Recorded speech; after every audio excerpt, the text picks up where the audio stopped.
Chapter 129, Chapter 127.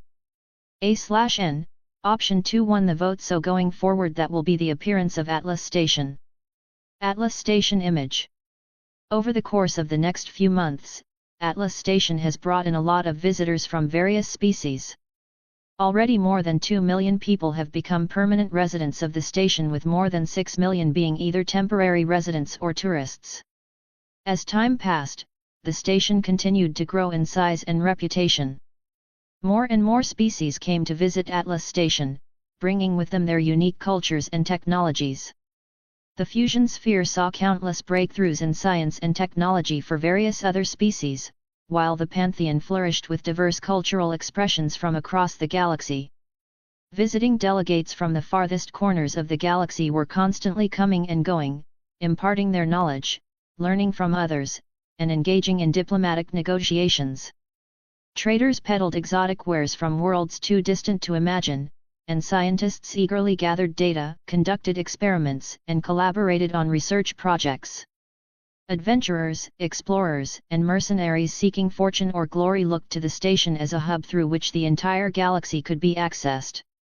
From their starting point at Atlas Station, they ventured into the unexplored regions of space, hostile environments, and unknown adversaries in search of new planets, civilizations, resources and treasures. The ASF remained vigilant amongst this buzz of activity. The MCUs patrolled every corner of Atlas Station tirelessly, ensuring the safety of all civilians on board while maintaining peace among diverse species with potentially conflicting interests. Reports from Tuchanka were promising. Catherine's research was progressing smoothly despite political tensions on the planet, with Catherine even finding allies among the Krogan people. Every progress report she sent showed that a cure for the genophage would soon be found. But keeping this research secret from the other prying eyes was nearly impossible, though Axel never intended to keep it a secret at all. The result of this was the Council finding out about the research being done by the Ascendancy. Upon hearing the news, the Council attempted to negotiate with the Ascendancy to stop their research of the cure. But their negotiations never even made it to Axel and was instead directed to Miranda, who simply argued that the Krogan had suffered for far too long for a war that was long gone, and the fact that innocent children was being killed before they could even live their life was something that they would not stand for. The Turians and Solarians were ready to go to war over this issue, as they didn't want to repeat the same mistakes of the past. The Turians, in particular, argued that a resurgence in Krogan population would destabilize the galactic balance.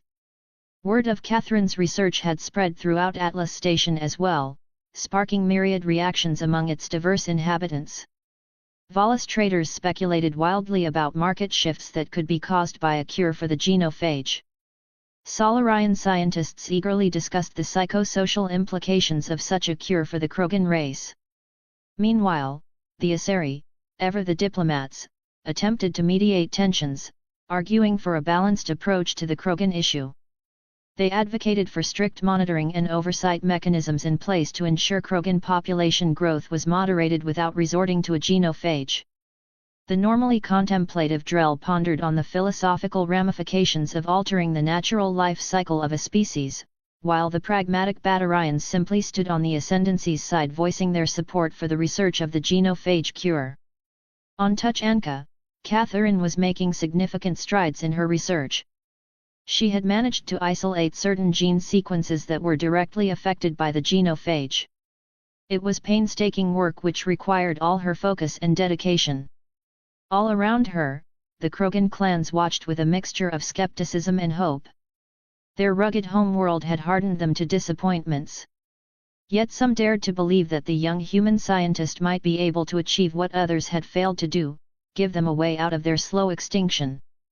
The Alliance stance on all of this was mainly neutral, as they were a recent addition to the galaxy and were still considered a rising galactic power.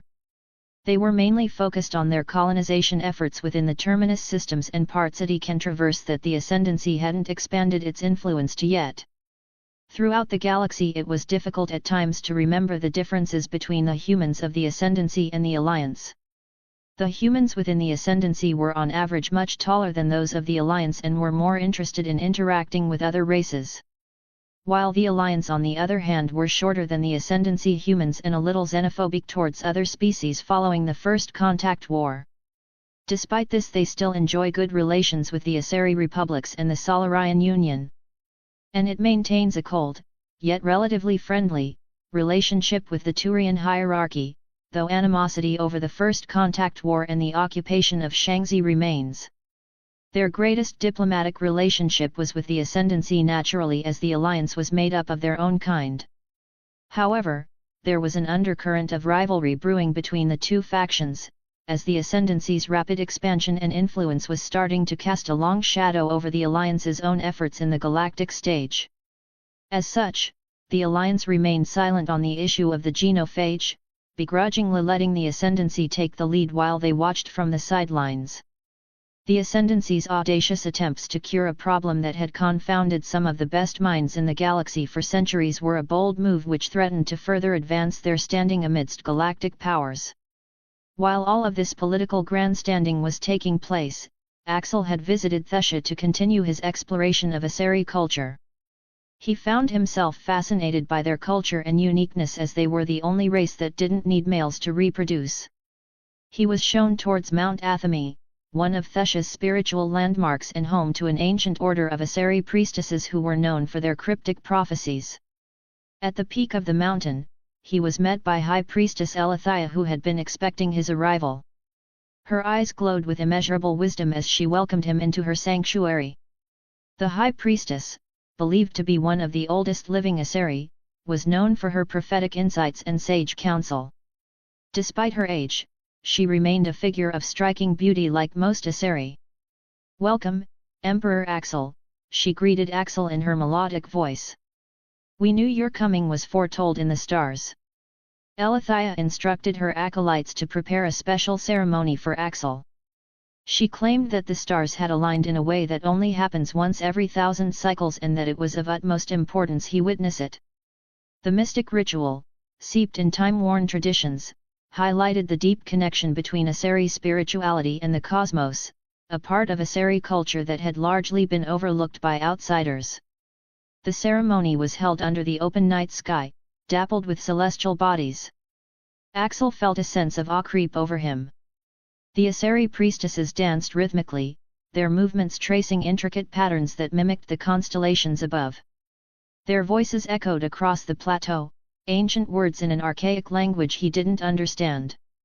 The essence of the Asari ceremony was transfixing, as it reflected both an elevated spirituality and respect for scientific understanding. The priestesses danced and chanted in accordance with the celestial bodies' movements and positions, their choreography shifting with the alterations in the cosmic landscape. From his vantage point on Mount Athame, Axel watched as the priestesses moved in synchrony with the universe. A sensation of strange tranquility washed over him, as if for that moment he stood at the center of all existence. Asari priestesses were often dismissed by other races as relics from a bygone era. Yet, witnessing their ceremony firsthand imbued Axel with a newfound appreciation for their unshakable faith in the cosmic order and their graceful acceptance of their place within it. As the ceremony ended, Elithia approached Axel. Her eyes seemed to hold a universe worth of knowledge. She beckoned him closer, her voice barely a whisper against the chill mountain air. "Emperor Axel," she began, "you are a cosmic catalyst, a force that will bring about significant change. The stars have aligned for you. You are intertwined with the destiny of the Krogan." "But how?" Axel questioned, curious about this unexpected revelation. "The how is not for me to answer," Elithia responded, her gaze shifting upwards to the space above them. "Your path will reveal itself in time. You must trust in the cosmos and your own instincts." Keeping her words in the back of his head, he continued to converse with her, wanting to continue to learn more about the long-established ways of the Asari culture. Chapter 130, Chapter 128. "I say we send in a special reconnaissance force to stop the development of this cure," suggested Cadius the Turian counselor. "The resurgence of the Krogans back into the galaxy would disturb the balance of the galaxy, especially considering the fact that the Turians were the ones responsible for deploying the genophage against the Krogan during the Krogan rebellions." He knew all too well what the Krogan would do once they regained the strength that they once had centuries ago. They would first seek revenge for the genophage and eventually try to dominate the galaxy once again. If these facts about the Krogan weren't true, then the Turians would not be so worried about the Krogans coming after them and would not be so against developing a cure for the genophage. The facts were on the table and Cadius had a galaxy to worry about. Your fears are grounded, Counselor, responded Valise, the Asari counselor. But we believe in giving every species a chance to redeem themselves. The Krogan have suffered enough. We should seek to cooperate with the development of the cure. The Turian counselor leaned forward, his mandibles flaring out in anger and agitation. We're not talking about redemption here, Counselor. With all due respect, I think it is beyond naive to believe that the Krogan would not seek retribution once their population grows again. His voice trailed off, leaving the grim prediction hanging in the air. But Valise was not so easily swayed. Her bright eyes met Cadius's gaze. We cannot punish the Krogan indefinitely for a war that none of them started or remember, she retorted.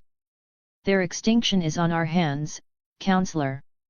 The Solarian counselor Tivus chimed in next. As much as I want to agree with you Valise, my people cannot ignore the possibility of a Krogan resurgence. And adding the fact that we created the genophage puts us in a difficult position, stated Tivus. Cadius nodded in approval at Tivus' statement. Exactly, he said, it's a matter of galactic security. We are responsible for the actions we have taken, and as such, it is our duty to mitigate the potential fallout. But it's also our duty to allow them to evolve, grow, and learn from past mistakes as we all did, argued Valise, her tone becoming firmer. Yes, they were a threat before.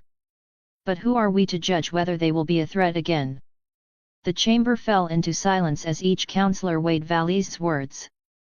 The galaxy was teetering on a delicate precipice, between holding on to old fears and the potential for a new beginning for the Krogan. Cadius took a deep breath, gripping the edge of the table as his gaze wandered over the star map displayed in front of him, territories marked in bright colors representing the races of the galaxy. He didn't particularly like where this was going, but he recognized that Valise had a point. His government was also not so adamant about going to war with the Ascendancy, whose military power was not known to any other race within the galaxy. All their information that they had was from the war against the Batarians, which didn't last long enough for them to figure out how big their military was, but it was short enough to cause them to become wary. Advancing with caution should be our way forward, muttered Tivus after the long pause, his eyes darting between Cadius and Valise. We should perhaps monitor their progress once the cure is developed. A silent agreement had spread amongst the council members as they finally agreed on a solution to their problem. With surveillance in place, we will be prepared to act, if necessary, Cadius added. Valise nodded in agreement, ending the long council meeting. Secretly, however, Cadius was putting on a front and had instead opted to hire third parties to deal with this problem. He had a few contacts with some of the mercenary groups within the Terminus systems alongside a few wealthy and influential people. Shortly after the meeting ended, he started to contact these people and plan a secret attack on the base that was researching the cure. Meanwhile, on Ilium, the secret Ascendancy-sponsored company called Interstellar Enterprises had begun to establish itself on the planet. Under the guise of a cutting-edge technology company, Interstellar Enterprises began to attract attention from the other corporations. The CEO, who was chosen by Axel himself, was a suave and charismatic human named Damian West, expertly created a web of connections amongst the corporate elite. However, beneath the friendly exterior, Damian was a skilled tactician strategically plotting his next moves. Cadius, back in his office on the Citadel, dialed in a set of encrypted coordinates on his COMM device. The holographic image of a grizzled Krogan mercenary winked into view. What do you want, Turian? The Krogan growled. I have a job for you, Cadius began as he relayed the information about the research base on Dujunka. That's a tough target, Turian, the Krogan mercenary grumbled. You know there are many Krogan surrounding that place alongside those guards who beat many of my people in a fight. Cadius leaned back in his chair, crossing his arms over his chest. I am aware, he replied. But this is an offer you won't want to turn down. He pulled up a data slate and keyed in a figure. The numbers glowed green on the screen as he turned it for the mercenary to see. The Krogan huffed out a surprised breath, staring at the sum. It was substantial, enough to fund his operations for a decade at least. But it was also indicative of the level of danger and risk involved. He glanced up at Cadius, scrutinizing him with his eyes. What's the catch? I have already hired other groups to do the same, so whoever completes this task will get the payment. Can I count on you? The mercenary took a moment to consider, then nodded decisively. You've got yourself a deal, Turian. As soon as the call ended, Cadius let out a long breath of relief. His plan was set into motion now, and all he had to do was wait. Various groups of mercenaries within the Terminus systems had accepted the same job and were all gathering their men to head to Dujunka to attack the research base. Whether they would be able to contend with Spartan IIIs and the Ascendancy Honor Guard was a question yet to be answered. The Spartans were elite soldiers bred specifically for war, and the Honor Guard were made up of the best warriors from all over the Ascendancy. They were second to none. It would take some of the fiercest, most ruthless fighters in the galaxy to stand a chance. Chapter 131, Chapter 129. The commander of the Honor Guard was CDR Tom A293, who had the call sign Noble 6. He was one of the first batch of Spartan IIIs to be selected and chosen to be an Honor Guard, and had worked his way up the hierarchy to be able to command an entire group of Honor Guards. Upon first finding out about the attack, CDR Tom had given the order for the Honor Guard to defend the research base while he went to inform Catherine. Walking up to the entrance of her lab, CDR Tom walked past two Honor Guards, giving a brief nod as the two allowed him to pass as he was their commander. In the lab, Catherine was deep into her research, studying the Krogan physiology to develop a universal cure for each Krogan while also trying to solve the problem of their high growth rates. She didn't notice CDR Tom had walked in and had continued her research alongside Anders, who she called to assist her in research. Ma'am, called out CDR Tom as Catherine's focus remained on her research. This was normal for her, so he just continued with his report. We have multiple enemies who I assume are mercenaries attacking the east and west side of the base. I have already deployed MCUs and a few Honor Guards to defend both sides and have already submitted my report to the CENTCOM. Not looking away from what she was doing, Catherine responded, Are you sure they are mercenaries? Questioned Catherine. If they were mercenaries, then there was no danger at all, and she could send the commander to go and kill everybody who was attacking them.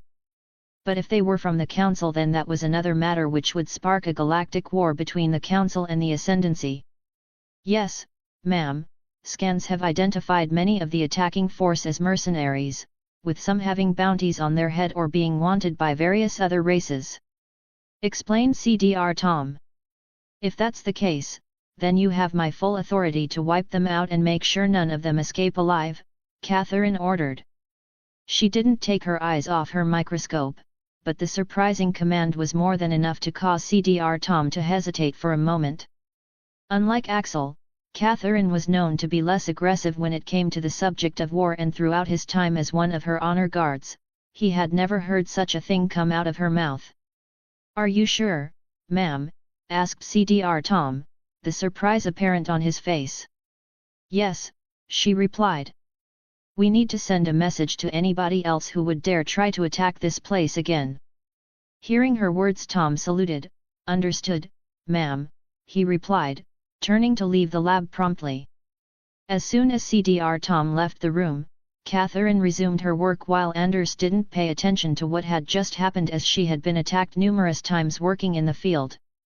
This time was no different, plus she had some of the strongest soldiers protecting her, so there is no need to worry. Once the commander was gone, Catherine had called for Cortana, who was assisting her with the research of the genophage. Cortana called Catherine as Cortana's avatar materialized on top of Catherine's desk. Yes, ma'am, answered Cortana. Pause your research for now and focus on finding the mastermind behind this attack, said Catherine.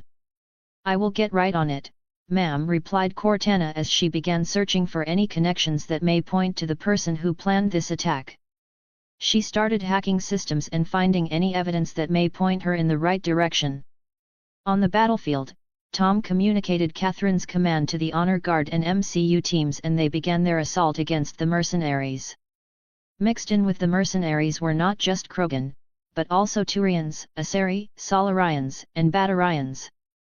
Most of the mercenaries were Krogan followed Turians, the Asari and Solarians were a small part of the attack force, but they were the most powerful because of the Asari biotics and the Solarian tech. The Batarians were either exiles or people who fled the new government out of hatred for the abolishment of slavery.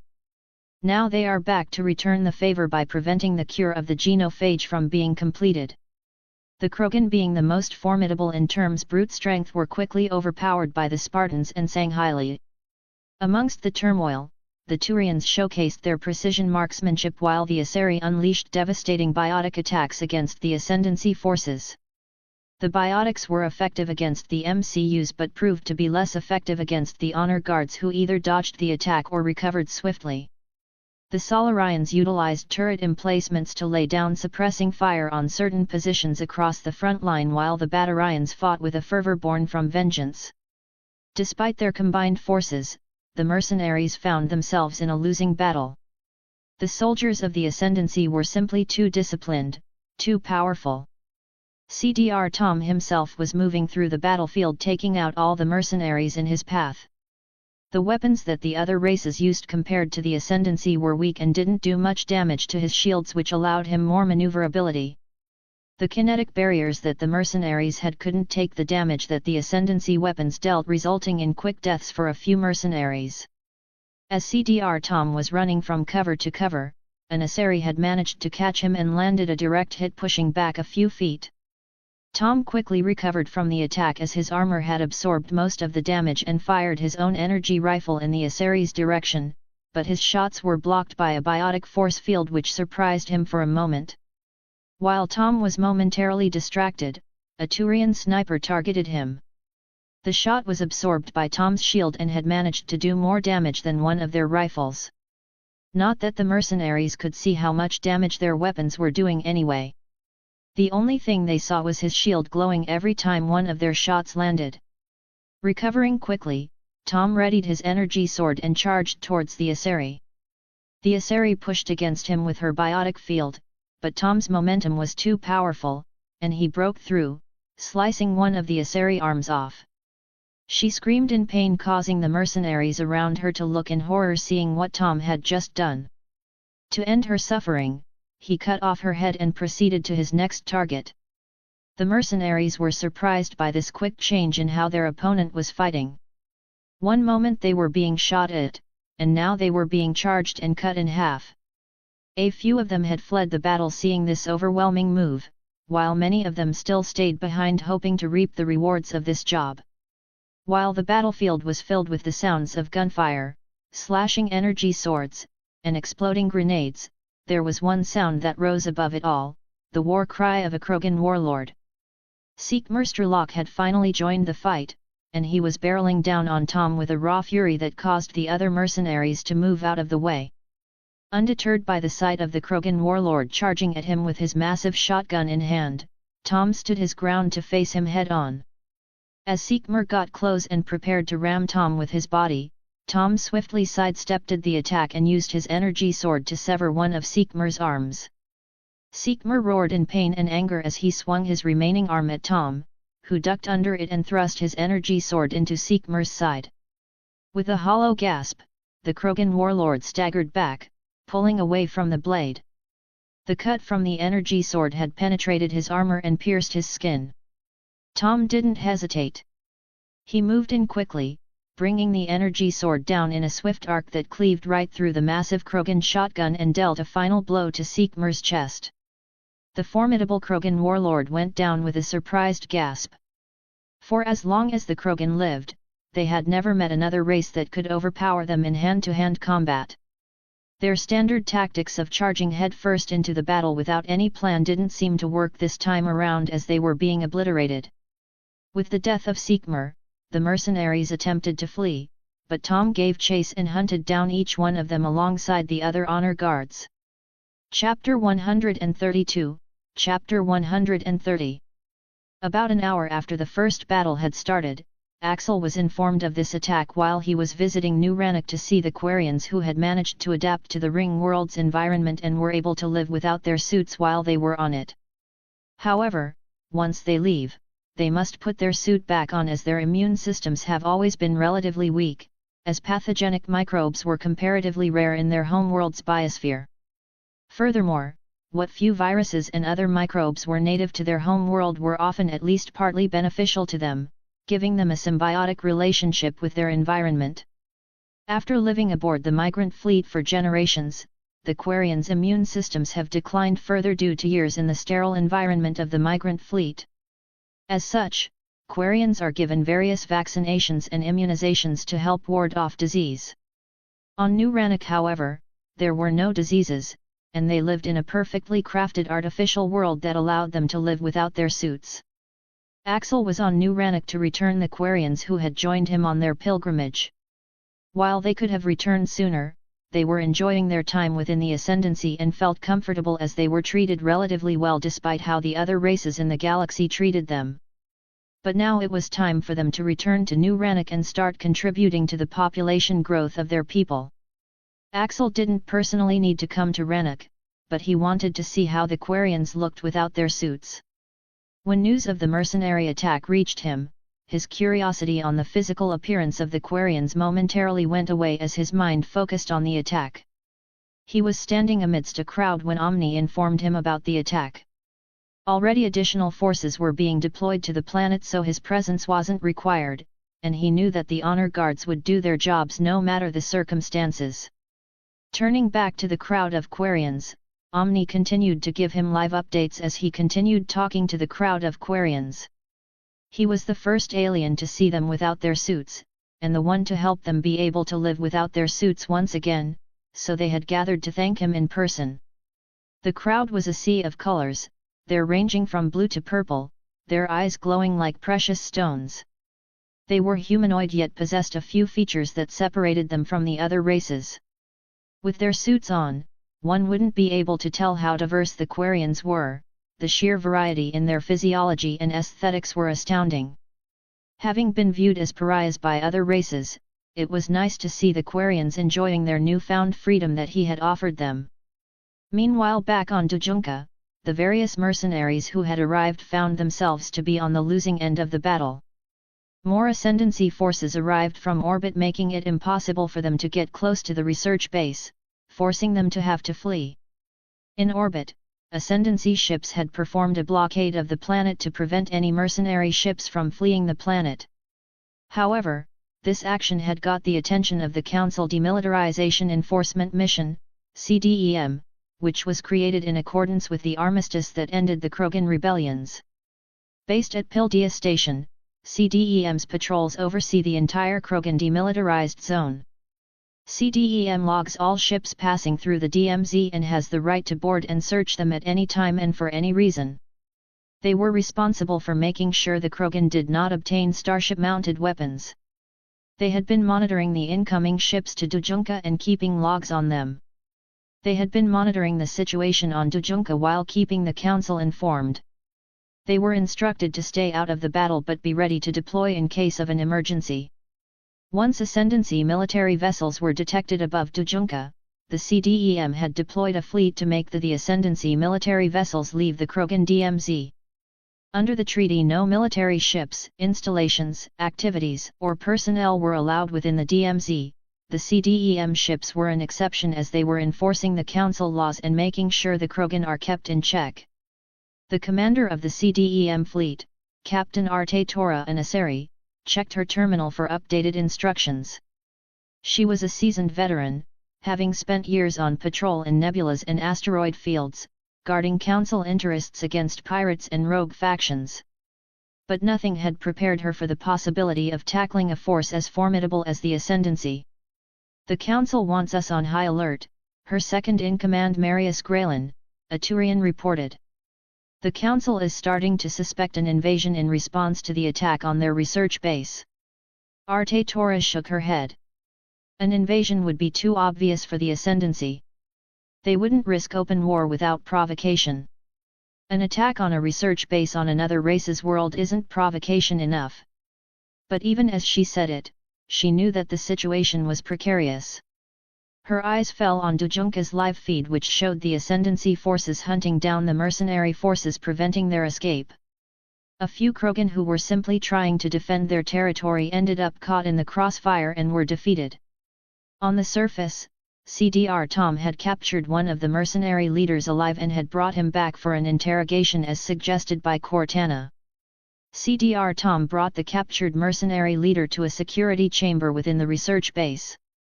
The mercenary was a burly Krogan, battle-scarred and defiant even in his defeat. He was stripped of his weapons, his armor dented and dusty with the aftermath of their battle. Inside the chamber, Cortana's avatar was present as she began to analyze the Krogan's behavior and vitals as the interrogation started. Name? CDR Tom asked as he paced in front of the restrained Krogan, his hands clasped behind his back. The Krogan scoffed. "Call me Gruk," he retorted defiantly, with a wild smile. "Gruk," Cortana repeated, recording this data into her system. "Do you understand why you have been detained?" The Krogan grunted before he spat out an unintelligible insult. "Charming," Cortana commented. CDR Tom merely grunted in response before resuming his previous question.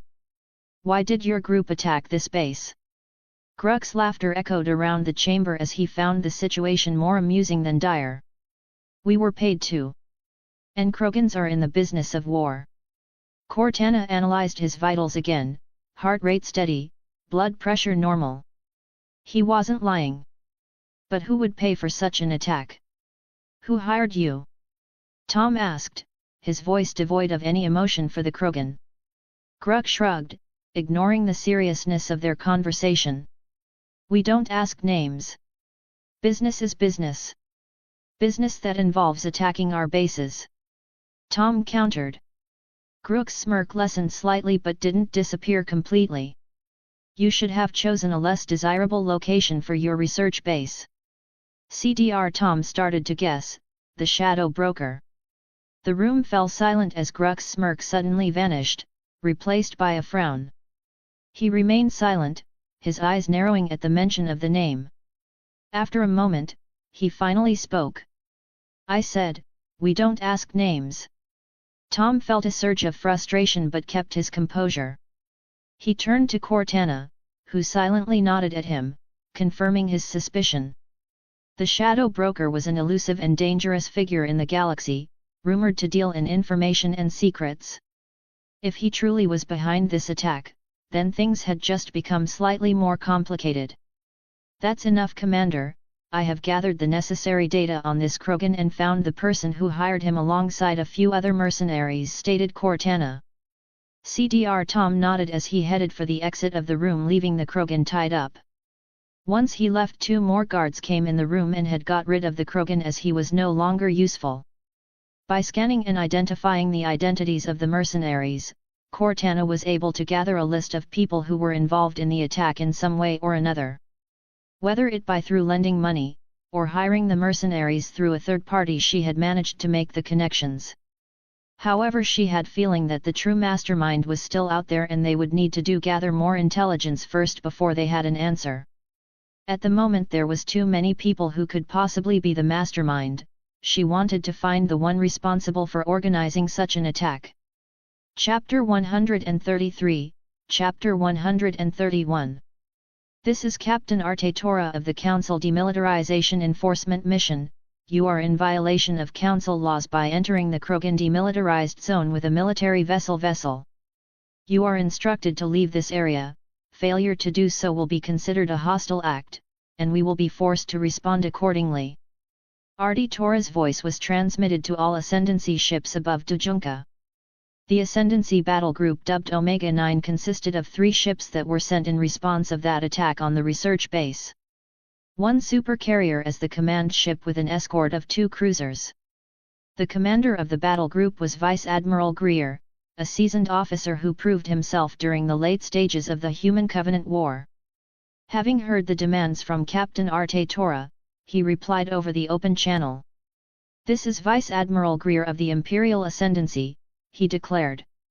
"We are here in direct response to an unprovoked attack on a research facility under our jurisdiction. We're here to ensure that such attacks do not happen again." While Arte Tora knew the reason for the Ascendancy sending ships into the DMZ, she also knew the ramifications of simply allowing the Ascendancy to do whatever they wanted in Council space.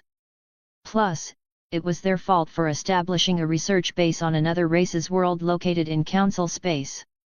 If anything, they were at fault for not taking such a thing into consideration. "While I understand your reasons, Vice Admiral, you are still breaking Council laws.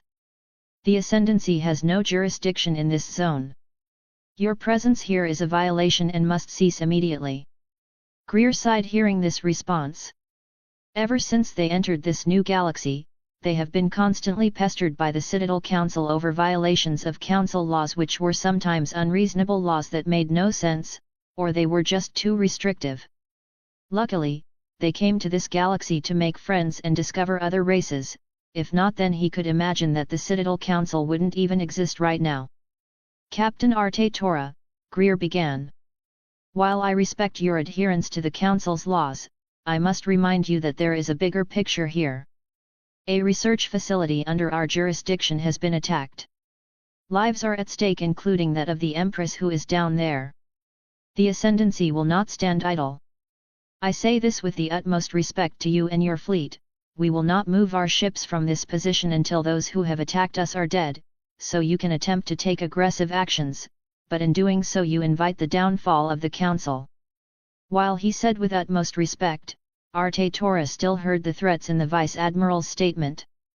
She took a moment and contacted the Council, as she didn't want to be the cause of a galactic war.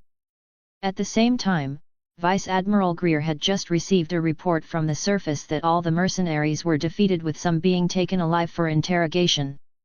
As this report came in, he also received new orders. Various targets of interests that had some sort of hand in planning, organizing, or funding the attack were discovered, and he was tasked with heading into the Terminus systems to conduct intelligence operations against these targets. On Captain Arte Tora end, the tension in her meeting the Council was something that she had rarely seen before. The Turians and Solarians demanded aggressive actions be taken for violating Council laws, while the Asari Councillor argued for a more diplomatic approach to things. The Turian Councillor wanted a conflict to start so the research facility could be taken out, while the Solarian Councillor was more worried about the repercussions this violation would cause within the region.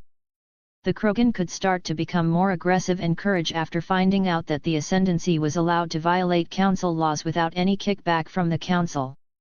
However, during the meeting, Vice Admiral Greer had came back on the open channel. "Captain Arte Tora, I will be taking my leave now as other matters require my attention. The military forces on the ground will be returned to my ship and you won't have to make a stupid decision that could escalate into a war." With that, he cut off the communication channel, leaving Arte Tora in silence. She wondered why all of a sudden he was leaving after what he said a few minutes ago. Still, she reported what the Vice Admiral said to the Council and the meeting had ended. About half an hour later, as said, Vice Admiral Greer had left the orbit of Dujunka after his ground forces had returned. Arte Tora breathed a sigh of relief as she didn't have to order her fleet to start a galactic war. Within the Terminus systems, various Ascendancy ships were assigned to a certain region and tasked with conducting operations to gather more intelligence against the long list of individuals that had a hand in organizing the attack on the Empress. Numerous elite special forces and recon squads were deployed within these regions and assigned targets to gather evidence of their involvement and eventually find the true mastermind behind the plan. Meanwhile, back in the Ascendancy's home galaxy, a massive wormhole had been discovered near the edge of the galaxy. Where the wormhole leads were a mystery, as the readings it was giving off were off the charts, to say the least. Already a research team had gone through the wormhole, but contact with them was lost. They were instructed to return should they lose communications, but they never did. As a result, the wormhole was considered off-limits until they learned where it led and what happened to the team that they sent through it. On the other side of the wormhole, the research ship found themselves drifting in space for a few minutes as the power to their ship was deactivated for a few minutes before it turned back on. Luckily the backup power kicked on to preserve the oxygen, if not then they might have died during the minutes that the power was out. Once the power came back, they started doing damage assessments and trying to figure out what knocked the power out. They also tried to go back through the wormhole, but for some reason it wasn't there anymore. The wormhole was only a one-way route which they could never have known without going through it. Normally they would panic since they were now cut off from their galaxy, but they signed up for this task and knew the dangers when they took it. For now, all they could do was learn where they were at. Chapter 134, Chapter 132. Jaemon Vuesum was the binary helix representative put in charge of organizing a group of mercenaries to attack the research facility on Dujunka. Their main motivation was stealing the progress that was made so far on the genophage cure and using it to come up with their own cure to monopolize it and make tremendous amounts of money. In doing so they would also be able to manipulate many Krogan to join them and create a massive army for themselves to take over the Terminus systems. But now this plan of theirs had failed along with the attack. They had invested a lot of money into hiring mercenaries, but they knew the risks and were satisfied with the results. Not only were they able to gather some information on the Ascendancy ground forces, but they also saw the capabilities of the honor guards which would allow them to create a weapon to counter them. Looking over the report Jaemon sighed, at least we were able to gather some useful data on their military forces, but I knew that hiring those mercenaries were a mistake. Did they not remember what happened to the Batarians? Questioned Jaemon. The Batarians were defeated within a week after the Ascendancy declared war.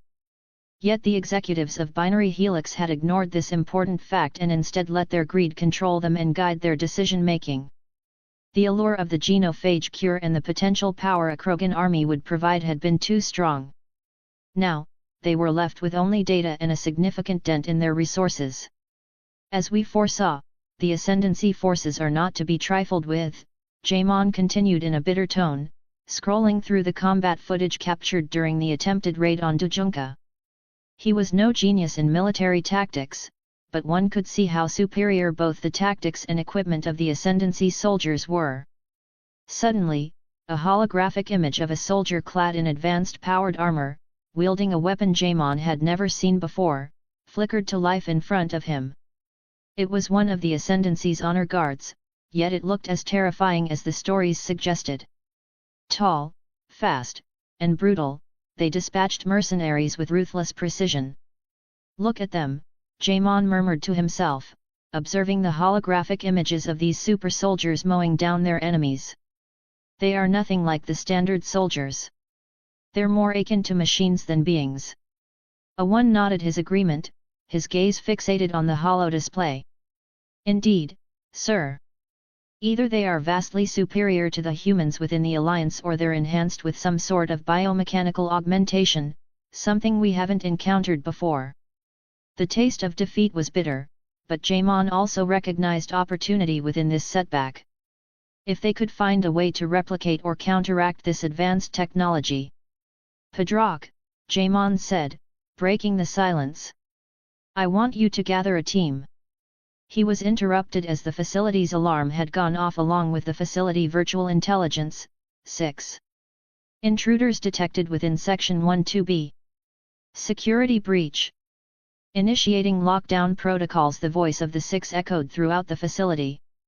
Security forces all around the base began to mobilize in response to this threat. Within Section 12B, a Spartan team had broken into the base under orders to interrogate Jaemon, who was connected to the attack against the Empress. Looking at the security cameras, Jaemon's face turned pale as he looked at the source of the alarm through his Omni tool.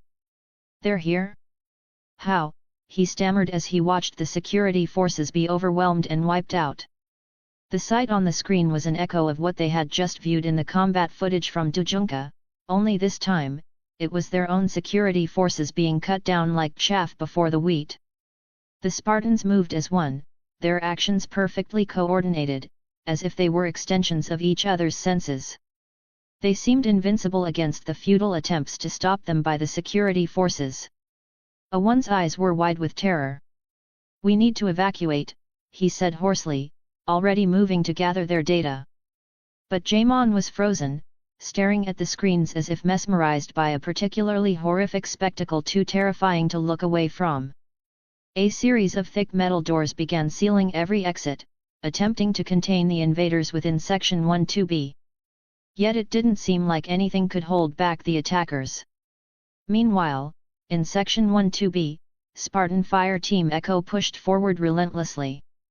Despite the base's lockdown protocols, they continued their relentless advance, cutting a path through the sections of the base. Not even the metal doors could stop them as the AI assisting the Spartan team was unlocking and opening a path for them. The security forces were like deer in front of a predatory cat, helpless and terrified. The Spartan team, however, showed no emotion, no mercy. Their objective was clear: capture Jaemon Vuesum alive for interrogation. Anybody that got in their way was just an obstacle that needed to be removed. Jaemon finally regained his composure and turned to A1, "We need to evacuate immediately. Set a course for the Ilium branch office." He quickly grabbed a small case containing crucial information from his desk drawer and stuffed it into his pocket. A1 was about to comply when the door to their office suddenly exploded inward. Debris filled the room as two figures stepped through the smoke and dust. Spartans, their visors glowed ominously in the dim light emitted by the emergency red lighting that had kicked in due to lockdown. "Jaemon Vuesum, under the authority granted to me by the Emperor of the Imperial Ascendancy, I hereby place you under arrest," declared the Spartan in a voice that was both stern and emotionless. The Spartan's statement echoed around the room, causing Jaemon's heart to pound wildly in his chest.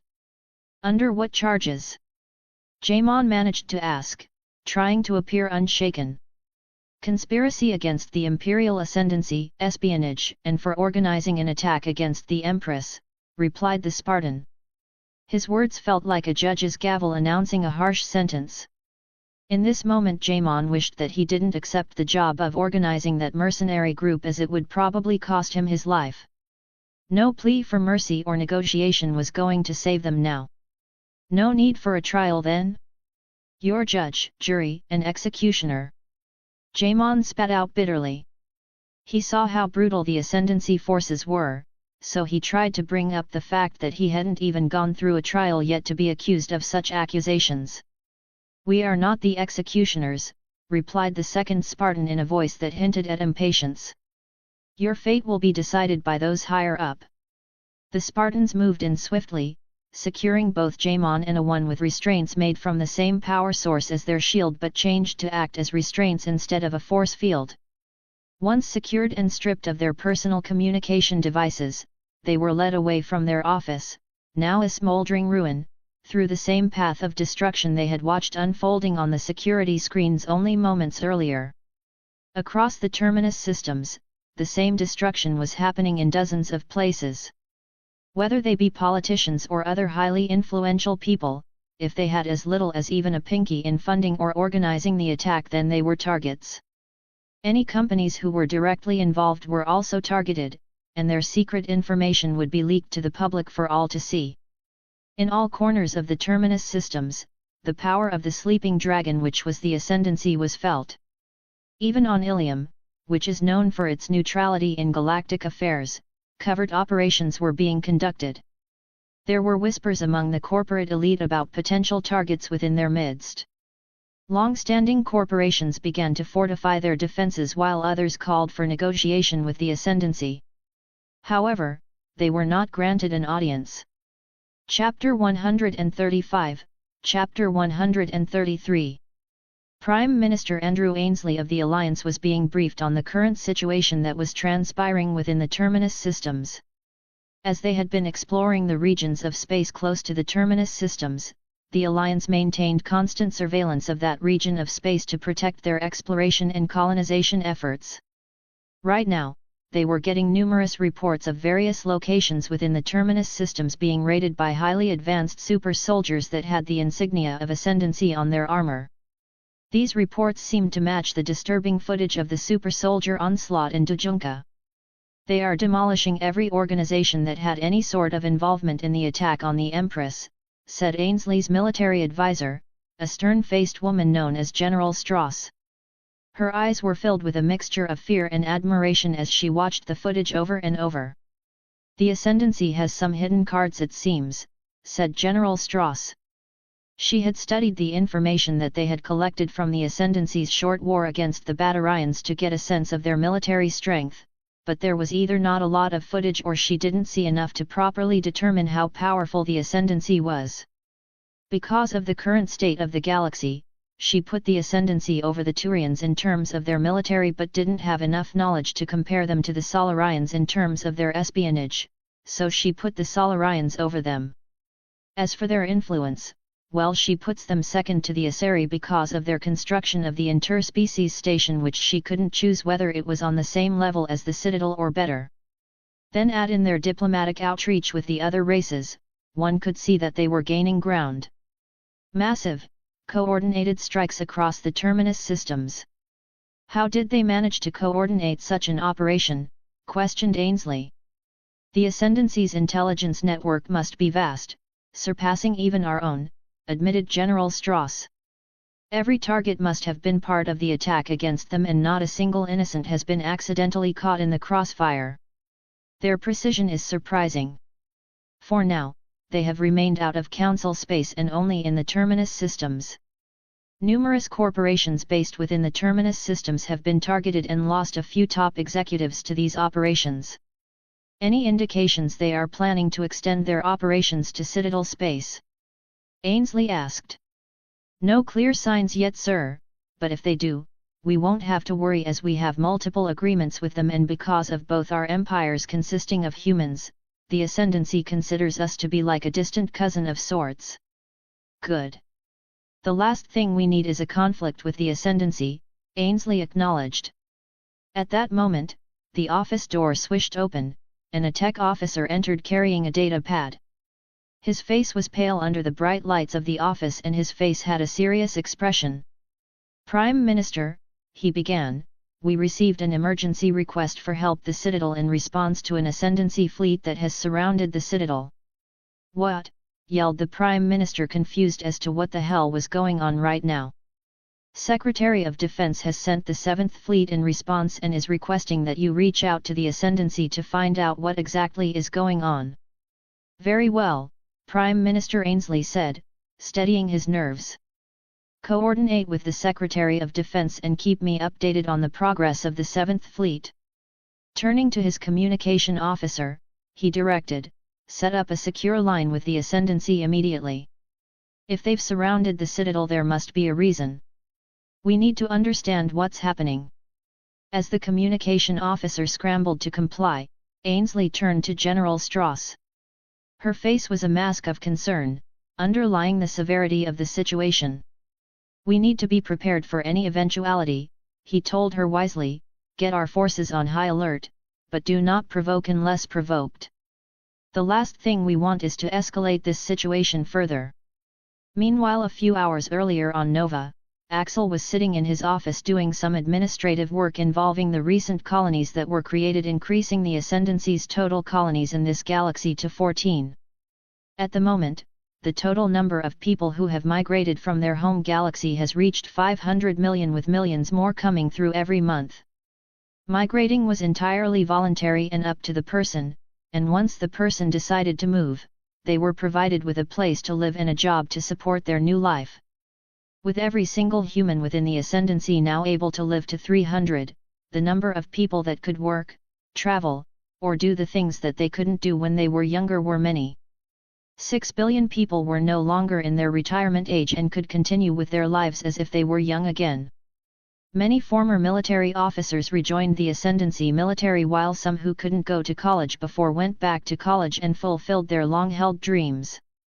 It was a time of personal renaissance and rejuvenation for many, as they were given opportunities that they had never thought possible. As he was working on integrating the new colonies and ensuring they have representation within the Senate, Omni's avatar materialized to his right on top of his desk. Sir, me and Cortana have been working alongside ONI, which was now subdivision of the Ascendancy Intelligence Agency, AIA, and have finally uncovered the person behind the attack on Catherine, reported Omni. Leaning back in his desk and crossing his arms, Axel waited for the answer. It was the Turian counselor Cadius who was the original person to plan the attack on the research base. We have recordings which were encrypted to the highest level of him talking to numerous influential people and groups within the Terminus systems planning the attack. After him we have the names of all the third-party people who were hired to organize the mercenaries, though they have already been captured, explained Omni. Axel scoffed upon hearing this news since he had a lingering thought that one of the counselors might be involved. While the evidence wasn't there at first, ONI's original assessment of all the corporations and influential figures within the Terminus systems 4 years ago was that they would not develop into a problem because they were more worried about their interest, which Axel didn't plan to interfere with at first. But with a nudge from the Turian counselor and with information gathered from the Batarian War, their interests had shifted to include learning more about the Ascendancy as well, hoping to gather some valuable data on their technology. As if reading his mind, Omni already knew what was about to happen based off his experience over the years being with Axel. Shall I prepare a fleet? Yes, prepare a sizable fleet as a show of force. Counselor Cadius will be taken prisoner to answer for this attack and then executed since he attacked the Cath. We will first submit the evidence showing how guilty he is. If they take too long to release, hand him over to us, then we will take control of the Citadel and forcefully take him into custody. They can't gain access to our space through the mass relays, so we don't need to worry about a retaliatory attack on our capital, but just in case have fleets on standby near each race's border, ordered Axel. Omni acknowledged before disappeared and transmitted his orders to thousands of ships and millions of soldiers who started coming in through the dimensional gate. Within hours, the Ascendancy fleet was gathered above Nova and prepared to jump towards the Citadel. The soldiers were informed that they were going to arrest the person who orchestrated the attack on the Empress. Learning this filled them with determination and a sense of purpose. Chapter 136, Chapter 134. All of the Forerunner ships were not created and were just found. Despite them having the capability of creating Forerunner ships, Axel opted to combine Ascendancy-created technology with Forerunner technology so that the Ascendancy can have its own uniqueness. Similar to how the Forerunners took the Precursors' technology and made it their own, the Ascendancy would do the same and combine Forerunner technology with their own to create a combination of advanced technology. Open up a communications channel to the Citadel. Axel ordered. Omni started to position a few ships around the Citadel to prevent any ships from fleeing the Citadel with the Council aboard. In front of him, the holographic screen flickered to life, revealing a flustered-looking Turian official. "Ascendancy Fleet, this is Citadel Control," came a voice that was heard throughout the bridge. "You're in violation of Council space, you must withdraw immediately." The Citadel fleet had taken up defensive positions around the Citadel, blocking the Ascendancy fleet from getting any closer to the Citadel. "We are here for the Turian counselor Cadius who orchestrated an attack on our research base on Dujunka," stated Axel as the evidence that they had gathered on Cadius was transmitted to the Citadel by Omni. "I suggest you hand him over to us peacefully." The Turian official was surprised since this was the first time he had heard such accusations against the Turian counselor who was of his own race, but the evidence which he was looking at was not something that he could just make a decision on. And naturally he did not believe that the evidence was real. He attempted to deny Axel's claims but was cut off. "Proceedings can be undertaken after he has been taken into custody by us." "Absolutely not," the official retorted, his mandibles flaring with indignation. "We can handle our own investigations and trials. You are not permitted to dictate our actions." Ending the transmission, Axel turned to Omni, "Put me on a direct connection with the Council."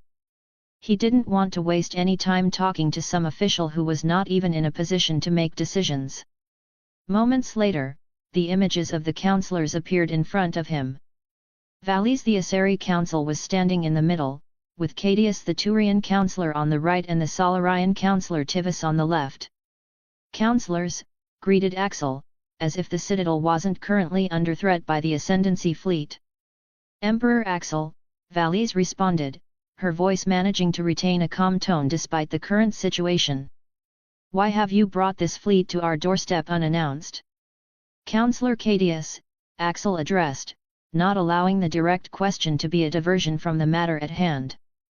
You will turn yourself over to Ascendancy authorities immediately for your planned attack against my Empress. Cadius' eyes widened, his tongue darting out in a nervous tick while the other counselors exchanged surprised glances. I haven't the faintest idea of what you're insinuating. Cadius began to protest, but Axel cut him off. Your denial will do you no good, counselor, Axel asserted. We have substantial evidence against you. Then turning to the other counselors he added, denying this fact will only prompt an invasion of the citadel by Ascendancy military forces. A lot of people will die, but in the end the counselor will be placed in our custody. Whether or not you decided to come willingly or not, we will not leave until we have completed our goal, and I will not waste too much time. Valise and Tivus exchanged glances again, this time their expressions more strained. It was clear they were caught between a rock and a hard place. Cadius remained silent, his eyes flitting nervously from the screen to his colleagues. Finally, with a deep breath, he spoke. Even with your evidence, you cannot simply demand I turn myself over without proper proceedings. Axel's patience was dwindling. Do not take us for fools, counselor, he snapped. Your proper proceedings are nothing more than delaying tactics. Your guilt is evident and now, you have one more chance to comply. Cadius was taken aback at the Emperor's harsh words, his mandibles twitched nervously as his eyes flicked between his fellow counselors. He had been a politician for a long time, but never in his wildest dreams did he expect to be caught in such a terrible predicament. Valise, on the other hand, maintained her collected exterior. She was an Asari, a species known for their longevity and wisdom. In her many centuries of life, she had seen much and was not easily intimidated. However, the situation at hand was escalating far beyond what she had anticipated. I understand your concerns, Emperor Axel, she began, her tone firm yet diplomatic. However, you must understand that we cannot allow foreign interference in our internal matters. It sets a dangerous precedent. The transmission was cut, and the Ascendancy fleet opened fire on the Council fleet. Thus begins the Battle of the Citadel. The councillors watched in horror as their ships were struck by the Ascendancy's terrifying weaponry.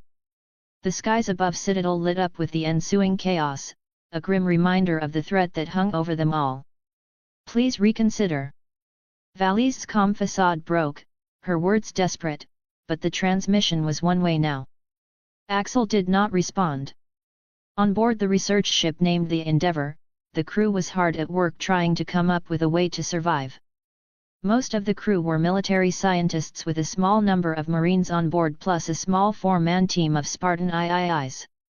As the ship was possibly venturing into an unknown place, naturally it was no normal ship. It had a small amount of medium and small-sized guns to defend itself with a small squad of Marines and 4 Spartan IIIs to accompany the team alongside a few other things to ensure their safety should a situation like this happen. Eventually, after a few days of drifting through space with nowhere to go and nothing on the sensors, they had detected a celestial body within range of their scanners. It was on the border of their scanners and the distance would be long, but they had a small assembler on board alongside a near infinite amount of energy to power their ship. The days morphed into an endless cycle of work, rest, and observation as they studied the little data they could gather from the distant celestial body. They would need to find resources to establish a base somewhere and start researching a way to get back to their galaxy. They only had a small assembler with them, which was enough for them to survive should anything attack them on the ground, since it can produce MCUs. But to get back they would need to gather resources to construct a large assembler to build a dimensional gate. This would require a lot of exploration, and if they couldn't find the resources that they needed, then it would take even longer before they could return home.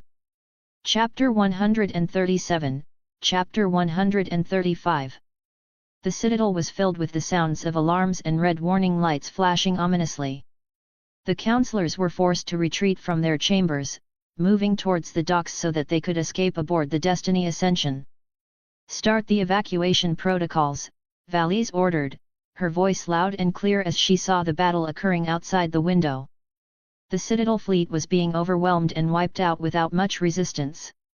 Their kinetic barriers did not offer much in the way of defense against the Ascendancy energy cannons, nor did their weapons do enough damage to take down a ship one-on-one.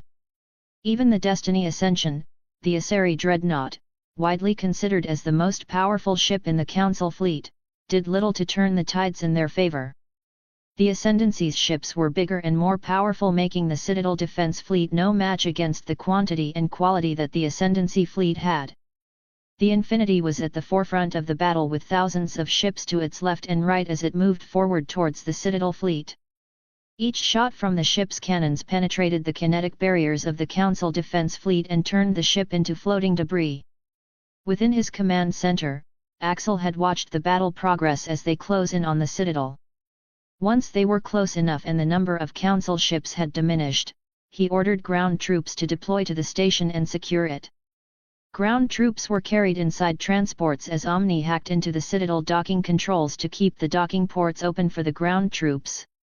At the same time, he had prevented CSEC from closing the arms of the Citadel to completely secure it. Axel only gave the ground troops one command, which was to capture Councillor Cadius alive. As the transport ships arrived at the various docking platforms of the Citadel, the Ascendancy soldiers encountered heavy resistance from the defending forces. This stalled the advance of Ascendancy forces for a few minutes, before the more elite and armored soldiers arrived to punch through defenses. Amid this chaos, Councillor Cadius tried to escape. Accompanied by a small group of loyal Turian bodyguards, he made his way through the labyrinthine passages of the Citadel, hoping to find a way out before he could be captured. Meanwhile, even as Valise and Tivus were making their way towards Destiny Ascension, they kept a vigilant eye on the hollow screens that displayed the ongoing battle. They watched in grim silence as their forces were being overwhelmed by an enemy far more powerful and technologically advanced than anything they had ever faced. Despite her blue skin, Valise appeared to be pale as her eyes reflected a quiet desperation. "We need to warn the other races," she muttered. "The sovereigns, the other ambassadors." Tivus nodded, his expression grave. "We need to find a way out of this." Back in the fray, Ascendancy soldiers finally managed a breakthrough, decimating Citadel's defenses and advancing towards their primary target, the Council chambers. As the Ascendancy soldiers advanced deeper into the Citadel, they had passed thousands of civilians from various races, making sure not to harm them, as their mission was to capture the Turian Councillor, not to take over the Citadel. As the Ascendancy forces got closer to Cadius' location, his bodyguards engaged with them in firefight, trying to buy him enough time to escape. However, outmatched and outnumbered, they were quickly eliminated, and Cadius was surrounded. Cadius stared at the encircling Ascendancy soldiers, his mandibles twitching in fear. He held up his hands in surrender, realizing the futility of further resistance. I yield," he stammered, dropping to his knees. An Ascendancy soldier approached him, cuffs in hand. Meanwhile, Valise and Tivus had finally reached one of the docking ports that was clear of Ascendancy soldiers. However, this was done on purpose by Axel, as his main target was the Turian Councillor. Taking one of the shuttles within docking port, the councillors had made their way into space and towards the Destiny Ascension.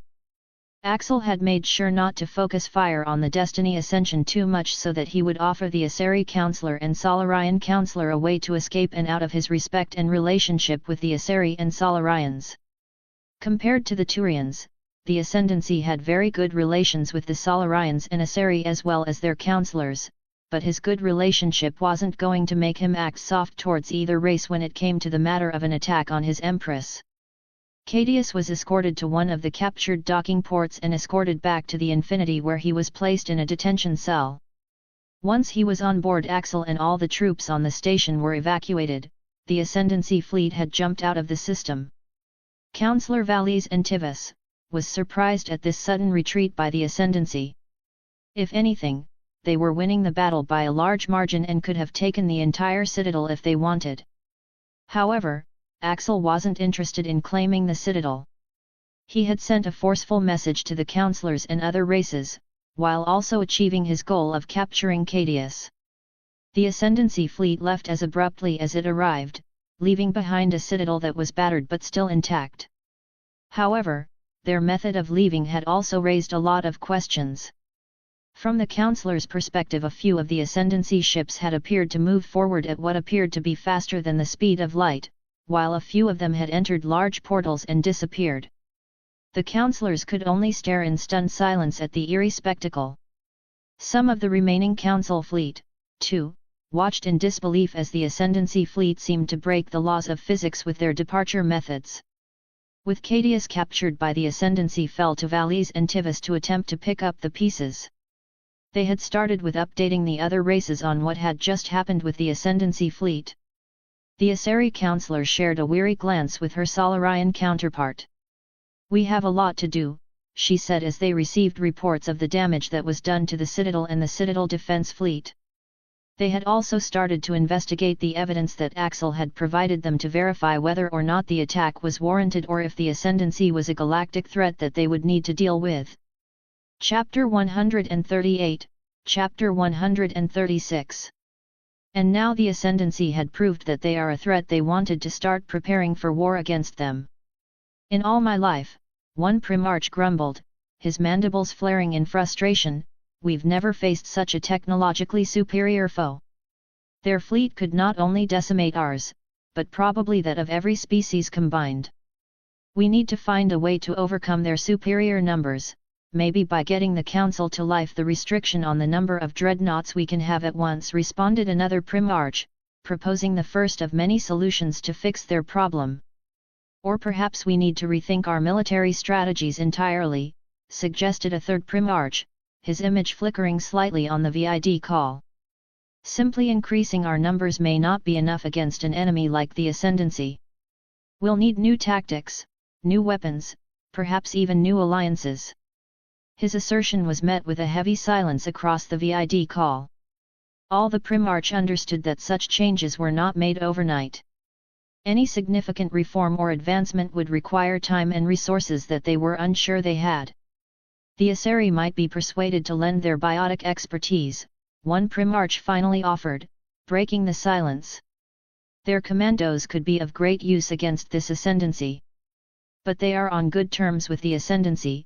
Even with this attack, they might believe that the Ascendancy had justification for attacking the Citadel and forcefully taking Kaitus into their custody. They would rather seek a diplomatic route rather than take military action, argued another Primarch. "I agree," voiced another Primarch who had been quiet until this point. "The Ascendancy opted for military action rather than diplomacy. We should respond with the same force." "And what value does force have when we are so vastly outmatched?" argued another Primarch. "We've seen the Ascendancy in action. They made short work of the Citadel's defenses as though they were mere child's play. And you think we can retaliate with the same force?" "Well, it's either that or we surrender," retorted the previous speaker, his voice filled with stubborn determination. "And I for one would rather die than bow to these invaders." The VID call was a whirlwind of arguments and counter-arguments, spiraling into a relentless cacophony. It was clear that they were divided on how to confront this threat. Some called for immediate war, others for diplomacy, and even more suggested waiting, gathering information about their foe before making any rash decisions. Meanwhile, on Thessia the Asari matriarchs were having a similar discussion. In the Grand Hall, adorned with glowing blue sculptures that reflected the light of the planet's two moons, they debated over hollow tables showing star maps and tactical data. "There's no denying the Ascendancy is formidable," one matriarch stated, her fingers hovering above the map as if she could alter the course of events by sheer will. "But we must not forget they are not immortal. They have weaknesses." "True," agreed another matriarch, "but discovering those weaknesses could take time, perhaps more time than we have."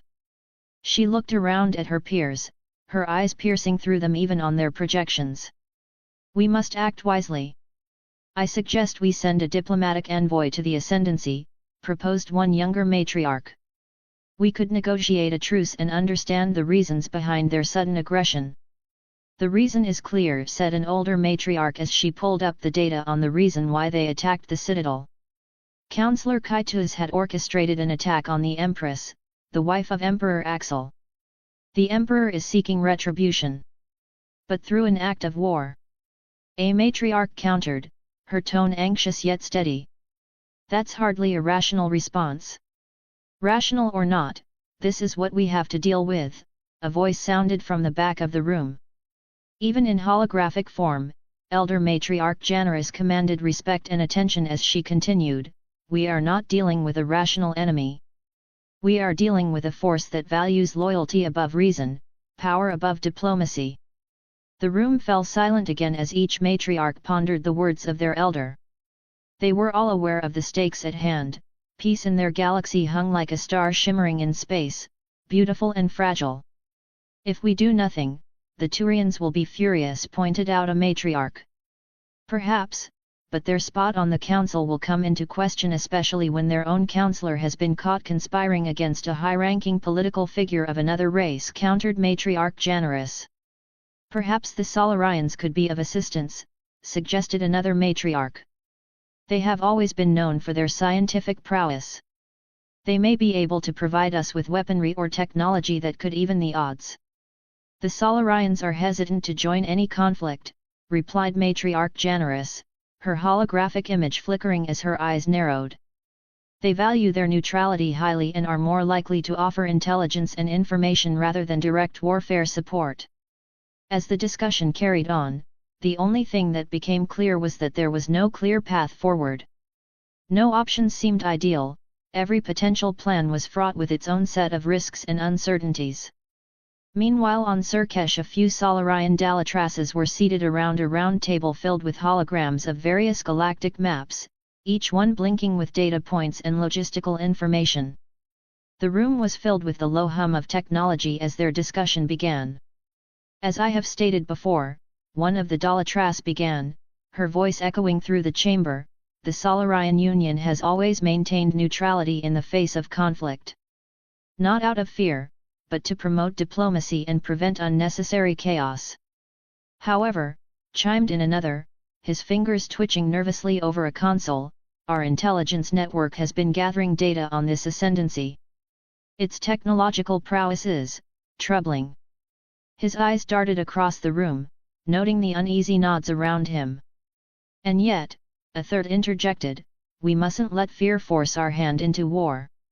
Yes, their capabilities are alarming, but they've demonstrated restraint thus far. Even their assault on the citadel was targeted and precise, aimed at securing Councillor Kaitus.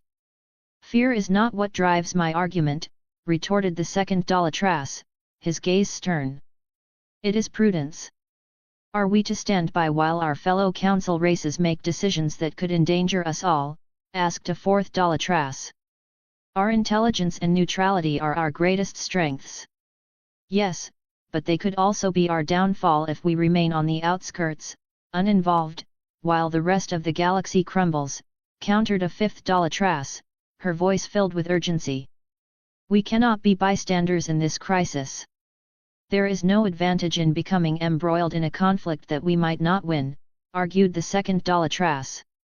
Our focus should be on researching this ascendancy, understanding their technology and tactics. And what if they consider our research an act of aggression? Questioned the third Dalatras. We've seen how they respond to threats. Their retaliation against the citadel was brutal and swift. The first Dalatras, who had until now remained silent, finally spoke. Perhaps there is a middle ground.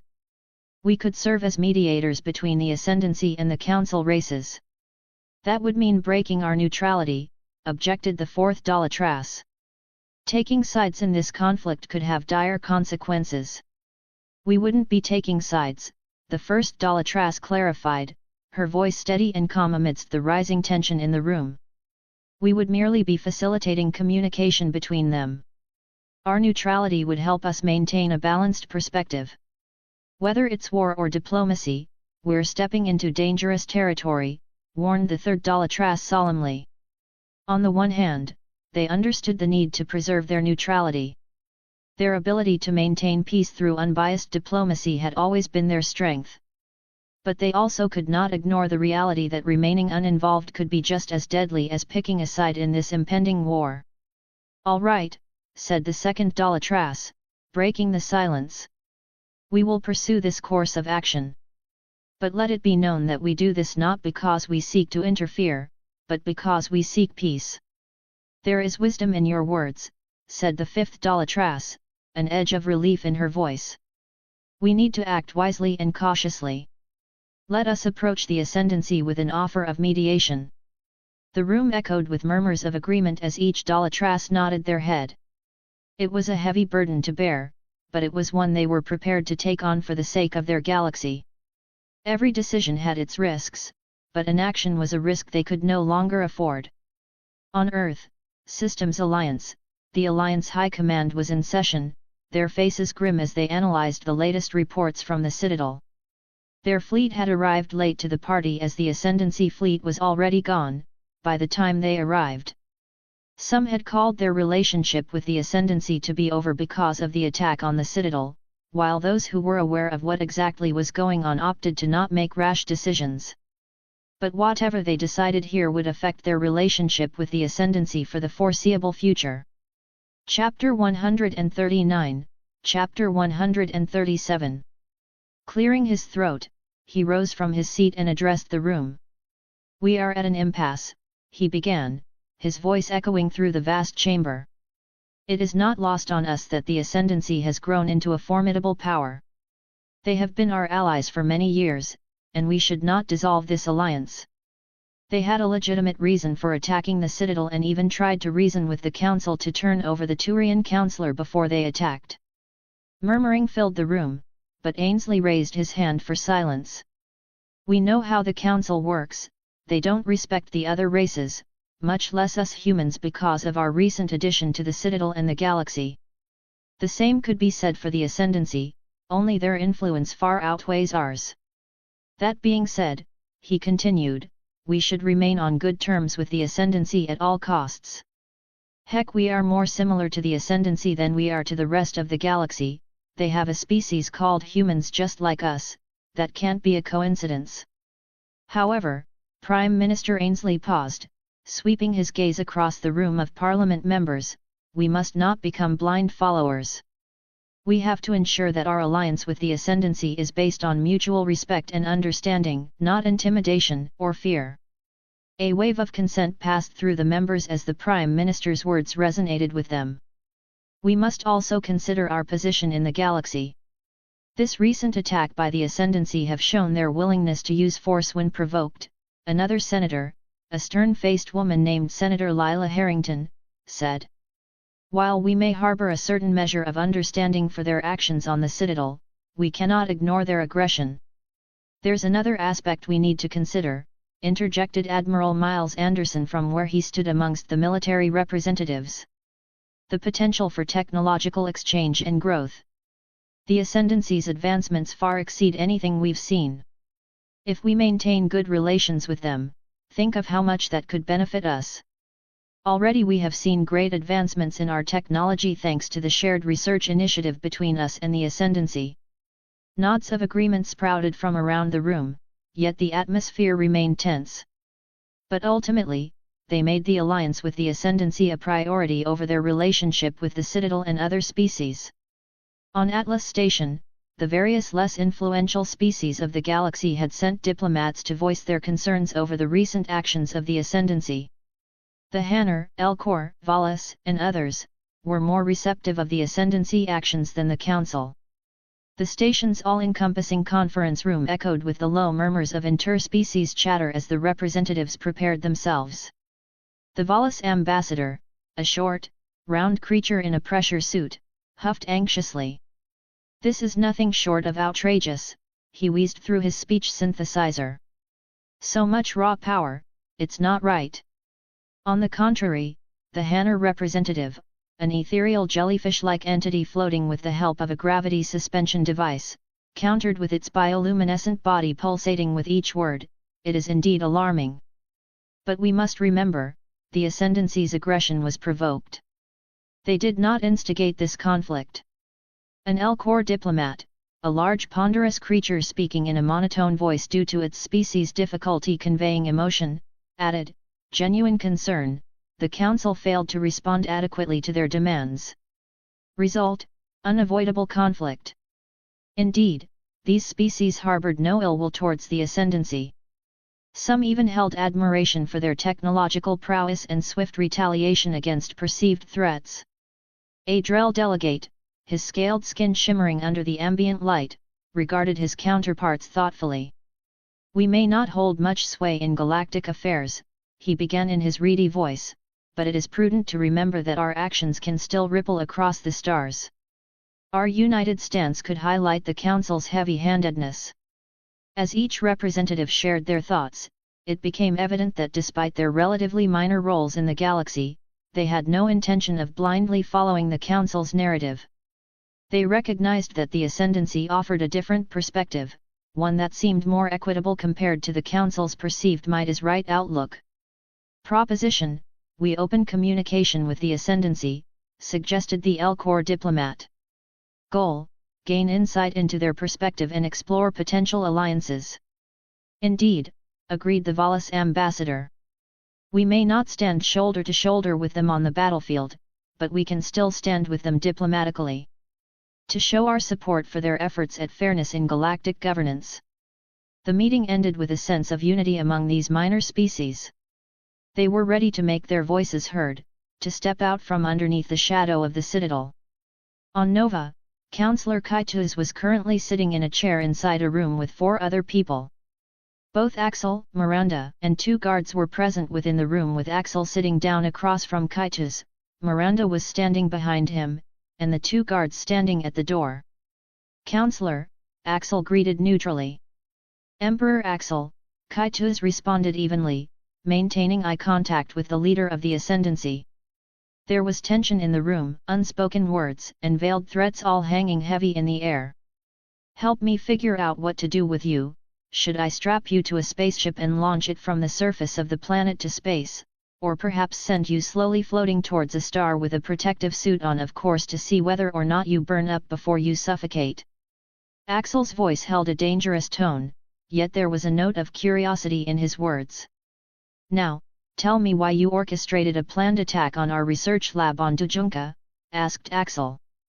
Councillor Kaitus shifted uncomfortably in his seat, meeting Axel's gaze. "I don't know what you're—" As he started to speak, suddenly Miranda had backhanded him, causing him to fall out of his chair, onto the ground.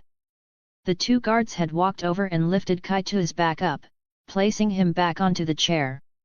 "Attempted deception, unappreciated," Miranda said coldly, her icy gaze fixed on the Turian councillor. "Try again." "I'll be honest, Emperor Axel," he began, his voice shaky yet determined. "I saw your advancements as a threat. You must understand. The Ascendancy's rapid rise in power was unsettling. Then add on your research into a cure for the genophage and the Solarians and Asari inaction to do anything to stop you. I had to step in." Axel listened to Kaitus's explanation, his face a mask of cold neutrality. "I see," he said after a moment of silence had stretched between them. "You felt threatened, and you acted out of this fear. Is that correct?"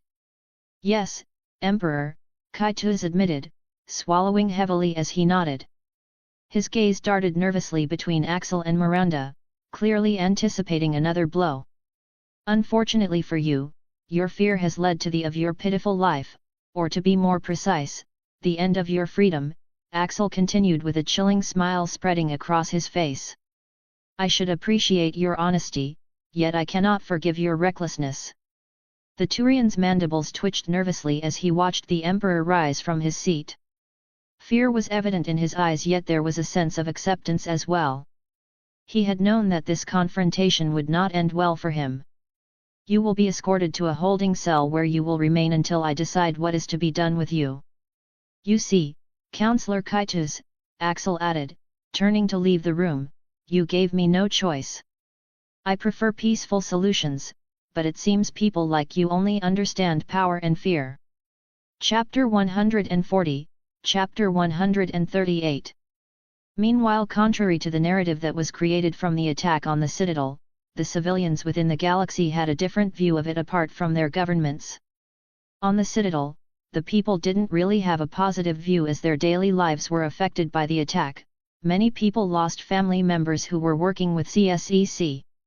And a few people who wanted to defend themselves against the attack had taken up arms to defend their home, the citadel, against the invasion. Many lost their lives as well, resulting in an even deeper resentment towards the ascendancy by the people who lived on the citadel.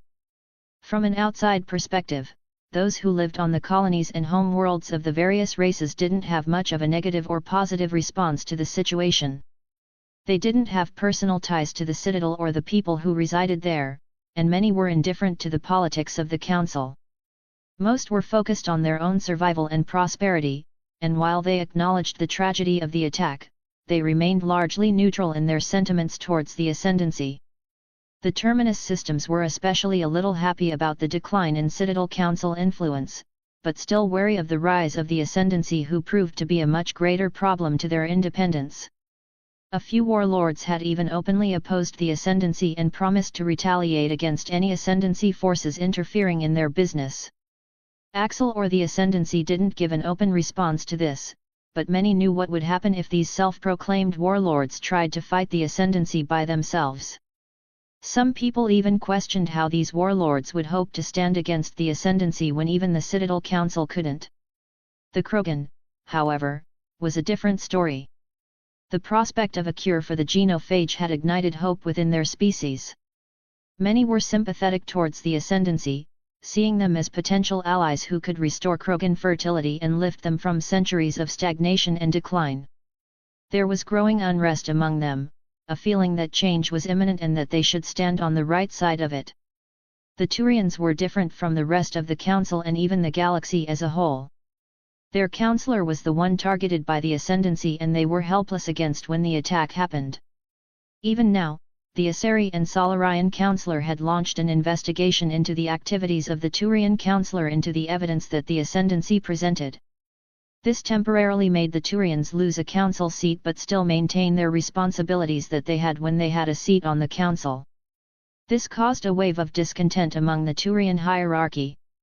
They were humiliated and marginalized from the politics of Citadel Council. They were beginning to see that the council was more of a hindrance than a benefit. Internal debates raged within the hierarchy, with factions arguing over the best course of action. A silent schism was forming, those who were loyal to the council and those who sought to break away. The Quarian Republic was largely unaffected by the whole incident and had continued their expansion into nearby systems to secure their valuable resources that they needed to construct proper ships that weren't thousands of years old. They announced their support for the actions of the ascendancy and promised that any action taken against the ascendancy would draw the Quarians in as their ally. The ascendancy had done more for them over the past year than the council or other races did since they were kicked out of their home world.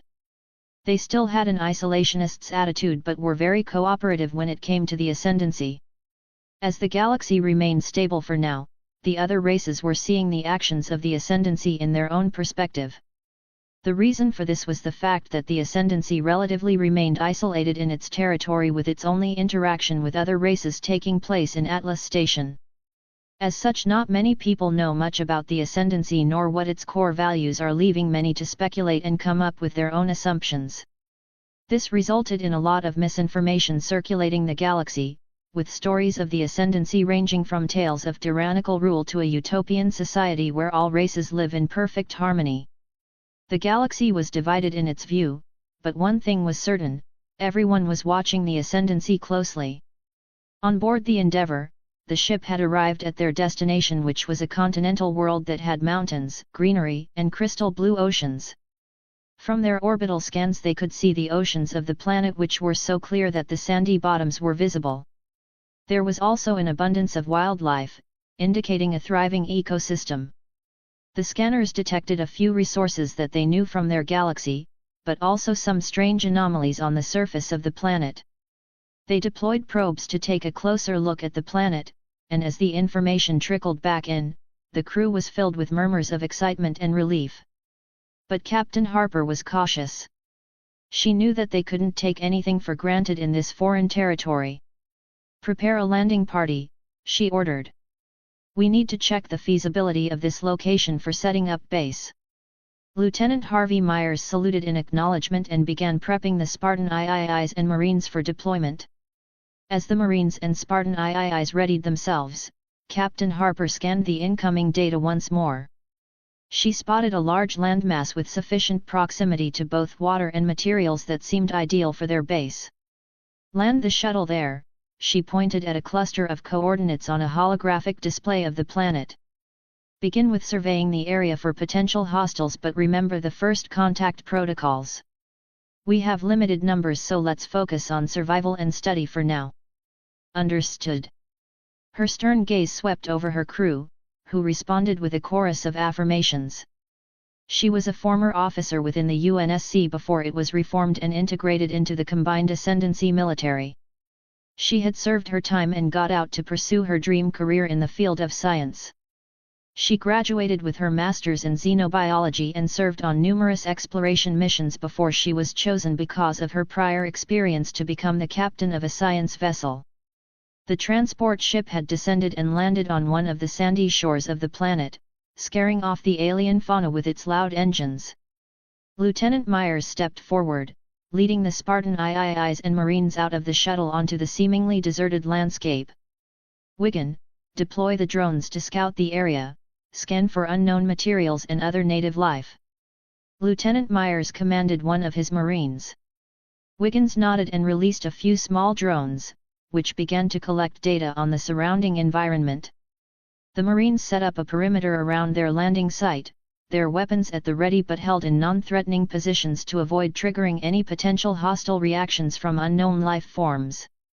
Meanwhile, Spartan IIIs moved with efficiency and precision as they began setting up their mobile base of operations. "Captain, we've set up some preliminary sensors around our landing site." One of the Spartan IIIs, a woman by the name of Lisbeth, reported over the comms.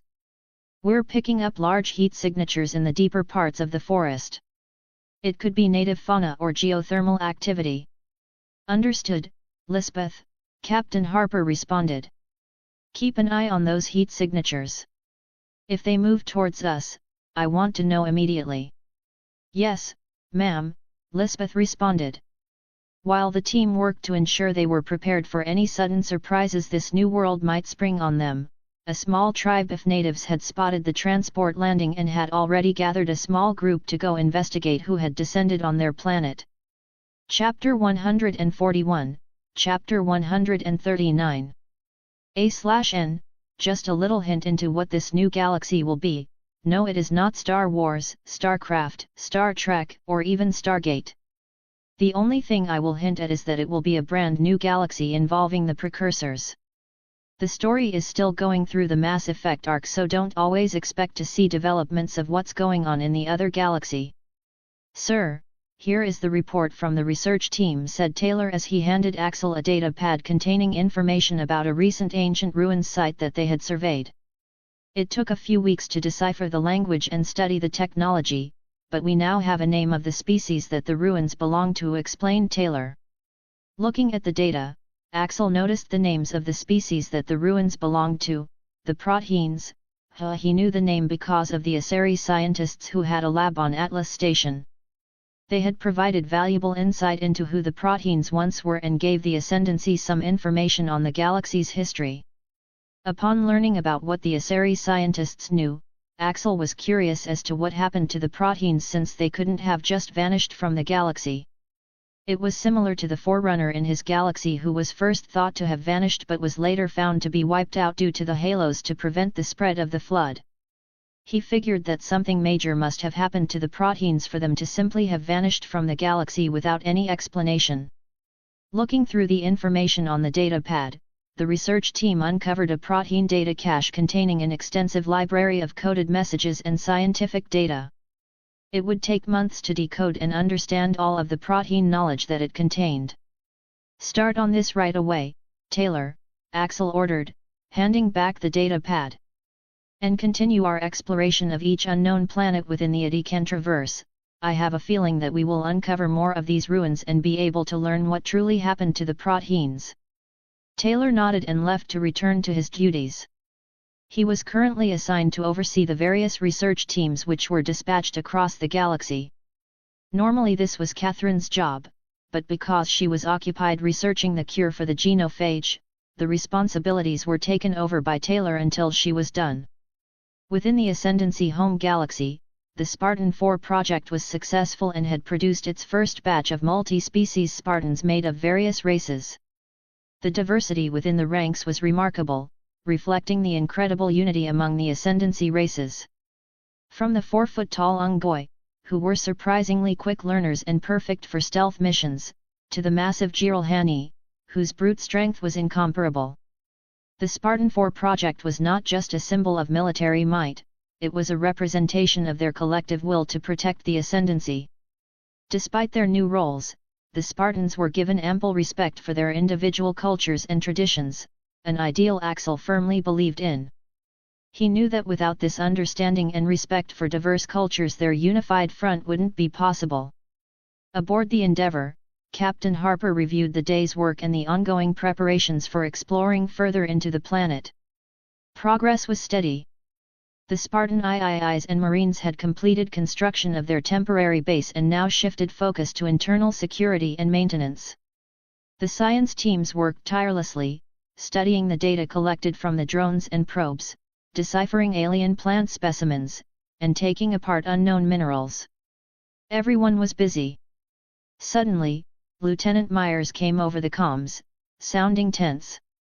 "Captain Harper, our perimeter sensors have detected movement, multiple heat signatures moving towards our location." "Understood, Lieutenant," Captain Harper responded quickly. "Ready the personnel for potential first contact, but remember, we are not here for a conflict. Keep weapons at non-aggressive positions unless attacked first." "Yes, ma'am," Myers responded as he prepared his team to encounter the incoming aliens. The Marines created a defensive position around the base, with Spartans placed at strategic positions within their ranks.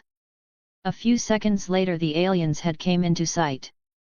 They had pale white skin with a strange mark on their forehead and faces. Their eyes looked to be dark grey or possibly black, but Myers couldn't really tell. Image here. They were wielding strange weapons which looked to be long staffs made out of an unknown material. The staffs were glowing with a bright blue color at each end and were giving off a strange energy signature. The alien group halted a few yards away, their gaze moving curiously among the humans assembled before them. Suddenly, one of them stepped forward. He was slightly taller than the rest and bore an intricate symbol on his forehead that glowed in tandem with his staff. Suddenly, the alien raised his staff high in the air and let out a resonating, harmonious chant. The others responded in kind, their voices blending into an eerily beautiful chorus. Then, all fell silent. That's when the symbol on the lead alien's forehead started to glow in tandem with his staff. Large amounts of energy started to build up into the staff. "Sir, what's it doing?" asked one of the Marines. "I don't know, but stay calm," Lieutenant Myers ordered. "Prepare for any possible." Before he could complete his sentence, a brilliant burst of energy shot out from the staff's tip, sending them flying back a few feet from where they were standing. Regaining his bearings, Lieutenant Myers saw the aliens charging at them with hostile intent. "Stand your ground! Open fire!" Lieutenant Myers' voice boomed over the startled exclamations of the Marines. The Marines and Spartans IIIs, though taken by surprise, quickly recovered and began returning fire. Despite the unexpected hostility, they remained calm and collected, their training kicking in. "Fall back to defensive positions," Myers commanded. The Marines followed his orders, falling back to their previously constructed fortifications while laying down suppressing fire. The aliens moved with a fluidity that was almost ethereal, darting to cover and avoiding gunfire with effortless ease. Their staff weapons cracked with energy, sending bolts of energy streaking towards Myers and his team. In the midst of this hostile encounter, Captain Harper's voice called over the COMM, "Lieutenant Myers. Status report. We're under attack. Unknown species." Lieutenant Myers replied as he ducked behind cover from incoming energy bolts. He peeked over the top of his cover to assess the situation and fired a few shots at an alien attempting to flank them. Get those scientists out of there and return to the ship, responded Harper. Understood, Captain, replied Myers, before turning to his COMM officer. Sergeant Hicks, initiate evacuation protocols for all research personnel, now. You've got it, Lieutenant, came the quick reply. As Hicks sent out the command to the science team, Myers turned back to the battlefront. The aliens were relentless, but so were the Marines and Spartans. They continued to hold the line long enough for the scientists to evacuate aboard the transport ship. Once they were on board, the rest of the Marines and Spartans slowly retreated back towards the transport ship. Once on board, the ship lifted off, leaving behind the makeshift camp that they created alongside everything they brought. Chapter 142, Chapter 140. Ascendancy Galaxy. Ever since the new galaxy was discovered, life within the Ascendancy's home galaxy continued to flourish. At the beginning, during the foundation of the Ascendancy, there was a lot of opposition coming from various factions within each race who didn't like the idea of having to live alongside their enemies. Even within the human colonies, there was a faction called Humanity First who wanted to purge all the Covenant races of the galaxy and have humans be the sole race within the galaxy. They believed that as inheritors of the mantle and the winners of the war, they had both the justification and the power to do so. Their main ideology revolved around a xenophobia against the Covenant races, which attracted a lot of attention from those who were against the founding of the new Imperial Ascendancy and including the other Covenant races within the new government. Though the amount of people who actually supported and joined Humanity First wasn't enough to make a difference. The number of people who supported Axel becoming the new ruler over all the other races dwarfed the number of supporters that Humanity First had. Over time, the group had gained the support of around a dozen members of the Ascendancy Senate who began to fund the activities of Humanity First, which involved promoting their agenda. To openly, protests were not against any laws established within the Ascendancy unless it turned violent, so they were allowed to conduct their activities under the supervision of ONI. As the years went on, the group saw little progress in their efforts and even saw humans starting to get along with the former species of the Covenant. So, the top leaders of the group had decided to make a violent show by bombing one of the interspecies exchange facilities on Earth. But before they could, they were arrested by ONI operatives and trialed for various crimes that put them away for a long time. The senators who funded them were also arrested and stripped of their political influence. After that incident, other groups found it hard to gain support from any senator since being in the Senate came with too many benefits that they didn't want to lose. The Senate was at the top of the political landscape within the Ascendancy, and they were expected to represent their respective planet in an honorable manner that reflects the Ascendancy's core values. For everybody else who enjoyed the new united government, life was as great as it could be. There were many things to do in the galaxy which allowed many people to chase their dreams. The government endorsed many people to get an education if they proved that they wanted a higher education. There is always people who don't want to get a higher education, which was fine as their dreams could probably be achieved without going to a university. Despite not being at war, the Ascendancy military still saw a steady rise in recruitment numbers. Despite officially not being a militarized state, the Ascendancy still maintained a standing military of 10 billion active service members. Most of them were the forces integrated from the various Covenant factions, while around 2 billion were from humans themselves.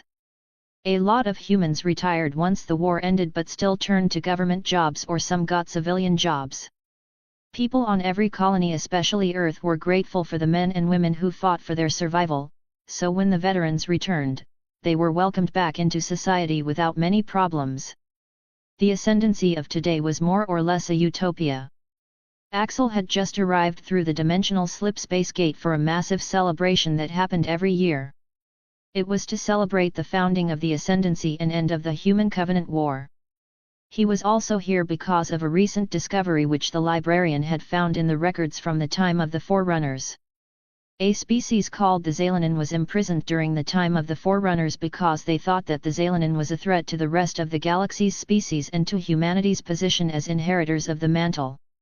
So they decided that the Xalanin were to be imprisoned on Installation 07, with some members subjugated for study at the silent auditorium on the ring.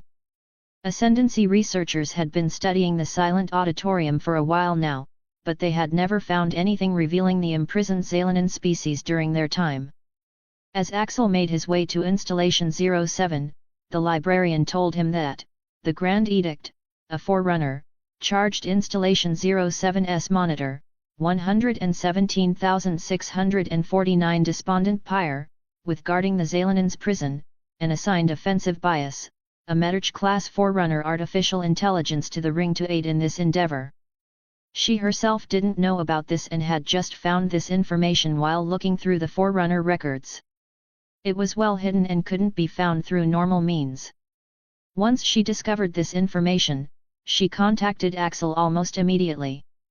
Now they were heading to Installation 07 to free this species and hopefully get them on their side.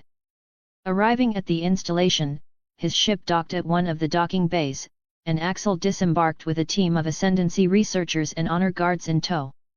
The librarian had led him through the labyrinthine pathways to reach the Xalanen's prison, buried deep within the installation. As they delved deeper into the bowels of Installation 07, their path was lit by luminescent glyphs on the walls. These glyphs bore cryptic warnings about the Xalanen species. These warnings spoke about their extraordinary intelligence and an ability to manipulate energy fields around them, a power that they used for elemental manipulation. Despite those warnings, Axel chose to continue. Proceed with caution, Axel advised his team. As they reached the heart of the prison, they found themselves standing before an archaic containment system. At its core, there was a soft glow, an energy field that seemed to be pulsating. Within this light, multiple figures were faintly visible. "They are still alive," the librarian whispered in response to the strong electromagnetic field surrounding the containment system. "Prepare for extraction," he ordered his team. The researchers nodded, pulling out their devices and starting the process of unlocking the Forerunner containment system. Like Axel, who could interface with Forerunner systems, many individuals who went through a long screening process were also given this ability. As they worked, Axel observed the Xalanen species closely. They were humanoid, with distinct elongated features and skin that shimmered under the energy field's light. He wondered what these beings might be feeling or thinking, imprisoned for so long in a stasis. After a few minutes had passed, the stasis field had deactivated. As it faded, the Xalanen within slowly began to move. One by one, they raised their heads, blinking their bright eyes at their saviors. Their leader stepped forward, his expression inscrutable as he seemed to take in everyone and everything around him. "I am Emperor Axel," Axel began, breaking the silence. "I am here to release you." The Xalanen leader simply regarded him for a moment before offering a small nod of acknowledgement. His voice echoed through the chamber as he spoke his first words in millennia. "We are aware." The Ascendancy researchers watched as the Xalanen began to move with cautious grace, stretching limbs that had been quiet for a long time. Even standing still, their inherent energy was palpable, creating a buzz in the air. "Emperor Axel," the leader began, his voice was deep and resonating like a bell tolling at midnight, "I am called Talon. It is an unexpected circumstance to find ourselves awakened from our long imprisonment." Axel inclined his head in a gesture of respect. "Talon, I understand this must be disorienting for you and your people. But rest assured, we have no intention of causing you further harm. My only intent was to free your people from this unjust containment." The leader of the Xalanen, Talon, studied Axel with eyes that seemed to carry the weight of centuries within them. He nodded slightly before he spoke again. "We were told such words once before," he said, his tone neutral. "The Forerunners promised us peace and safety, instead they gave us chains." At this the librarian had spoken up, "That is something that is unforgivable, and I would like to apologize for our actions at the time." Talon inclined his head in acknowledgement. "Your words are welcomed, yet actions speak louder," he said, his gaze shifting towards the assembled team. "We will need time to adjust, Emperor Axel. Centuries of silence cannot be erased in mere hours." "Of course," Axel agreed with a nod.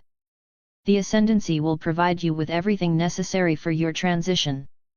You're free to choose where to go and what to do. But I would like for your species to join the Ascendancy as we aim for freedom, not coercion." A silence ensued as Talon seemed to consider his words. Then, he spoke again, a hint of curiosity coloring his tone. "These Ascendancy values you speak of. What are they?" Axel smiled at the question. "Unity, progress, and freedom," he began. "These are the fundamentals upon which our empire was built. We seek to learn from past mistakes and build a world that is fair and just for all." "And how do you ensure these values are upheld?" Talon asked further. "Through our actions," Axel replied firmly. "We maintain peace through a balance of power and respect each individual's rights and freedoms. We strive to advance technologically and culturally, sharing knowledge for the good of all. Above all, we believe in choice. Every being has a right to choose their path." Talon listened intently. "Your words carry weight, Emperor Axel. We will observe and learn. In time, we will decide if these values align with ours. But first there is somebody else imprisoned, a former member of our species' rule class." "Yes, I know of where this person is. I was going to take you to release her next." "She goes by the name of the Harbinger," said the librarian. Axel nodded and was taken to where the Harbinger was imprisoned to free her.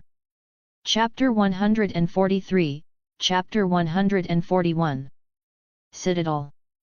Counselors began. The CSEC officer as reported the findings of their investigation of Counselor Kaitus. "The evidence that the Ascendancy provided is most certainly true based off what we found in our investigation. We did not find the exact evidence that was the Ascendancy provided us, but we found similar evidence that involved Counselor Kaitus sending funds to various corporations, groups, mercenaries, and wealth of other people." The CSEC officer's words echoed over the council chambers, a stark confirmation of Kaitus's treachery. The faces of the Asari and Solarian councillor filled with disappointment and a sense of betrayal. "We should have kept a close eye on Kaitus. He was always prone to take aggressive actions rather than wait and let things play out. From the moment we proposed to sit and watch how the situation with the genophage cure develops, he was always against the idea," said Councillor Valise. "I was also against the idea at first, considering my people were the ones to develop the genophage, but I also see reason in seeing how it develops despite the high probability that we might have a second Krogan rebellions," replied Councillor Tivis. He was with Kaitus when they first objected to allowing a cure to be developed, but after Valise brought up some interesting points he remained neutral in the matter and opted to allow for the cure to be developed. "Perhaps we have underestimated the Ascendancy's intentions," Valise began, her voice echoing in the expansive council room. "While we have been preoccupied with the idea of a second Krogan rebellion, we have neglected to consider the potential benefits of cooperation with the Ascendancy." From his holographic display, Councillor Tivis thoughtfully agreed. "You might be right," he admitted. "The Krogan are an undeniable force. Unruly and dangerous, yes, but they have also endured centuries of suffering under the genophage. The Ascendancy offers them a chance for healing, for growth. It may well be that they forge a new path, one not marked by war and chaos. Moreover, we must also consider our strained relationship with Emperor Axel and the Ascendancy. This incident with Kaitus has only served to widen the gap between us," added Valise. "I concur," Tivis said solemnly. "Our actions were based on fear and uncertainty. It is time we rectify our mistakes and engage in diplomatic conversation with the Ascendancy.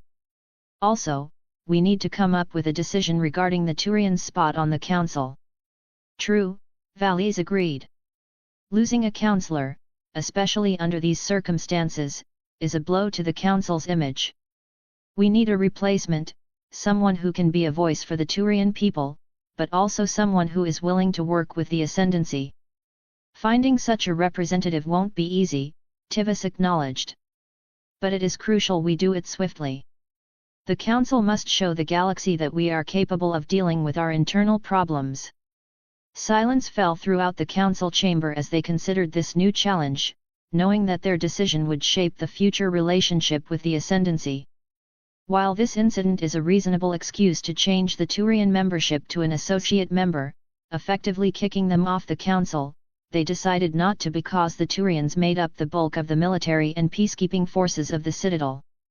Making such a decision would possibly cause a war between the council and the Turian hierarchy. The stakes had never been higher. The Turians on the other hand had started to secretly build up their fleet, completely disregarding the restrictions of the Phyrexian Naval Conference. The Treaty of Phyrexian is a treaty signed by council races limiting the number of dreadnoughts among the different Citadel races in their given fleets. At the Phyrexian Naval Conference, the council races agreed to fix a ratio of dreadnought construction between themselves due to their destructive potential. At the top of the pyramid is the peacekeeping Turian fleet, which makes up most of the Citadel fleet. Second, are the other council races, the Aseri and the Solarians. Council associate races, like the Hanar, Valis, and Systems Alliance are at the bottom of the list. While the Turian fleet is by far the most powerful among the council races, even they recognized how insignificant their navy was compared to the navy of the Ascendancy. Because of this fact, the Citadel was invaded, and they couldn't do anything about it except squabble amongst themselves trying to figure out what to do. The Ascendancy wasn't part of Citadel space, so they could declare war at any time. But war was off the table, they didn't have the capability to wage a war without suffering the consequences. First, the Council would not join them in their war, leaving them on their own. Second, there are many races who will condemn their war against the Ascendancy, and lastly, they simply didn't know enough about the Ascendancy to start a war. Information is a major factor when it comes to war, and they didn't have much. They didn't know the culture, type of government, military capabilities, or even the geographical layout of the Ascendancy. It was a great unknown, and diving headfirst into a war with them would be akin to jumping off a cliff blindfolded. The Solarians had arranged a meeting between them, the Ascendancy, Aseri, and Turians to ease the tensions between their empires. What the council decided or planned had nothing to do with them. In the end it all came down to the actions of the individual governments. A neutral meeting location within the Shadow Sea cluster, which was close to the galactic core, was arranged. The ships of delegates from the Ascendancy, Solarian Union, Turian Hierarchy, and the Aseri Republics had met to engage in long talks that would ease the tensions within the galaxy. The delegates were received by a committee of Solarians. Dalatras Linran from the Solarian Union was standing at the forefront. She first acknowledged the Ascendancy delegate, Lila Franco, a prominent figure within the Ascendancy who had been on various diplomatic missions in the Terminus systems and Council space. Linran had inclined her head slightly in a gesture of respect. Next, she turned her attention to the delegates from the Turian Hierarchy and Aseri Republics, Primarch Gavorn and Matriarch Ethida respectively. We are gathered here today to discuss the future of intergalactic relationships and to work towards an amicable solution, Dalatras Linran said, her voice clear and firm. I agree, Lila said. However, it is essential we first address the elephant in the room, the recent incident with Councillor Kaitus. The Ascendancy is willing to overlook this incident as we will not blame an entire race because of the actions of one person. Primarch Gavorn sighed hearing this, since he expected this to be brought up. The other Primarches had chosen him to put on a front with the Ascendancy, making it seem like they were willing to forgive the attack on the Citadel. However, in reality they were just buying time to bolster their own defenses. Gavorn knew the dangers of such a hollow approach. If the Ascendancy caught wind of this, it would only further escalate the situation. We appreciate your understanding, he said, nodding towards Lila. We deeply regret Councillor Kaitu's action, and the Turian hierarchy has taken measures to ensure that such lapses in judgment among our councillor will not occur in the future. Matriarch Ethida pitched in her thoughts. In order to heal this rift between us, we must ensure transparency in our actions. This is not just about mending a diplomatic relationship but also about building mutual trust. Dalatras Linran nodded in agreement. Let us move forward on these terms then. Today, we should focus on strengthening our ties and preventing future conflicts. The discussions went deep into the night, with each delegation laying out their concerns and discussing potential solutions. They touched upon various topics ranging from intergalactic trade treaties to further cooperation on an individual level without the need for the Citadel Council. Near the end of the meeting, the final decisions were made and agreed upon. In addition to a few treaties that would be signed, Lila had agreed to speak with her government about helping rebuild the Citadel to boost cooperation. She didn't have the authority to simply say that they would and could only sign beneficial treaties that didn't negatively affect the Ascendancy. Of course, such treaties would be reviewed even after they were signed and then officially implemented once the leadership of each country signed it. A/N, the next 2 or 3 chapters will be time skips talking about various events, and the progress of both the Mass Effect Galaxy and the Halo Galaxy. I hope to release it all one day to get started on the next arc, which will involve the Reapers and such. The story will continue to be explained during the time skips, such as the discovery of more protein ruins and eventually protein stasis pods. During this time the Ascendancy will also learn about the Reapers and investigate whether they are a threat to the Ascendancy or not. Some of the main characters from the video game might also make their appearance, but the storyline will slightly change to represent how the Ascendancy's presence affects those characters. The new technology, among other things that will be created in both galaxies, will also be mentioned if any, but mainly this is just to progress the story from all this political stuff to the action part. I have a lot of plans for the next few chapters to progress the story, and I have not forgotten about the Geth, the Rachni, the Vorsha, Shadow Broker, Yogg, or any other species/important figures in the galaxy. Chapter 144, Chapter 142. Mass Effect Galaxy. 5 years later, 2170. 5 years of peaceful development and progress had allowed the tense situation within the galaxy to not escalate any further. Kaituz was replaced on the Citadel Council with another counselor who underwent a lot of scrutiny and investigations into his selection. The Citadel had found a way to coexist peacefully with the Ascendancy, something that seemed impossible after the attack on the Citadel.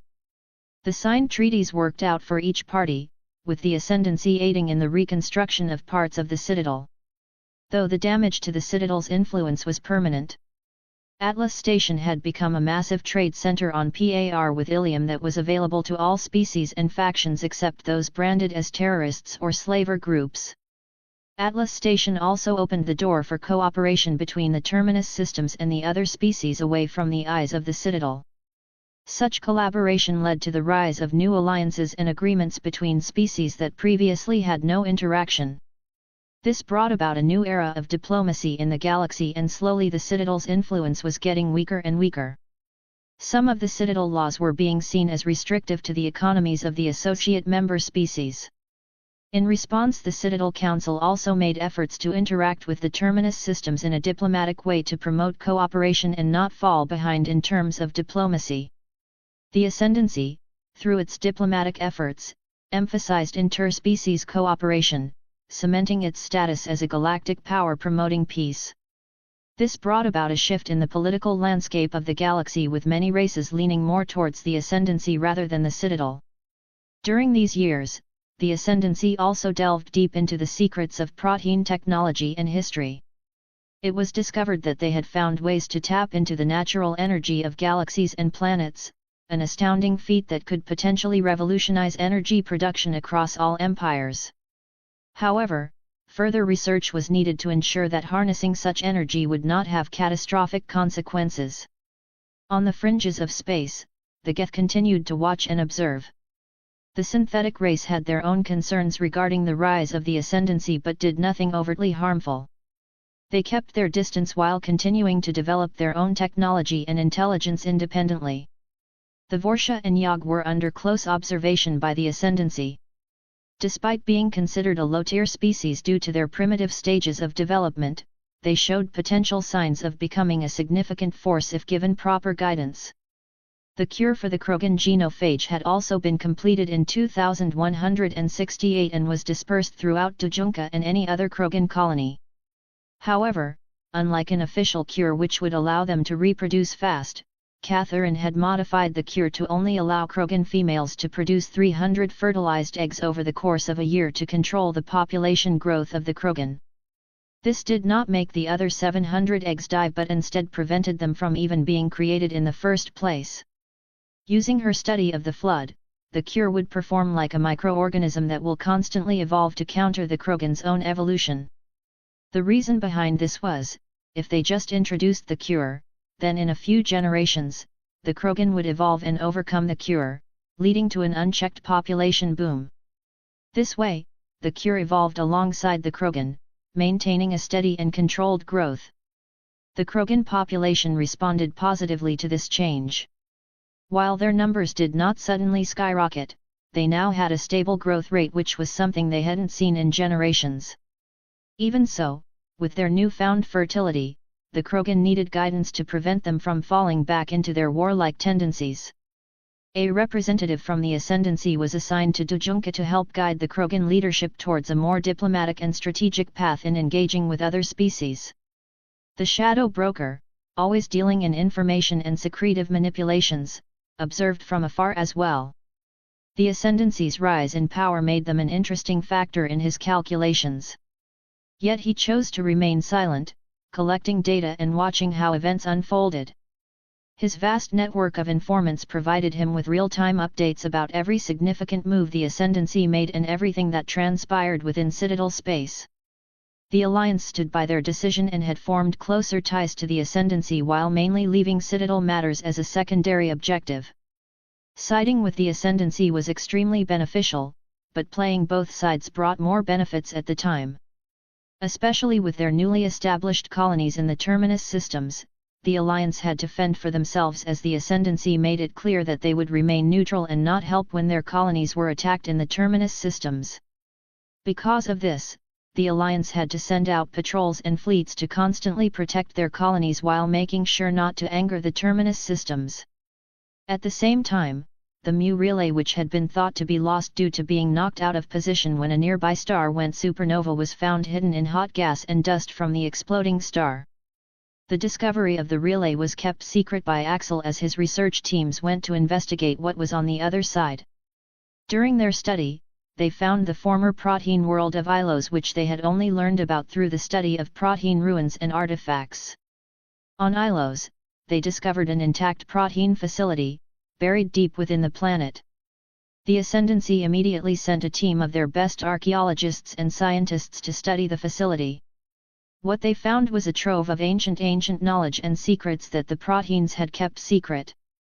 They had encountered a Protean 6 within the facility, which explained to them how the Proteans had observed the galaxy for centuries, studying and cataloging the development of countless species that had risen and fallen during their reign. In their records, they also found something else that caused them to become even more intrigued: the reason why the Proteans had disappeared. It was due to the arrival of an extragalactic species known as the Reapers, cyclical purveyors of death and destruction, who came to harvest sentient life in the galaxy every 50,000 years. This revelation sent shockwaves through the scientific community within the Ascendancy, prompting an immediate and thorough investigation into the credibility of the six statements. The thought that a species of machines wiped out all sentient life in the galaxy every 50,000 was alarming, to say the least. More concerning was the fact that if these Reapers were indeed real, then how would the Ascendancy military deal with them? Through diligent work, the archaeologists were eventually able to unlock further records, including those detailing the intricate network of mass relays. They also uncovered detailed studies on Reaper technology and design which were similar to the information that the Forerunners had on the Precursors' technology, which sparked even more interests. A study was conducted from 2168 until the beginning of 2170, resulting in a scientific article being published and endorsed by the Ascendancy, informing the galaxy of this threat and creating a new interspecies scientific team funded by the Ascendancy to launch further investigations and gather more information on this threat. The Citadel Council didn't think that this information was real and dismissed it as a ploy by the Ascendancy to sow discord and panic among the peoples of the Citadel.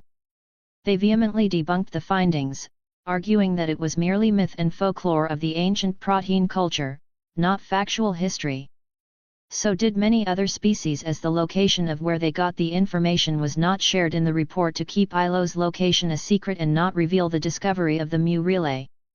Still, there were many enthusiastic scientists eager to learn more about the so-called Reapers, especially when they had a tremendous amount of funding plus guaranteed pay no matter how much information their research turned up. Dozens of scientists from various races jumped at this opportunity despite the majority of the galaxy not believing in this threat.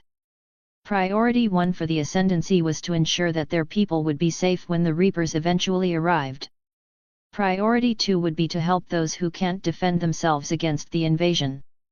The dimensional gate leading to the Ascendancy home galaxy was secured enough so that the Reapers couldn't use it to invade the other side.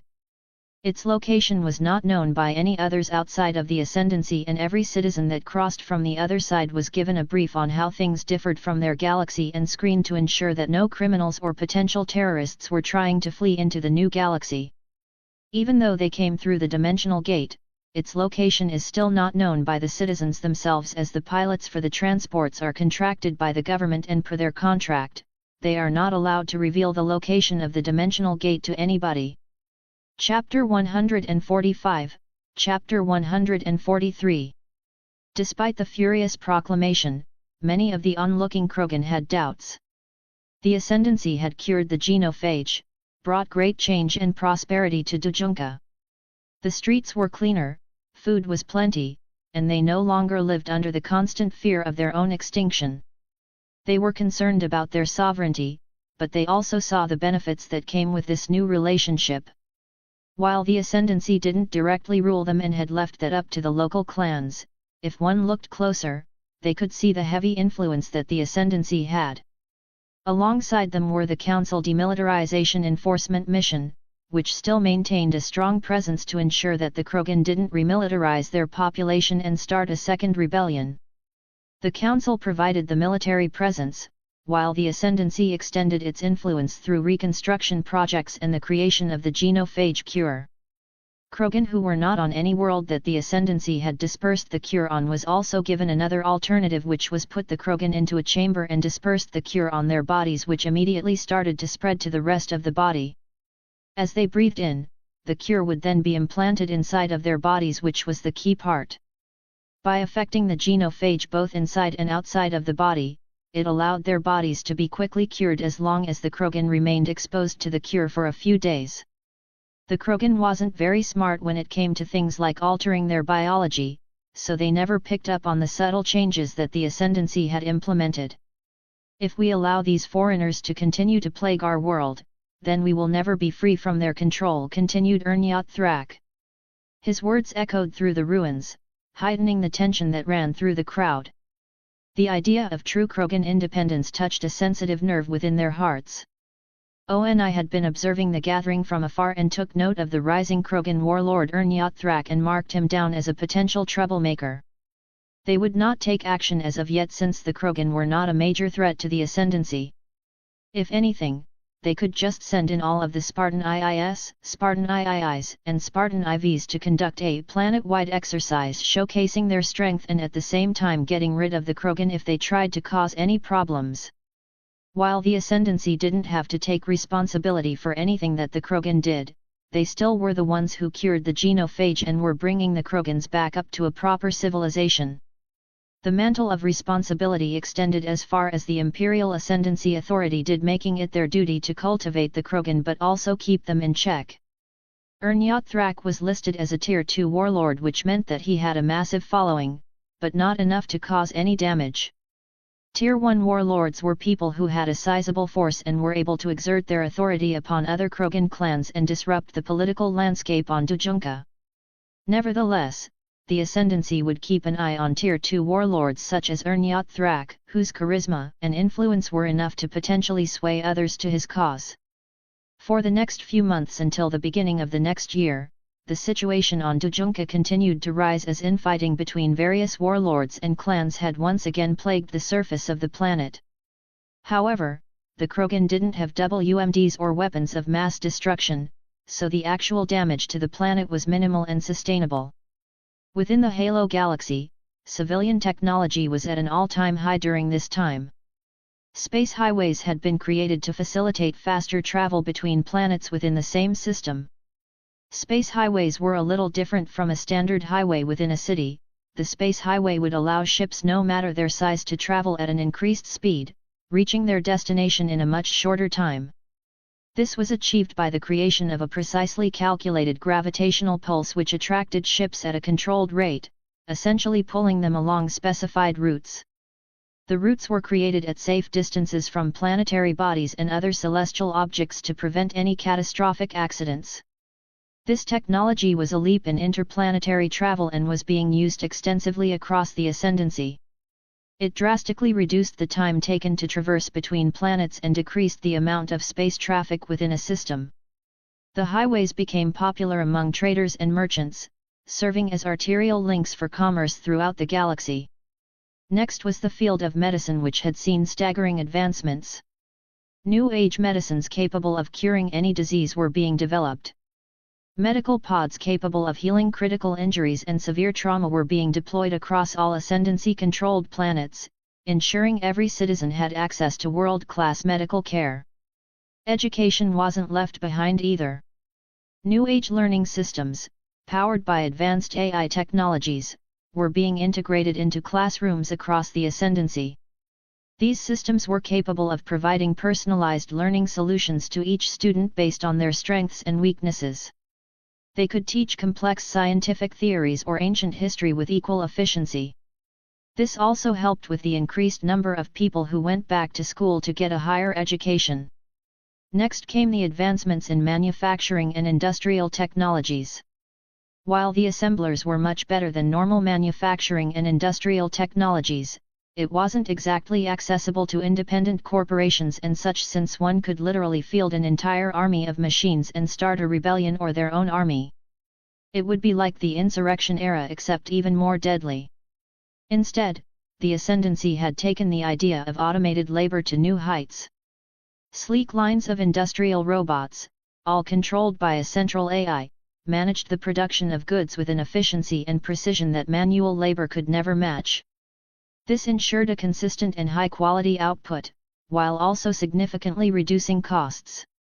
Additionally, it reduced the pressure on the human populace, alleviating concerns about unemployment. With advanced retraining programs in place, many former factory workers found new jobs in fields they might never have imagined entering. Moreover, augmented reality had become a part of daily life for Ascendancy citizens. This technology was integrated into multiple aspects of daily living, from education to entertainment to services. For instance, people could now have virtual meetings right at home or interact with AI-driven characters for a more immersive gaming experience. However, with this new age of virtual technology, the Senate had mandated an exercise routine which would keep people in shape and also enhance the augmentations that they received. Some people didn't like it, as they had to take time out of their day and exercise to maintain a healthy diet, but the majority of people understood that with their new enhancements they needed new diets and workout routines to maintain a healthy body. All in all, life was good for those who enjoyed it. There were many things to do, places to see, and other cultures to understand. Chapter 146, Chapter 144. 2175. 5 years later, after Ernyathrak started causing problems on Dujunka, Cerberus, a human paramilitary group led by the enigmatic Elusive Man, had made its presence known throughout the galaxy. They had been caught performing dangerous experimentations on biotic subjects, engaging in terrorist activities, as well as sabotage and assassination plots against various races' militaries including the Alliance. Because of this, both the Alliance and the Citadel have declared Cerberus to be a terrorist organization and will prosecute identified Cerberus agents accordingly. So far, Cerberus has not encountered the Ascendancy, but if they did, then they better start counting their days. Somewhere in the terminus systems within his station, the Elusive Man was in a meeting with a few of his key operatives. The room was bathed in a dim, azure glow from the giant star that loomed behind him, casting long shadows on the faces of his subordinates. "The Ascendancy," he began, his voice a low rasp echoing around the soundproof room. They are not to be trifled with. He flicked his cigarette, the ash floating weightlessly before settling down onto his mahogany desk. We've been through this, elusive man, one of his agents, a stoic human with sharp features, responded, crossing his arms over his chest. The Ascendancy has strength and numbers, and technology. It would be suicidal to engage them directly. The elusive man nodded slowly, pressing his fingers together as he looked at the star in front of him. He was silent for a few moments before he finally spoke again. True, we can't face them head-on, but we have other means to contend with the Ascendancy, he said cryptically, a wicked grin pulling at the corner of his lips. Remember the Empress who was attacked on Dujunka, he continued. She had an assistant whom I'm sure has significant knowledge on how the Ascendancy technology works. If we could somehow find a way to kidnap her, then we can advance humanity to a higher level than the rest of the species. Another Cerberus agent, a woman with cold eyes and tightly coiled blonde hair, shook her head in disagreement. That will be impossible, she said. That woman is probably the Empress's close friend, so she will most likely be protected by those Spartans. Hearing the name, the elusive man himself had lost his smile. He had seen the Spartans in action, and he couldn't help but want to discover what the difference is between the humans within the Ascendancy and those within the Alliance.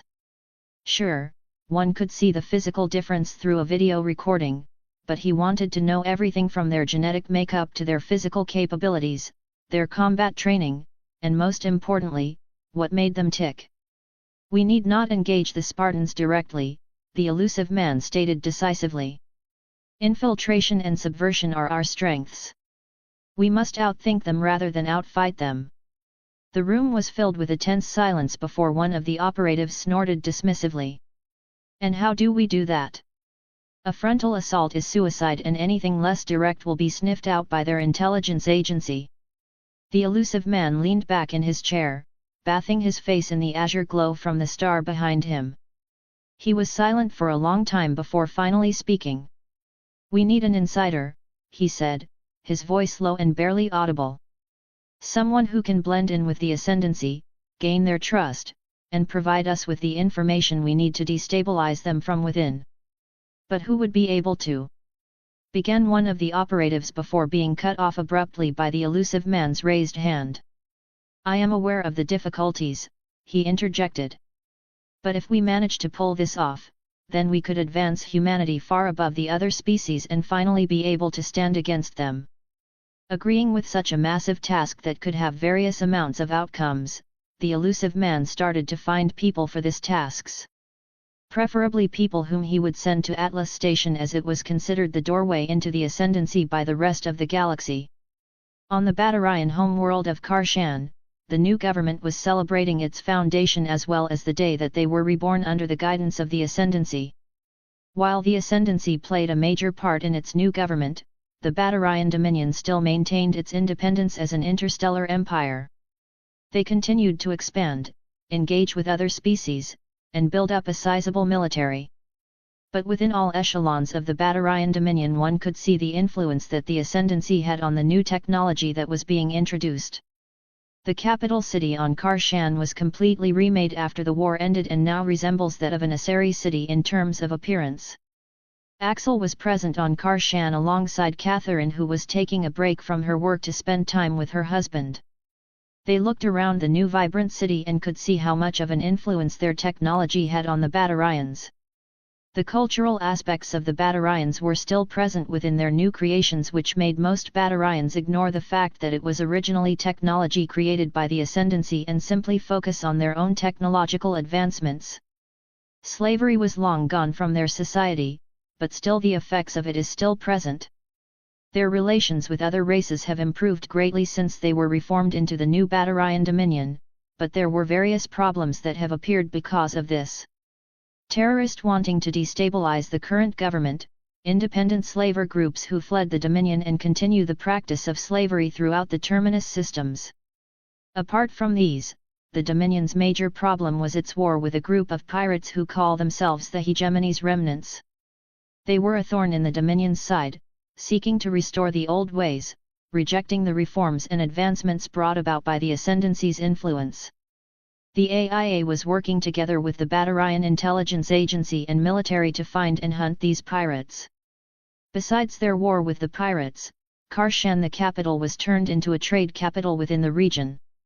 The economy was booming, and the Batarian people were experiencing a new prosperity not built off the backs of slaves. They traded with the Ascendancy, reaping the benefits of their advanced technology, as well as other races. Atlas Station was the prime place where the Batarian government could change the view other governments had on them and increase their influence. A/N, War with the Reapers alongside new military technology coming soon.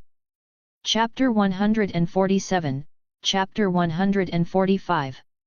On the human colony of Elysium controlled by the Alliance, a huge band of pirates mixed with terrorists from the Batarian hegemony's remnants, partly funded by various Batarian corporations who lost a lot of profit from having to end their practice of slavery. The attack was intended to destroy Elysium and was in response to the Alliance's aggressive expansion into the Skylian Verge. The Skylian Verge is a largely undeveloped patch of space situated along the borders of the system's Alliance and Batarian dominion. As such, both powers are contending with each other to colonize, develop, and exploit the worlds in the region. While mostly there had been only slight diplomatic repercussions between the two, there was still a developing hate between the two races. The Batarians, who had been in the galaxy longer than the Alliance and saw the Skylian Verge as rightfully theirs, and opposed the Alliance being allowed to colonize planets in the Verge. Axel decided not to step in and let the situation play out, as whatever happened, he would be there to stabilize the situation in the aftermath. His attention as well as the Ascendancy's was required elsewhere. The pirates descended on Elysium, targeting the colony's defenses first, which allowed for more of their forces to land. The attack was being led by a former Batarian general who defected to the Remnants' side when the war ended. His name was General Krivuk, a notorious name throughout the galaxy, feared and despised by many. With a cunning mind and fierce ambitions, he was a well-known terrorist wanted for many crimes that he had committed throughout the years. Elenos Haliot was the leader for the pirates and was working alongside General Krivuk to launch a combined attack against Elysium. Haliot rallied the inhabitants of the Terminus systems to attack Elysium, an assault that would later be known as the Skylian Blitz. He intended to use the prestige of the Blitz to cement his position as leader of the Terminus system's many pirate bands. General Krivuk was a ruthless pragmatist. His assault on the colony's defenses was swift, brutal, and efficient. The Alliance had expected skirmishes, minor hit-and-run tactics. They had not been prepared for the full-out onslaught that Krivuk brought down on their colony. As the defenses fell, pirate warships combined with ships bearing the symbol of the hegemony's remnants descended from orbit, disembarking hordes of Batarian and other alien troops onto the colony's surface. On the ground, the Alliance forces were desperately trying to defend the colony against the overwhelming enemy forces. But even as they rallied, their numbers dwindled, their defenses collapsing under the weight of Krivuk's relentless assault. The residents of Elysium found themselves thrown into a war zone, their homes reduced to rubble and their lives hanging in the balance. In the midst of this chaos, soldiers from the Alliance fought back with everything they had. They erected makeshift barricades, setting up positions at key vantage points throughout the colony. Heroes emerged from unlikely places. Factory workers took up arms alongside soldiers, doctors, nurses, and medical staff transformed storefronts into field hospitals. Ordinary citizens stepped up and aided in evacuation efforts. On one front, one particular young officer, Lieutenant Junior Grade John Shepard, was in a difficult situation. "Sir, we can't hold this position for much longer, we need to get our wounded out of here," shouted a soldier as they were ducking behind cover. Analyzing the situation, Shepard saw that the onslaught of the enemy forces wasn't slowing down anytime soon, and if they retreated now, then they would allow other forces to be flanked should they lose this position. "All right," he said, his voice steady amidst the chaos and noise. "Fall back to secondary positions, we'll cover your retreat." The soldier nodded hesitantly before turning to relay the order. A stray grenade exploded nearby, shaking the ground beneath them and raining down debris on their heads. Shepard didn't flinch, didn't break his gaze from the battlefield as one misstep and they would lose everything. He knew this was a losing fight, but retreating now would put too many forces at risk, and surrender was not an option. He'd make damn sure they paid a high price for every inch of Elysium they took. As the wounded soldiers began to move, Shepard rallied what was left of his team. Gomez. Cover fire. Blaze, start laying down some mines. As his orders echoed around him, Shepard gripped his rifle tighter, ready for what was to come.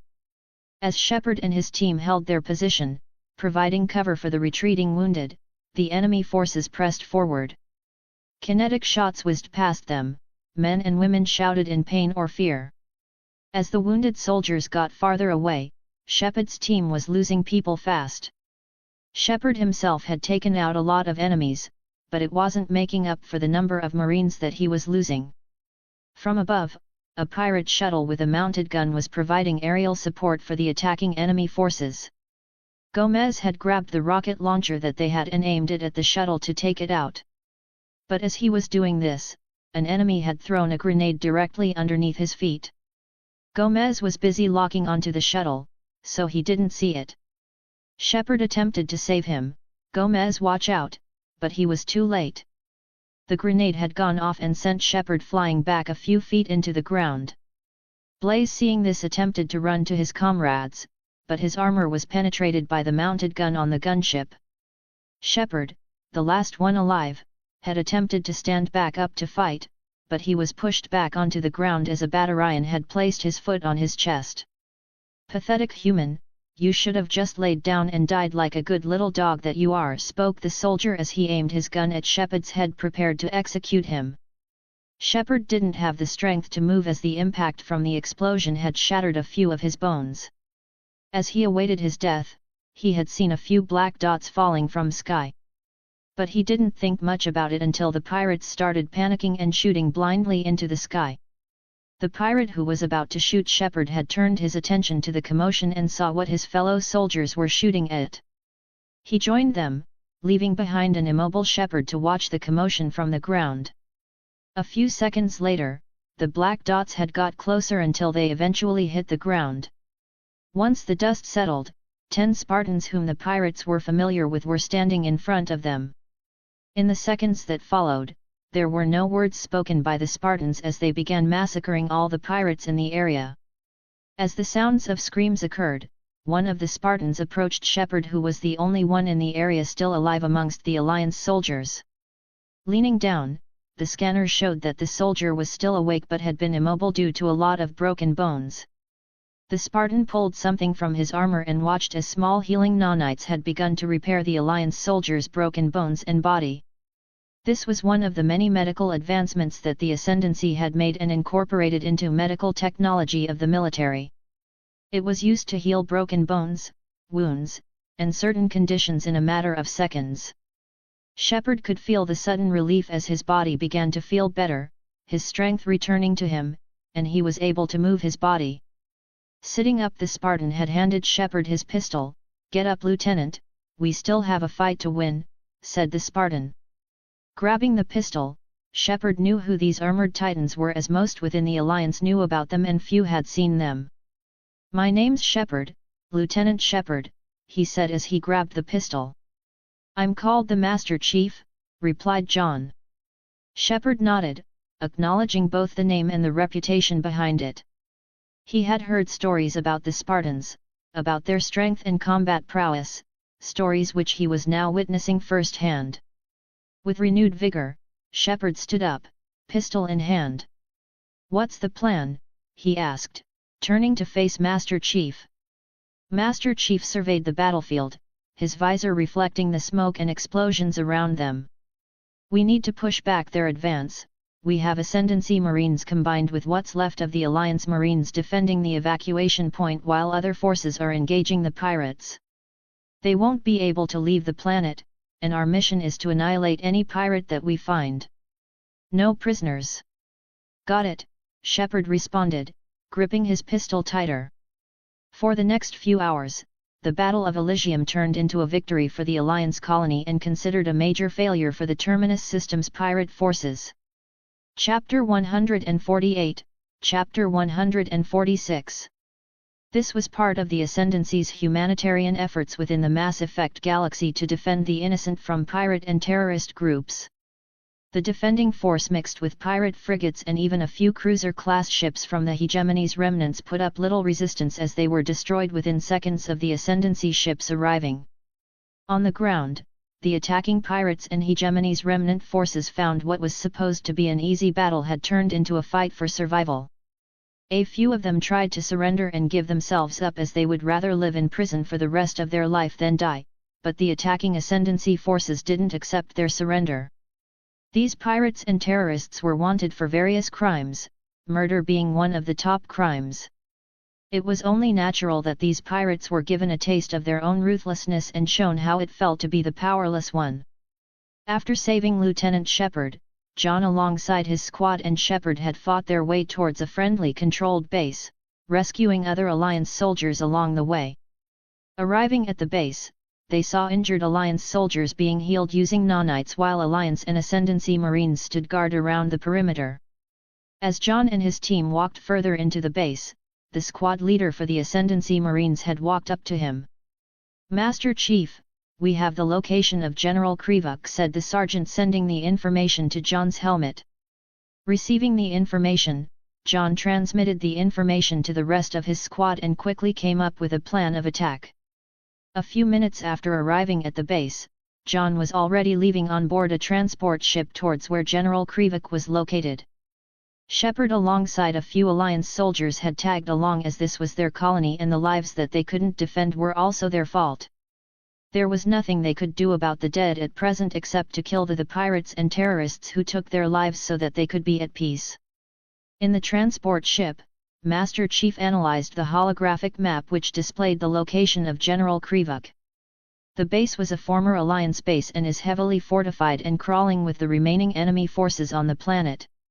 Already other Marines and Spartans were converging on the base to surround it and finish off the general. Once in position they would wait for his orders before they started the attack. "Drop us here." John pointed to a location slightly distanced from the base, covered by a thick line of trees. It provided a perfect cover for their initial attack.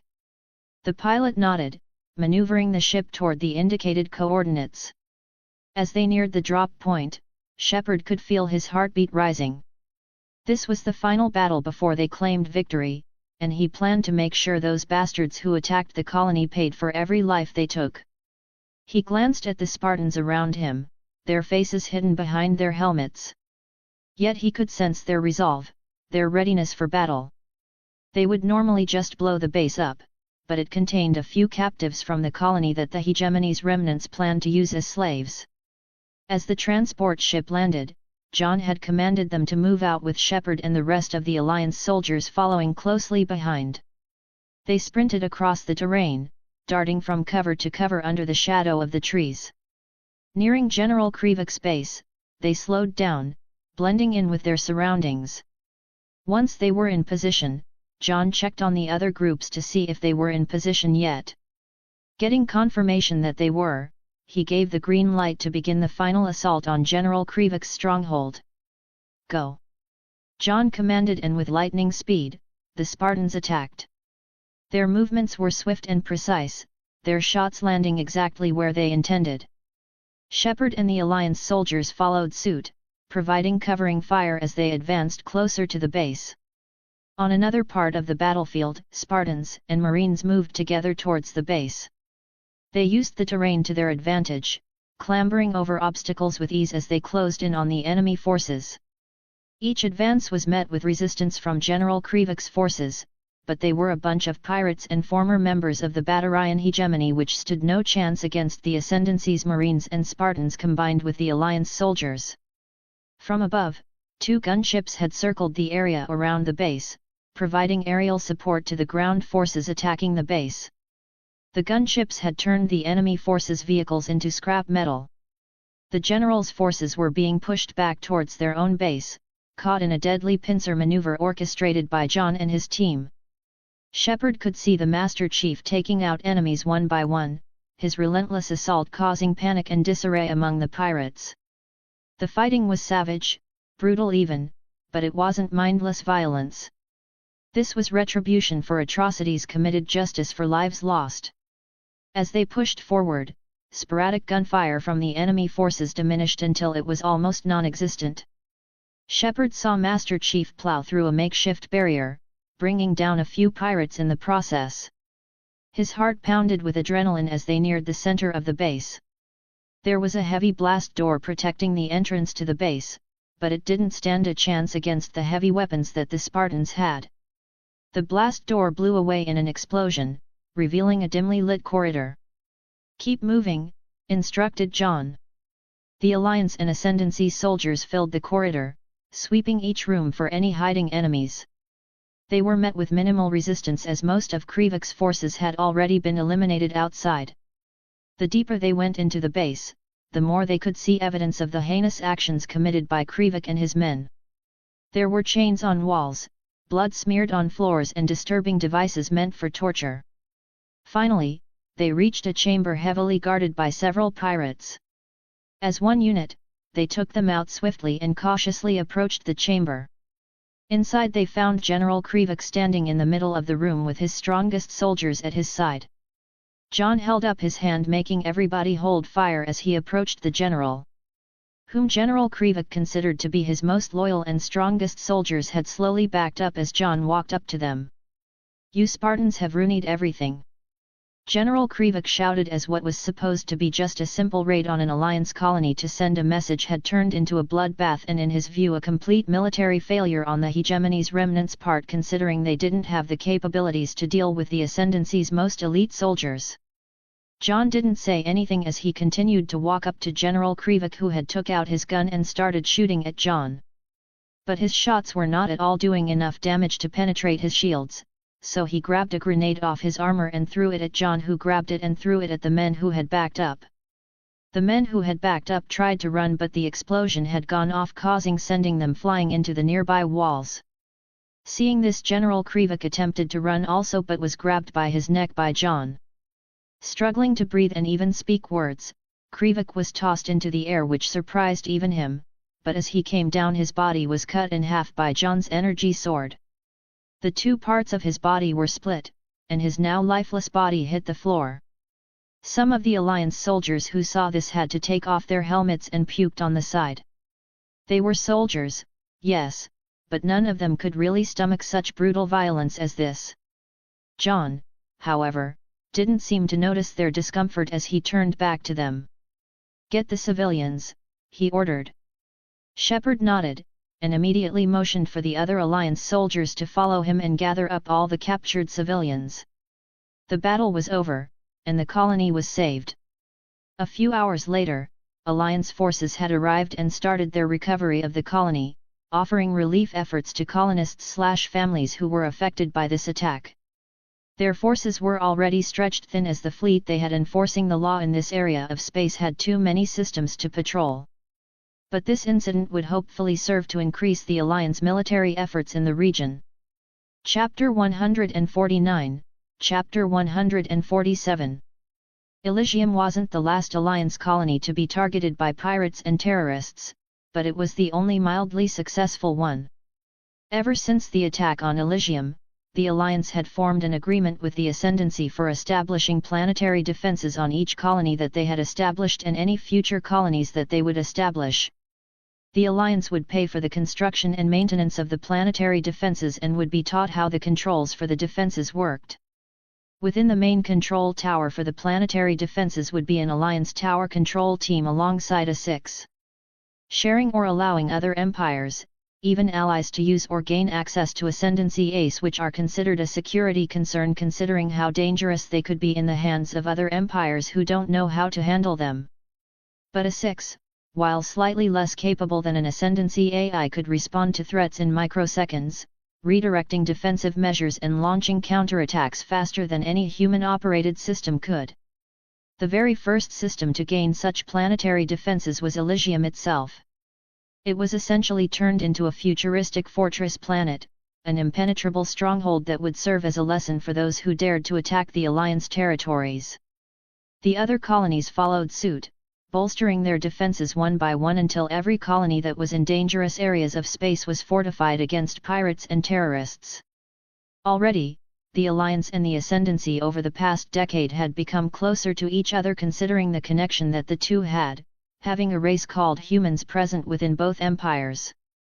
As a result, the Alliance adopted a few technologies from the Ascendancy and made it their own. It was not on the Ascendancy's level, but the fact that they could develop their own version of it and implement it on warships showed how capable they were. Innovation and adaptability were key traits for a successful empire, and the Alliance was proving that they were capable of both, even if only by a little. The Turians, on the other hand, had secretly built up their fleet to have more active dreadnoughts than they were allowed. Knowledge of this was limited to only a select few within the Turian hierarchy, which limited this information being discovered by anybody else. They had a long plan established to eventually take revenge for both the first contact with the Ascendancy and the Battle of the Citadel. In public they showed their neutral side, making it seem like they weren't planning anything against the Ascendancy and had opted to forgive the humiliation that they received. Shepard, alongside all the Marines present during the Battle of Elysium, was awarded with medals and recognition for their actions on Elysium. Despite the accolades, it was a victory that Shepard found hard to accept, haunted by the lives lost and the horrifying brutality of the battle. But what else could they have done? At a reception in Shepard's honor at the Alliance headquarters on Earth, the recently promoted Admiral Hackett took the stage with an unusually solemn face. It has been said that war is terror. However, in these trying times, it takes courage to face that terror, he began, his voice echoing through the great hall. The man we are honoring today has shown us precisely this courage. Lieutenant Shepard not only led our forces into battle but, alongside our Ascendancy allies, saved countless lives. As Hackett continued his speech, Shepard looked out across the sea of faces, soldiers, commanders, politicians, people who trusted him with their lives and loved ones. The responsibility felt heavy on his shoulders. Once the ceremony was over and most of the guests dispersed, going back to their daily activities, Shepard, on the other hand, had talked a bit more with Admiral Hackett, who talked more about the pirates and terrorists that attacked Elysium. The following year, Shepard would be involved in another battle on the Alliance colony of Akuz, where they were sent, Shepard and a team of Marines, on scouting mission. However, the scouting mission went wrong when a Thresher Maw showed up and attacked them. Thresher Maws were giant, worm-like creatures notoriously hard to kill and could burrow underground, making them a deadly surprise for any soldier. Shepard's team was decimated in seconds. Soldiers were thrown aside like ragdolls, their bodies crushed under the Thresher Maw's massive form. Only Shepard managed to evade the initial attack with quick reflexes. His heartbeat pounded in his ears as he scrambled for cover, the sounds of annihilation echoing around him. With each passing minute, his survival seemed less likely. The Thresher Maw was relentless, its destructive power unlike anything he'd faced before. A feeling of dread fell over him as he realized that he might not make it out of this alive. But Shepard refused to give up. He knew that he had a duty to fulfill, to protect the Alliance colonies from threats, be it pirates, terrorists, or even monstrous alien creatures. He would not die here on Akuz.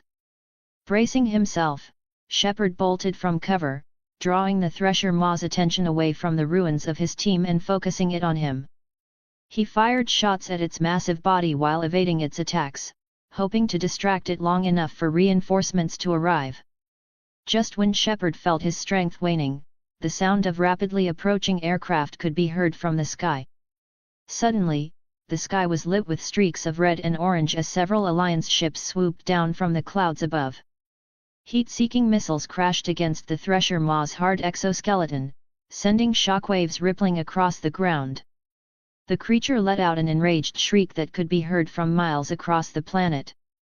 It escaped back underground, allowing a shuttle to land and pick up evacuated Shepard from the area. Once the area was clear, they would come back and retrieve the bodies of Shepard's fallen crowds, but for now they would retreat. His entire squad was killed during the ambush, and he was the only one to survive yet again.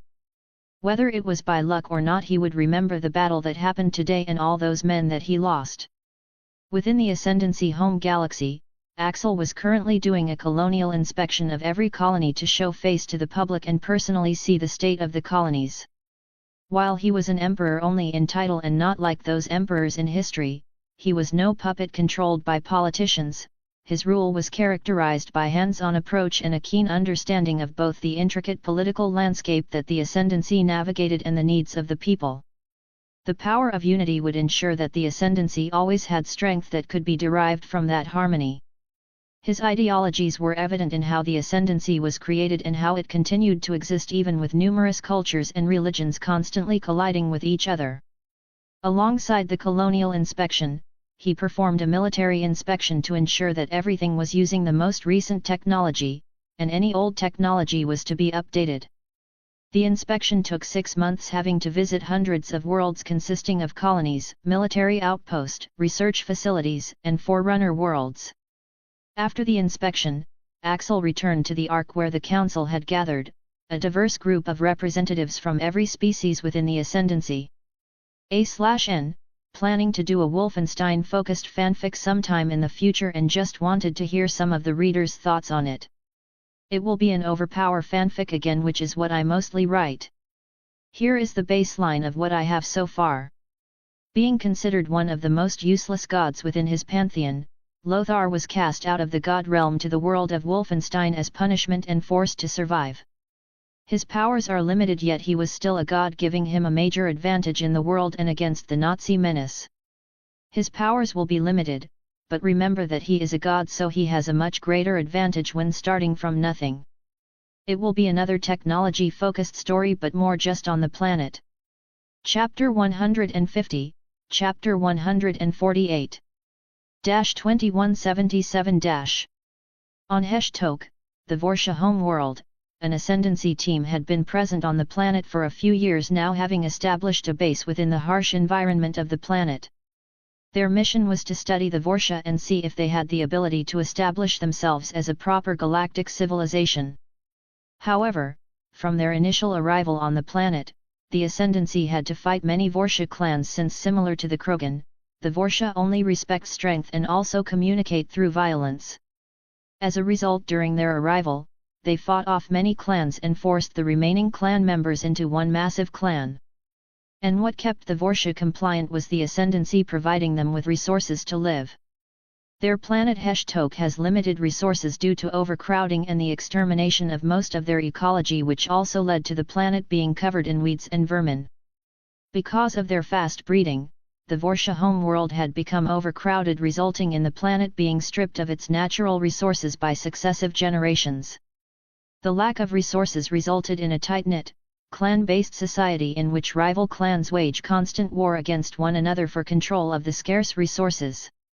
They are constantly fighting each other over basic necessities, which made each generation of Vorsha stronger and more aggressive than that which preceded it, but their continual lack of resources has kept Vorsha society extremely primitive. But after years of study, it was found that the Vorsha habit of using violence to communicate was not completely innate. It was something that slowly developed over time as they grew up and fought other clans for resources. Axel had a plan for the Vorsha which involved their limited lives. With their research into genetic enhancements being far above any civilization, they could find a way to increase the Vorsha lifespan from just 20 years to 200 years, which would hopefully change the way they lived and thought. With longer life expectancy, they would be able to eventually become a spacefaring society, or perhaps Axel could simply turn them into trained soldiers to fight within the Ascendancy military. Though an ambitious plan, Axel was aware of the problems that would arise. There would undeniably be resistance from some Vorsha clans who wouldn't understand what the Ascendancy was trying to do, but that would not be much of a problem. Since the Vorsha communicated through violence, then all Axel needed to do was show them violence and forcefully subjugate them. Meanwhile on Dujunka, Axel had just arrived above the planet in response to the rising Krogan conflict led by Urnyat Thrak. A few Krogan clans had joined with Clan Urnyat and started to kick the Council demilitarization mission forces off of the planet by attacking their bases and any patrols that they saw. In response, the Council sent more forces to contain the situation. But their efforts were met with an even stronger Krogan response, who called for them to get off their planet. The AIA had been monitoring the situation for a few months now, watching for any developing situations. And one such situation had just popped up. 5 clans including Clan Ernyot had gathered in a single location for a massive clan meeting to discuss what their future plans should be. This was the perfect opportunity for Axel to personally get involved and shut down this persistent problem that had been on the rise for the past few years. There were a few ways to deal with the Krogan problem, but Axel chose the most simple and direct action that the Krogan could understand: violence. Within the hangar of his ship, Axel took a transport ship down to the surface where the meeting place was taking place. With him was his honor guard, which he specifically made sure consisted of Sangheili, Jiralhani, and Spartan IIS.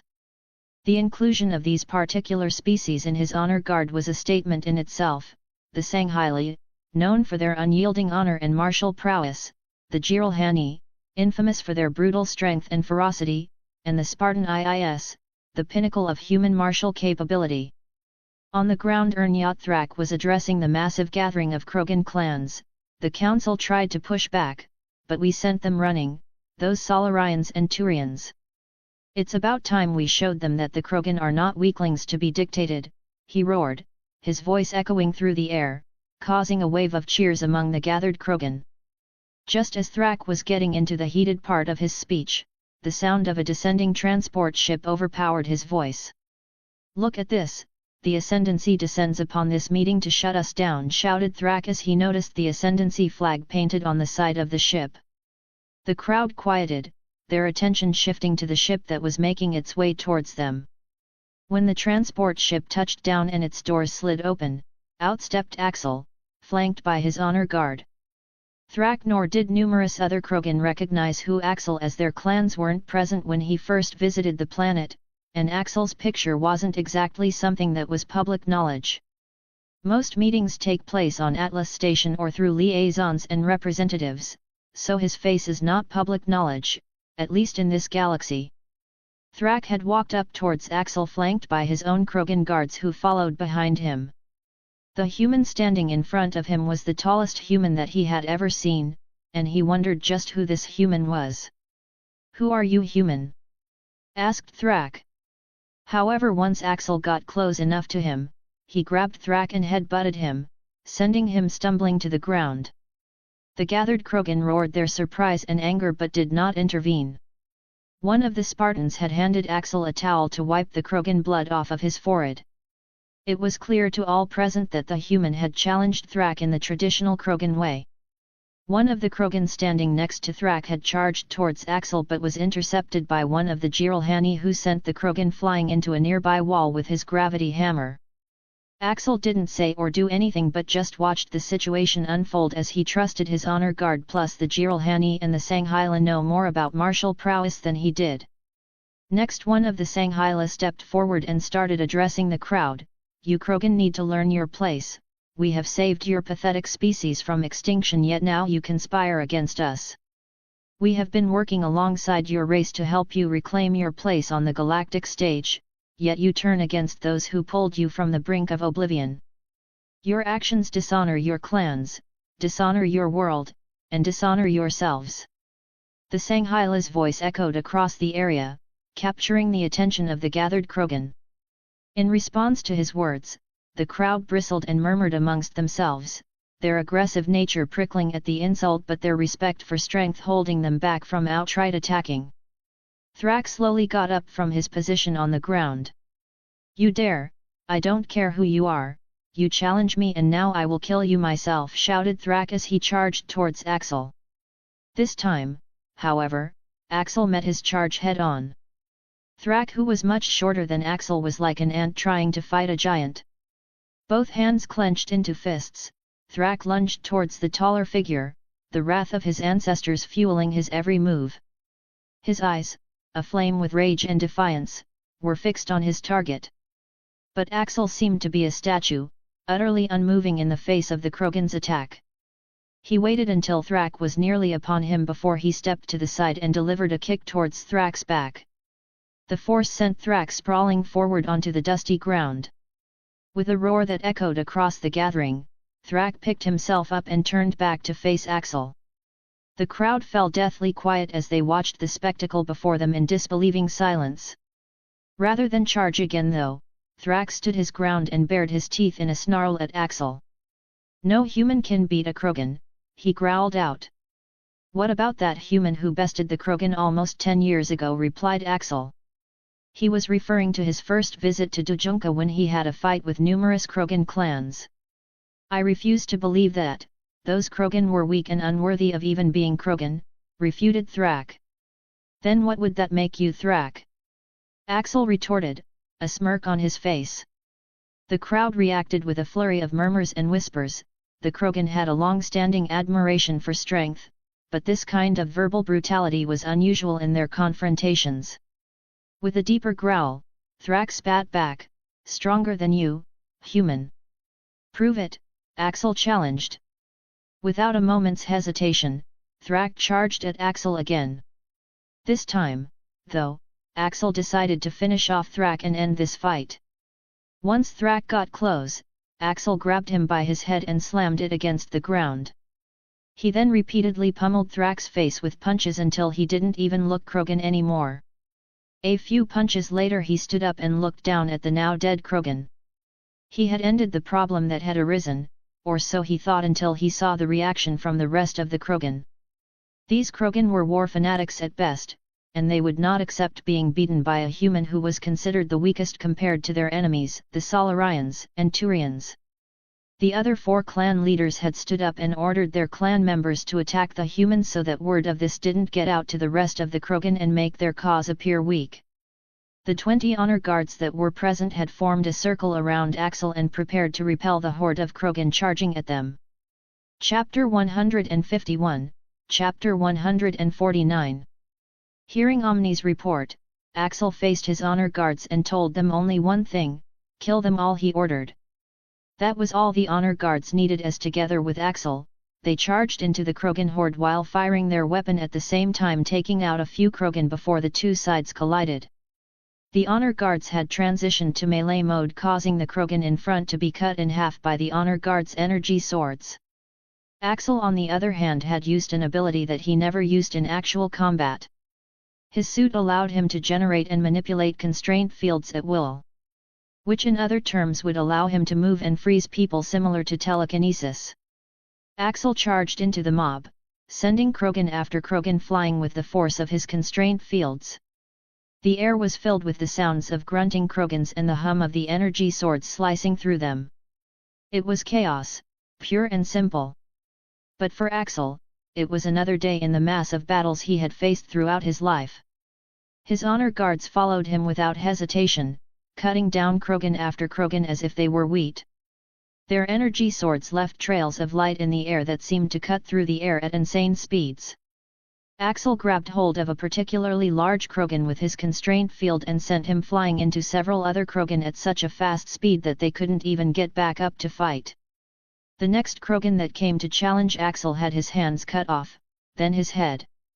The scene was a mixture of blood and gore, the red dust of Tuchanka staining the ground even darker as Krogan bodies fell one by one. The 4 clan leaders watched in sheer disbelief as Axel and his honor guard decimated their ranks with an ease that spoke volumes about their training and might. One of the clan leaders, an elder named Gordhuk, roared out in pure frustration. "Fight him yourself if you think you are stronger," he bellowed at the other 3 leaders, his eyes blazing with fierce determination. He moved forward, pulling out his own massive hammer, and charged at Axel.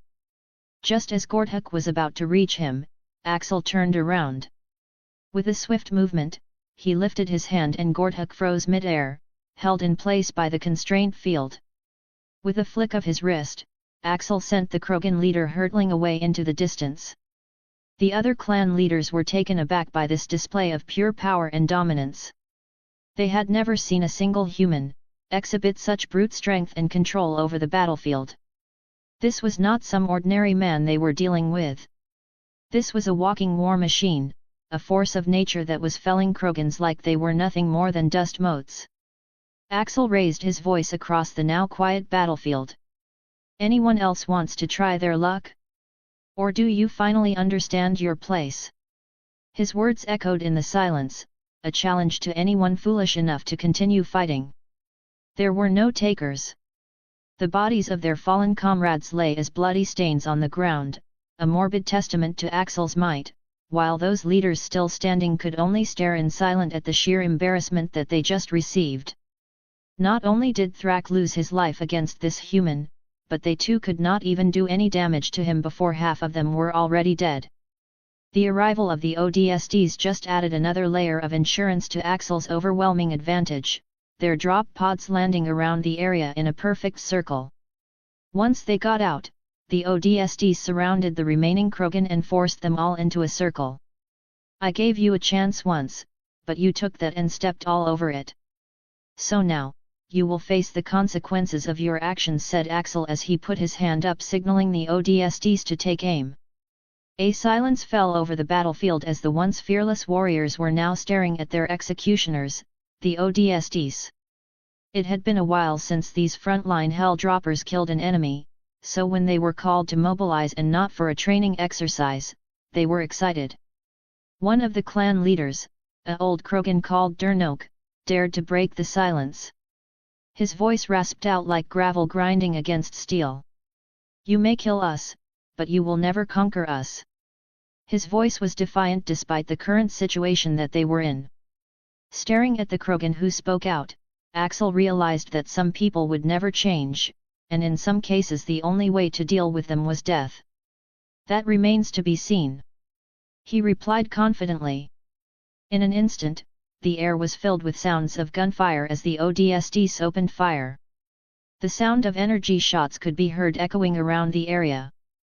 Krogan bodies fell to the ground in waves, their lifeless forms collapsing amidst the bloody dust of Dujunka. This day would forever be known as the Five Clans Massacre. Axel boarded his transport ship and returned to his ship, while another transport had come in to pick up the ODSTs. The bodies of the Krogan would stay to serve as a reminder to the rest of the Krogan who tried to cause problems. A few Krogan had heard the battle going on but didn't bother getting involved considering they knew what clans were meeting and why they were meeting. Once the battle was over, they approached the meeting place and saw the bloodbath. That's when the word spread about the massacre of the Five Clans. Messages relayed from clan to clan, from warrior to warrior, about the massacre that occurred and the power that the Ascendancy had shown Thrak and the other clans who were advocating for war against the galaxy. They didn't know that the Emperor himself was personally involved, but the message still got across. Chapter 152, Chapter 150. Clan Gatatog had become the leading clan on Dujunka, not because of their numbers as other clans had that, but because they were one of the few clans who do more talking than fighting amongst the Krogan clans. They are an ancient clan who is known for losing the Krogan rebellions centuries ago, which made most clans consider them weak. But with the Ascendancy's support, they have become the voice of Dujunka and have risen their small clan into a much larger clan to contend against the other clans. The remnants of the Five Clans, mostly women, children, and a few Krogan who didn't want to wage war against the galaxy had joined Clan Gatatog, boosting their number of clan members. In addition to that, they also had a few clans, mostly small clans who began working alongside them to reform Dujunka as their population continues to rise. Being supported by the Ascendancy was a major thing that helped them become the representatives of the Dujunka. And when the Five Clan incident happened, they were the first to speak out about it. Contrary to what everybody believed they would say, they instead condemned the actions of the Ascendancy, calling the massacre of 5 Krogan clans to be unnecessary. At least that's what they said openly to the other Krogan clans, while in secret they were glad that the warmongering faction of Krogan clans that were gathering is now gone. The Ascendancy's spokesperson had replied with, "If it is unnecessary for the Ascendancy to protect people against those who wish to wage an unwarranted war, then what is necessary?" he asked bluntly during an open interview at Atlas Station. The 5 clans not only waged a conflict with the CDEM but had also started aggressively recruiting Krogans to their cause, blinding them with the idea of war and filling newborn Krogan with the idea of taking revenge for a centuries-old grudge that would have resulted in an even harsher punishment for the Krogan when they lost their rebellion for the second time. Of course, no actions would be taken by Clan Gatatog as the current power that they have was because of the Ascendancy, and what could they do against the Ascendancy, who was the strongest empire in the galaxy that wielded strange technology that surpassed even the Asari and Solarians. Leaving the matter of Dujunka alone, the Ascendancy had discovered various new ancient protein ruins which they had begun studying and deciphering to understand what happened to them and about the threat of the Reapers. As the ruins and ancient knowledge was being researched and translated, they had also found various stasis pods that were all unfortunately no longer active, meaning that the proteins inside were dead. This was to be expected since the stasis pods were reportedly some 50,000 years old according to studies conducted by the other races. There is a chance that somewhere out there, a few stasis pods could have survived, but at the moment all the Ascendancy found were non-active stasis pods. The study of all the protein ruins had revealed a lot about the Reapers before they were completely wiped out. The Atlas research team had discovered various new information and found information they already knew. From what they could decipher, the Reapers were not a naturally occurring species, but artificial constructs. They were claimed to be created via an unbroken cycle of annihilation and rebirth, which had been happening for countless iterations of galactic history. The Reapers were as old as time itself, and their existence seemed to be bound by some unfathomable law of the cosmos. The ancient protein texts also hinted at a possible way to disrupt this cycle, though the specifics were lost or heavily obscured in cryptic protein language and symbolism. A team of Ascendancy's best linguists and archaeologists was working round the clock to decipher this vital piece of information. 3 years later, 2180. The research by the Ascendancy's linguists and archaeologists proved to bring about a lot of answers. Combined with their research on Ilos, it revealed the Reapers to come from dark space beyond the known galaxy, returning periodically to harvest all advanced sentient life. It seemed that the Reapers' purpose was not just to destroy, but to harvest civilizations when they reached their zenith of development, to reap what they had sowed. The key to all of this was the Citadel, which was revealed to be a huge mass relay that could send a signal to the Reapers in dark space and invite them in for another invasion of the galaxy. The 6 within the ruins on Ilos had told them that thousands of years ago, a protein research team had awoken from stasis and continued their research on the Reapers. They found a way to alter the signals from the Citadel to the Keepers to prevent them from activating the relay. They used the conduit, a prototype mass relay that links to the Citadel, bypassing its defenses, to travel to the Citadel and thus preventing Sovereign, a Reaper, from signaling the Keepers. This was a great discovery by the Ascendancy, which provided them with a lot of knowledge involving the Reapers and how they would come into the galaxy. Unfortunately, the Citadel was controlled by numerous races, but that wouldn't stop him from infiltrating the station. Through agents they could monitor the station every second of every day to ensure that if the signal somehow gets sent, then they would know. Combining agents and AI would be the focus of their intelligence efforts on the Citadel. At the moment, nothing the Citadel had could block an Ascendancy AI from accessing its network because of how restricted the VIS of the Citadel are.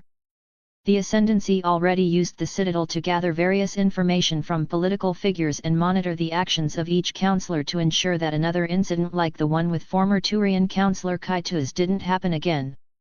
The Ascendancy already warned the other species about the threat of the Reapers, and even with the amount of evidence that they constantly publicly post, many of the other species dismissed this information and continued to deny the Reapers are a threat.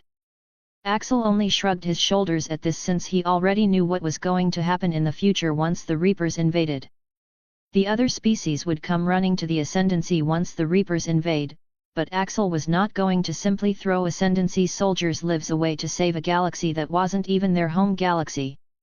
They would defend their allies, of course, but for the most part, he planned to use MCUs to help the other species. Back to the Ascendancy research team. Their expeditions had turned into finding more protein stasis pods, since it was possible that there was some, even if just one, protein stasis pod still active out there somewhere. If they found it, they could bring back the ancient race that had fought the Reapers and gain some valuable insight into how the Reapers fought and worked. Chapter 153, Chapter 151. Cerberus agents, through years of work, had successfully embedded themselves into the station, posing as regular residents who worked within the station to earn a living. It took them years, and even now there are still lots of things that they don't know about the Ascendancy, but they were also able to learn more than what they originally had. Information was key, and they had a lot of it on the Ascendancy, but not enough to tip the balance of power nor gain anything that they could use. The Ascendancy personnel were very hard to crack or at least get information from, and the military was even harder. Their network was also impenetrable by Cerberus agents who had tried to infiltrate it and steal some valuable information only to minutes later find themselves under attack and captured by Ascendancy forces. The elusive man, however, had used this to his advantage and tried to collect valuable information on the Ascendancy vessels and personnel that came to attack the base. From this he was able to learn that the Ascendancy's military was not just a force of raw power, but also possessed significant tactical abilities. Their attacks were calculated and their defense impenetrable. Moreover, the soldiers bore the emblem of the Empire with such loyalty that left no room for insubordination or defection. The elusive man also learned about their extremely advanced weaponry that packed enough power to obliterate anything that came into its path. With this he also made the connection between the new rising corporation on Ilium called Interstellar Enterprises and the Ascendancy. Interstellar Enterprises was taking over almost every market by introducing new and revolutionary technology that surpassed the current corporation's capabilities. They were also known for treating their workers way better than other corporations, and the pay was great, which naturally attracted a lot of workers and attention to the corporation. Still, though, the Asari corporations were still on top considering their long-established history. But it won't take long before Interstellar Enterprises passes them. The elusive man connected the dots between the time the Ascendancy became known to the galaxy, to the time the corporation was established. And then, adding all the things that his agents report about Atlas Station and how advanced it was, all evidence pointed to the conclusion that the corporation was backed by the Ascendancy. He had already procured a few items from the corporation through various aliases so that he could reverse engineer the technology and mass produce it for Cerberus or even create other weapons with it. However, no matter if he succeeded or not, the technology will never be able to surpass the Ascendancy's, since the elusive man didn't have the means, people, nor resources that the Ascendancy had to be able to create a more powerful weapon than the average Ascendancy soldier had. Damian West, the CEO of Interstellar Enterprises, had managed to expand the corporation across the galaxy since its foundation. The massive income of the corporation was funneled back into its own development and expansion. In addition, it had also become a major hub for the Ascendancy's intelligence network, with agents working in all levels of the corporation to gather information and monitor various areas of the Terminus systems. Despite its powerful position in the corporate world, Interstellar Enterprises maintained a low profile, diverting most of its resources towards developing new technologies that would benefit the people of the galaxy. The company was also known for its philanthropic efforts, contributing significantly to various causes like education, public health, and infrastructure. This earned it a positive reputation among the citizens of the galaxy. Damian West knew he held a delicate yet important role. He was often seen as a charismatic leader who had a deep understanding of his employees' needs and concerns. He took great care in ensuring that everyone in his employment was treated fairly and with respect. This approach led to a deep loyalty towards him and the corporation. Halo Galaxy. The Harbinger and the rest of her race were still not happy about their treatment by the Forerunners, which was something that neither Axel nor the Librarian could change. Their race was basically shackled by the Forerunners, having been forcibly put into a state of deep sleep during the Forerunners' war with the ancient humans. As such, they bore a simmering resentment towards their captors and a distrust towards Axel and his Ascendancy, who walked a similar path to that of the Forerunners. The Harbinger, their leader, was an entity of immense intelligence and wisdom. But even she had difficulty reconciling her people's past with the current state of affairs. The Ascendancy, in its quest for universal peace and unity, had created what seemed to her like a second Forerunner empire. And it was completely unknown what the Ascendancy planned to do with her and her people in the foreseeable future. While she saw no immediate threat from Axel or his empire, she knew that things could change in an instant. For now, though, they were given a system alongside resources to grow their population and were allowed to send a representative to represent the interests of their species within the Ascendancy. The Harbinger took this as a sign of goodwill, although she remained cautious. The representative was one of her finest advisors, who shared her wisdom and passion for their people's well-being. It was an uncertain position to be in, but Axel's ascendancy did not give them many other options. For now, the Zalanen would rebuild their society from basically the ground up and start growing their population. Unknown Galaxy. Back on the Endeavour, the transport ship's arrival had sent the crew into a flurry of activity. Medics were dispatched to check for any wounded and calm a few of the researchers who were frightened from their first being in the middle of a battle. Captain Harper. Lieutenant Myers' voice cut through the commotion as he approached her. Myers, she greeted him with a nod, her eyes taking in his appearance with a swift, critical eye. Injuries? None, he replied. Despite being outnumbered, our shields and armor had protected us from any physical damage.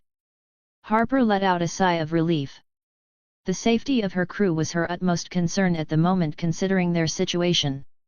Did we manage to recover our research data? She asked. A good majority of it, yes, he confirmed. Then he added, but we lost all our equipment and a few samples. Captain Harper nodded grimly. This setback would delay their research, but it wasn't insurmountable. They could replace equipment, but lives were irreplaceable. I'd like to debrief as soon as possible, she stated firmly. I want to understand why these aliens attacked us out of nowhere. Understood, Captain. I'll gather my team for debriefing, Myers acknowledged before he left to gather his squad. In the meantime, Captain Harper retired to her office where she activated her personal console. The faces of her top advisors, all of whom were leaders of the various research teams on the ship, appeared on the screen, all of whom awaited a report of the hostile encounter.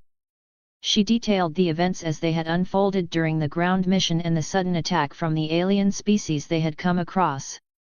Their reactions varied from surprise to concern, but all agreed on one thing: they needed more information about these aliens and their reasons for attacking. The majority recommended sending a fully armed MCU recon team back to the planet for more intel. Harper thought over their advice. She wished she had MCUs on board the ship, or that she could even make them, but because her ship was designated as a civilian ship, MCUs couldn't be put on board nor constructed on civilians' ships because of how advanced they were. If the Ascendancy allowed such a thing, then rebellions would be more prominent, and somebody could create an entire army of MCUs just for themselves. Corporations could try and pressure the central government with their large number of MCUs even if they were restricted and regulated. Nothing will stop people from becoming ambitious should they see a way to gain even more power, so keeping a tight lid on MCU distribution was the only way forward. With this in mind, Harper carefully considered her options. Finally, she addressed her advisors. Given our resources and the present situation, sending a recon team in their current state might prove lethal should we encounter the same hostility. I propose we use caution and prioritize intelligence over retaliation. We cannot fight what we do not understand. Her suggestion was met with thoughtful silence, then nods of approval from the leaders. There was general agreement that rash actions could lead to unnecessary casualties. We'll send our drones for an initial scan, she decided. In the meantime, I want our best minds working on identifying that energy signature from their weapons. Maybe we can find some weaknesses or at least expand our understanding. Orders were issued and Harper's screen went blank as her advisors set to work. She leaned back in her chair and pondered about this unexpected turn of events. This first contact had failed horribly. They had hoped for a peaceful diplomatic effort, but now they were engaged in a hostile standoff with an unknown species. Just then, Lieutenant Myers entered the room with his squad following closely behind him. All of them were still wearing their combat gear. Once they were all inside, the debriefing commenced. Chapter 154, Chapter 152. Most of the weapons that they had created were taken from interstellar enterprises which had a contract with the Citadel Council to produce advanced technology for them. As such, Interstellar Enterprises had managed to establish itself well on the Citadel and was on the road to becoming one of the most popular corporations in the galaxy. Following the Battle of the Citadel, various factions within the Terminus systems had started to see the Citadel as weak since the three biggest, largest and most powerful species couldn't even defend themselves against the Ascendancy. This was in no way a logical analysis of the Citadel Council, since they were facing a much larger and technologically superior fleet than anything the galaxy had ever seen. So those that started to see the Citadel Council and fleets as weak were quickly shown that that was not the case. Pirates and warlords who tried to exploit the Council because of their weakness, were quickly reminded that the Citadel Council was not to be messed with. The Council's swift and brutal retaliation had sent a clear message through the galaxy: the Citadel was far from weak, and those who dared to challenge it would soon regret their foolishness. The Council had initiated a series of cover operations to infiltrate and destabilize key factions within the Terminus systems. These operations were aimed not only at gathering intelligence but also at sowing discord among the opposing faction leaders, fracturing their alliances from within. They couldn't take direct action as it would cause a war between the Council and the Terminus systems which would affect hundreds of billions of lives. As the covert operations unfolded, the Citadel Council's elite teams worked in the shadows, recruiting spies and informants from within the Terminus systems. They utilized cutting-edge surveillance tech and hacking tools provided by Interstellar Enterprises, turning enemy assets against each other. Back on the Citadel, public opinion was cautiously optimistic. The populace, once shaken by the swift fall of their defenses during the Ascendancy's attack, now found a renewed sense of security in the enhanced fleet and the proactive measures taken by their leaders. Holovids and broadcasts highlighted the technological marvels now defending them, ships capable of fast maneuvers and kinetic barriers that could withstand unprecedented levels of punishment. The Turians, despite their involvement in the invasion of the Citadel, were not exactly blamed for it officially. All of the blame was put on former Councillor Kaitus, while the Turian hierarchy were not aware of his actions at all.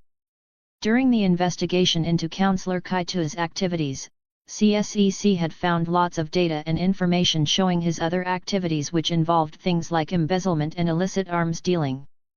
This information not only brought about the dismantlement of his support network within the Turian hierarchy but also put a lot of pressure on the next Turian councillors' shoulders, who will be constantly under watch.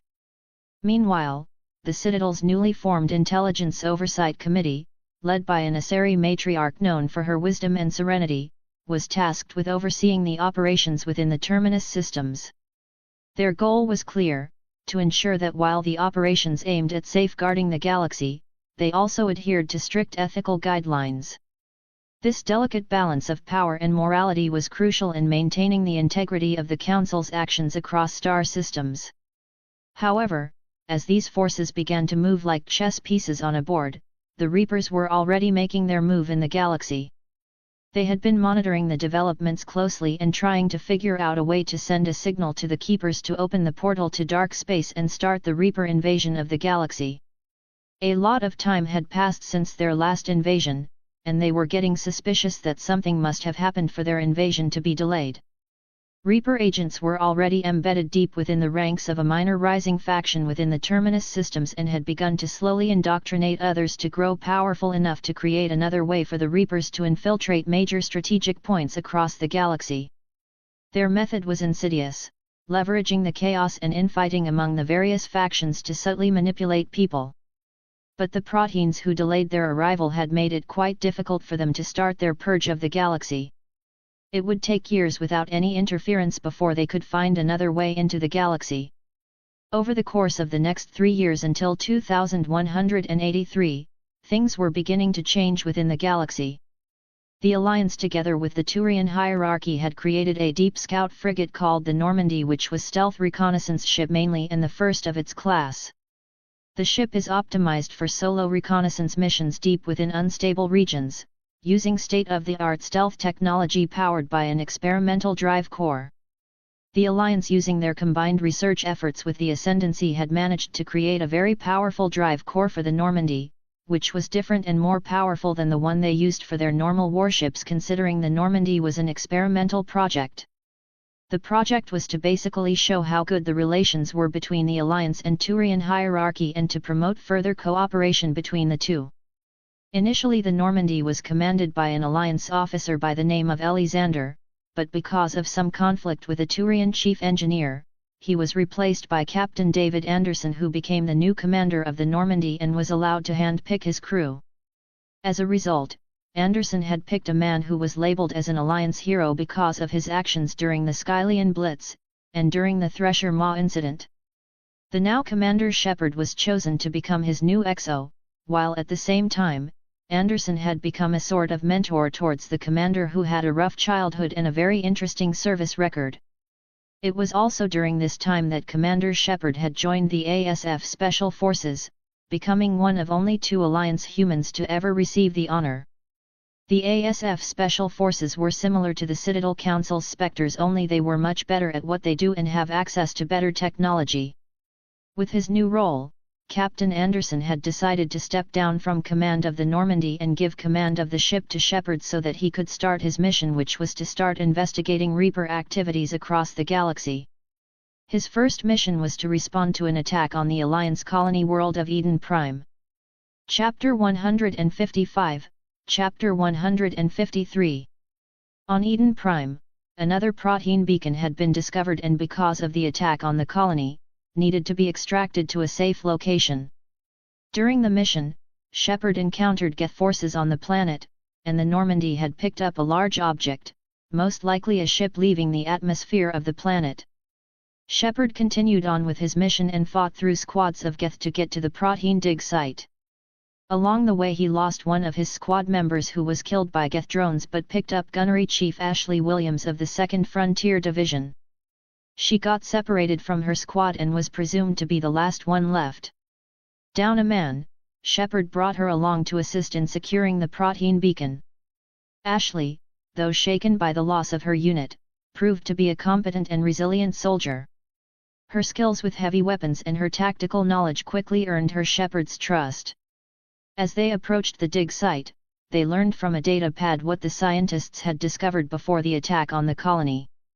The beacon itself was not just an artifact, it was a gateway to understanding the Protheans' advanced technologies and perhaps key insights into their disappearance.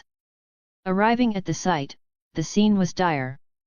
The area was littered with bodies of scientists who had been working on excavating the beacon. Evidently, the Geth had no intention of leaving any witnesses. Shepard ordered his team to secure the perimeter while he and Ashley approached the beacon for extraction. Just as they were preparing to move it, a sharp static filled the air, followed by a blinding light. Shepard pushed Ashley out of harm's way just in time as the beacon activated unexpectedly, sending out a powerful pulse of energy. Shepard was caught in the blast, his body writhing in pain as cryptic images and incomprehensible visions flooded his mind. The intensity of the information being downloaded into his consciousness was overwhelming, each image searing itself into his memory with inexplicable detail. Finally, the beacon exploded, leaving Shepard lying on the ground, momentarily dazed and disoriented. Ashley rushed to his side, trying to stabilize him. "Commander! Can you hear me?" she shouted, checking for any visible injuries.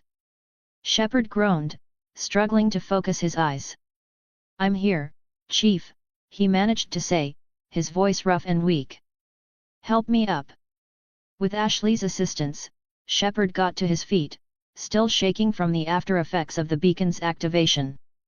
He looked around, realizing that the area was still secure but knowing they couldn't linger any longer than necessary. "The beacon's destroyed, signal the Normandy for extraction," he ordered. Moments later, the Normandy arrived and extracted him and his team. Next, he was taken to the medical bay and given a full medical evaluation. Meanwhile, the Normandy had set course for Atlas Station, where they were requested to update the higher-ups of what happened on Eden Prime. Upon arriving at Atlas Station, Shepard was taken to a briefing room where he explained what happened and why the beacon was destroyed. Shepard was ushered into the briefing room, still feeling the residual effects from activating the protein beacon.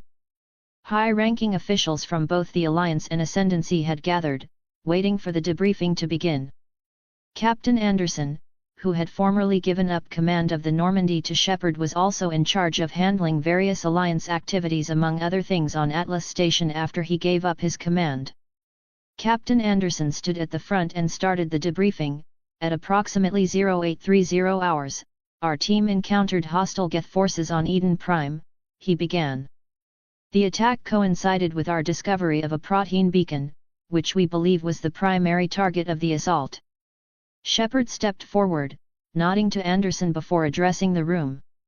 The beacon was destroyed during an unexpected activation event, he explained, his gaze meeting those of his superiors. Before its destruction, it transmitted a series of images, visions that I believe are crucial to understanding not only the proteins but potentially also the threat we face from the Reapers. A murmur ran through the room as the scientists present were interested in this information to see if it was the same as what they already know or possibly some new information that they could use.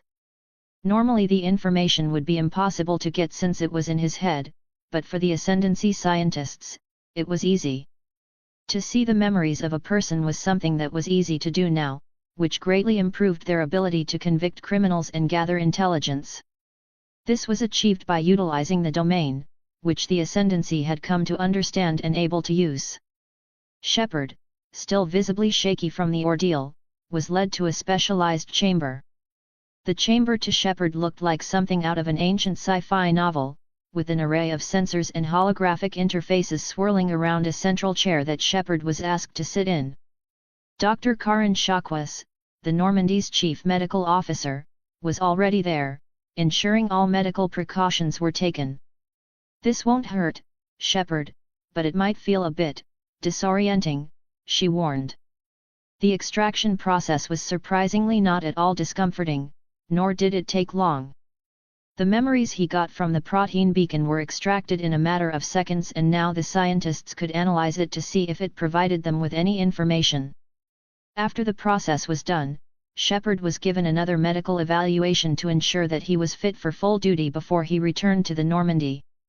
He was already given his next mission, which was to investigate the recent Geth activity which they had been seeing reports of, throughout the Terminus systems and in a few parts of the Adican Traverse. Meanwhile, the scientists had started comparing the memories that they extracted to other protein data that they had on the Reapers. While it did not provide them with any new major information, they were able to see how the Reaper invasion looked like from the protein perspective. The visualizations were harrowing, showing vast fleets of Reaper ships descending upon protein worlds, harvesting the populations. It also gave them some insights into some of the weapons that the Reapers were using, as well as how they invaded worlds.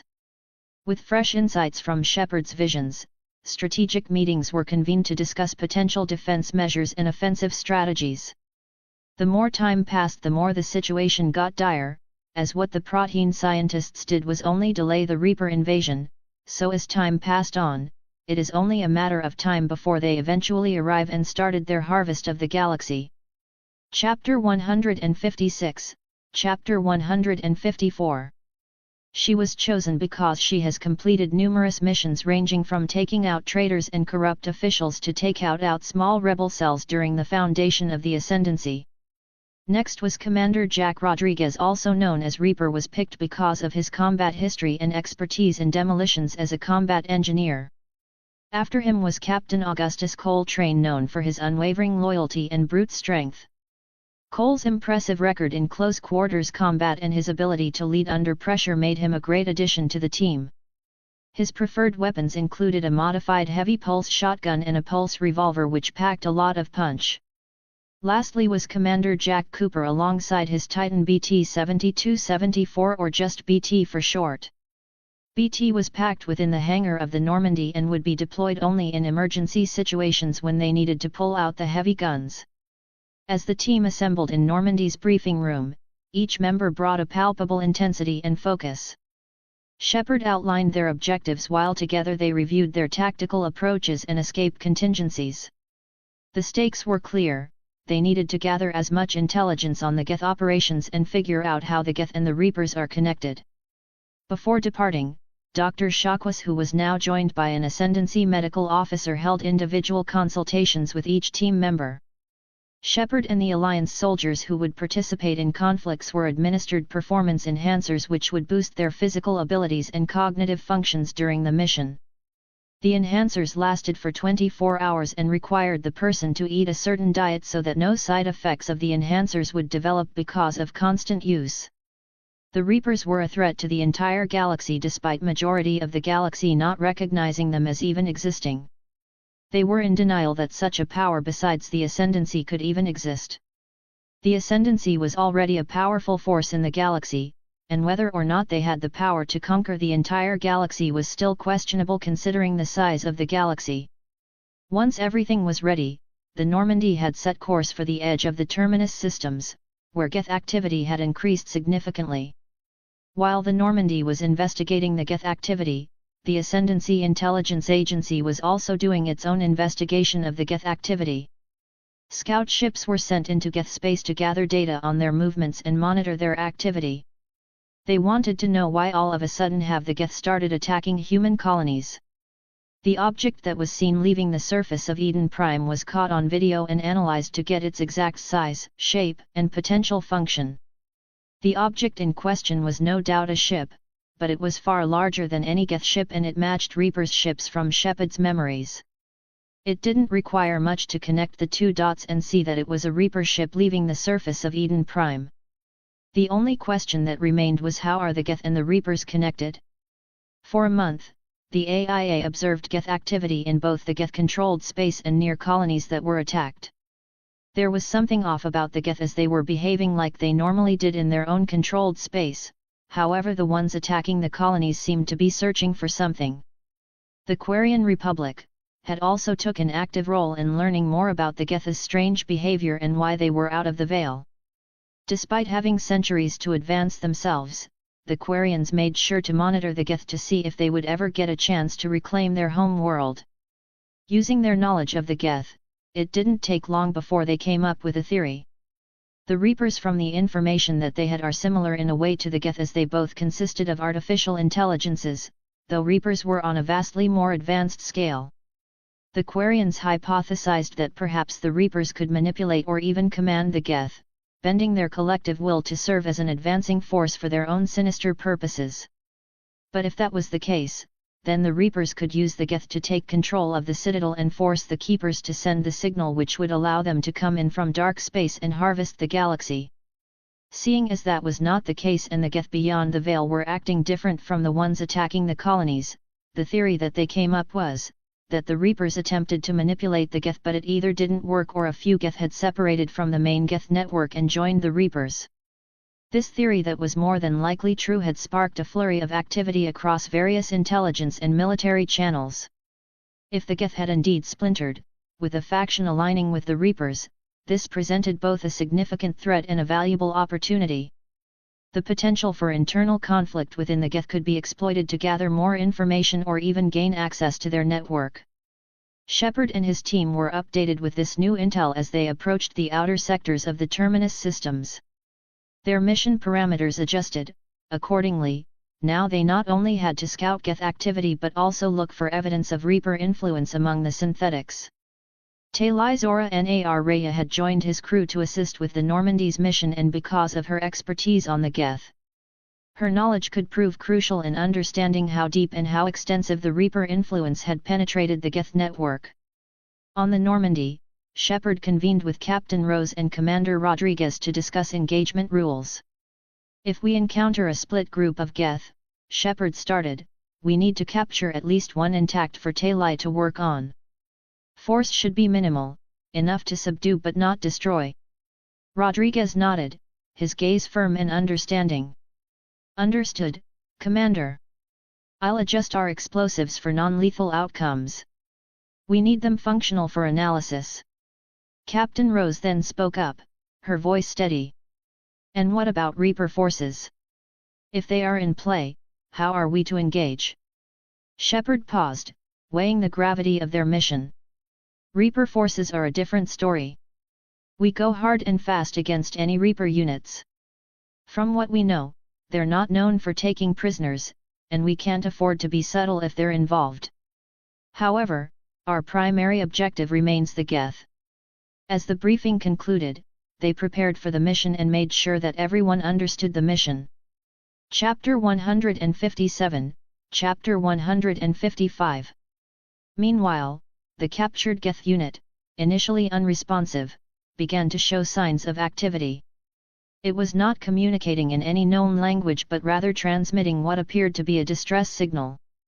Talai speculated that it might be trying to reconnect with the main Geth collective or perhaps even directly with the Reapers. Having been informed of this development, Axel himself had traveled to the Normandy to see for himself.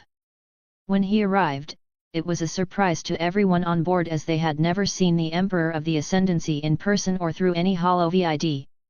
When he came aboard, all the Alliance crew had stood at attention saluting him as he passed them. While he was not part of the Alliance military, he was the leader of the Ascendancy, their allies, so it was only fitting to show the proper respect. Though as he passed by, some couldn't help but be in awe as Axel's head was nearly touching the ceiling of the ship. They had never seen a person as tall as him before. He was perhaps the tallest person they had seen after the Spartans present on the ship. Axel nodded courteously to the crew as he made his way to the secure lab where Talai and her team were working on the Geth unit. Upon entering the lab, Axel's eyes darted towards the equipment and data screens that was filled with activity from the Geth unit. Talai greeted him with a respectful bow, her face filled with excitement as this was the first time she had seen the Emperor in person. "Emperor," she began, "we've made some intriguing discoveries. This Geth unit has code that we believe has been altered or inserted by the Reapers." Axel moved closer to the Geth, his mind already imagining what data and information that the Geth unit had. "Show me the anomalies you've detected," he directed.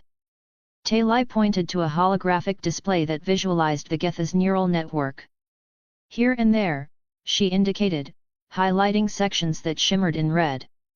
"These segments do not align with any known Geth configurations. They're far more complex than a normal Geth's network pattern."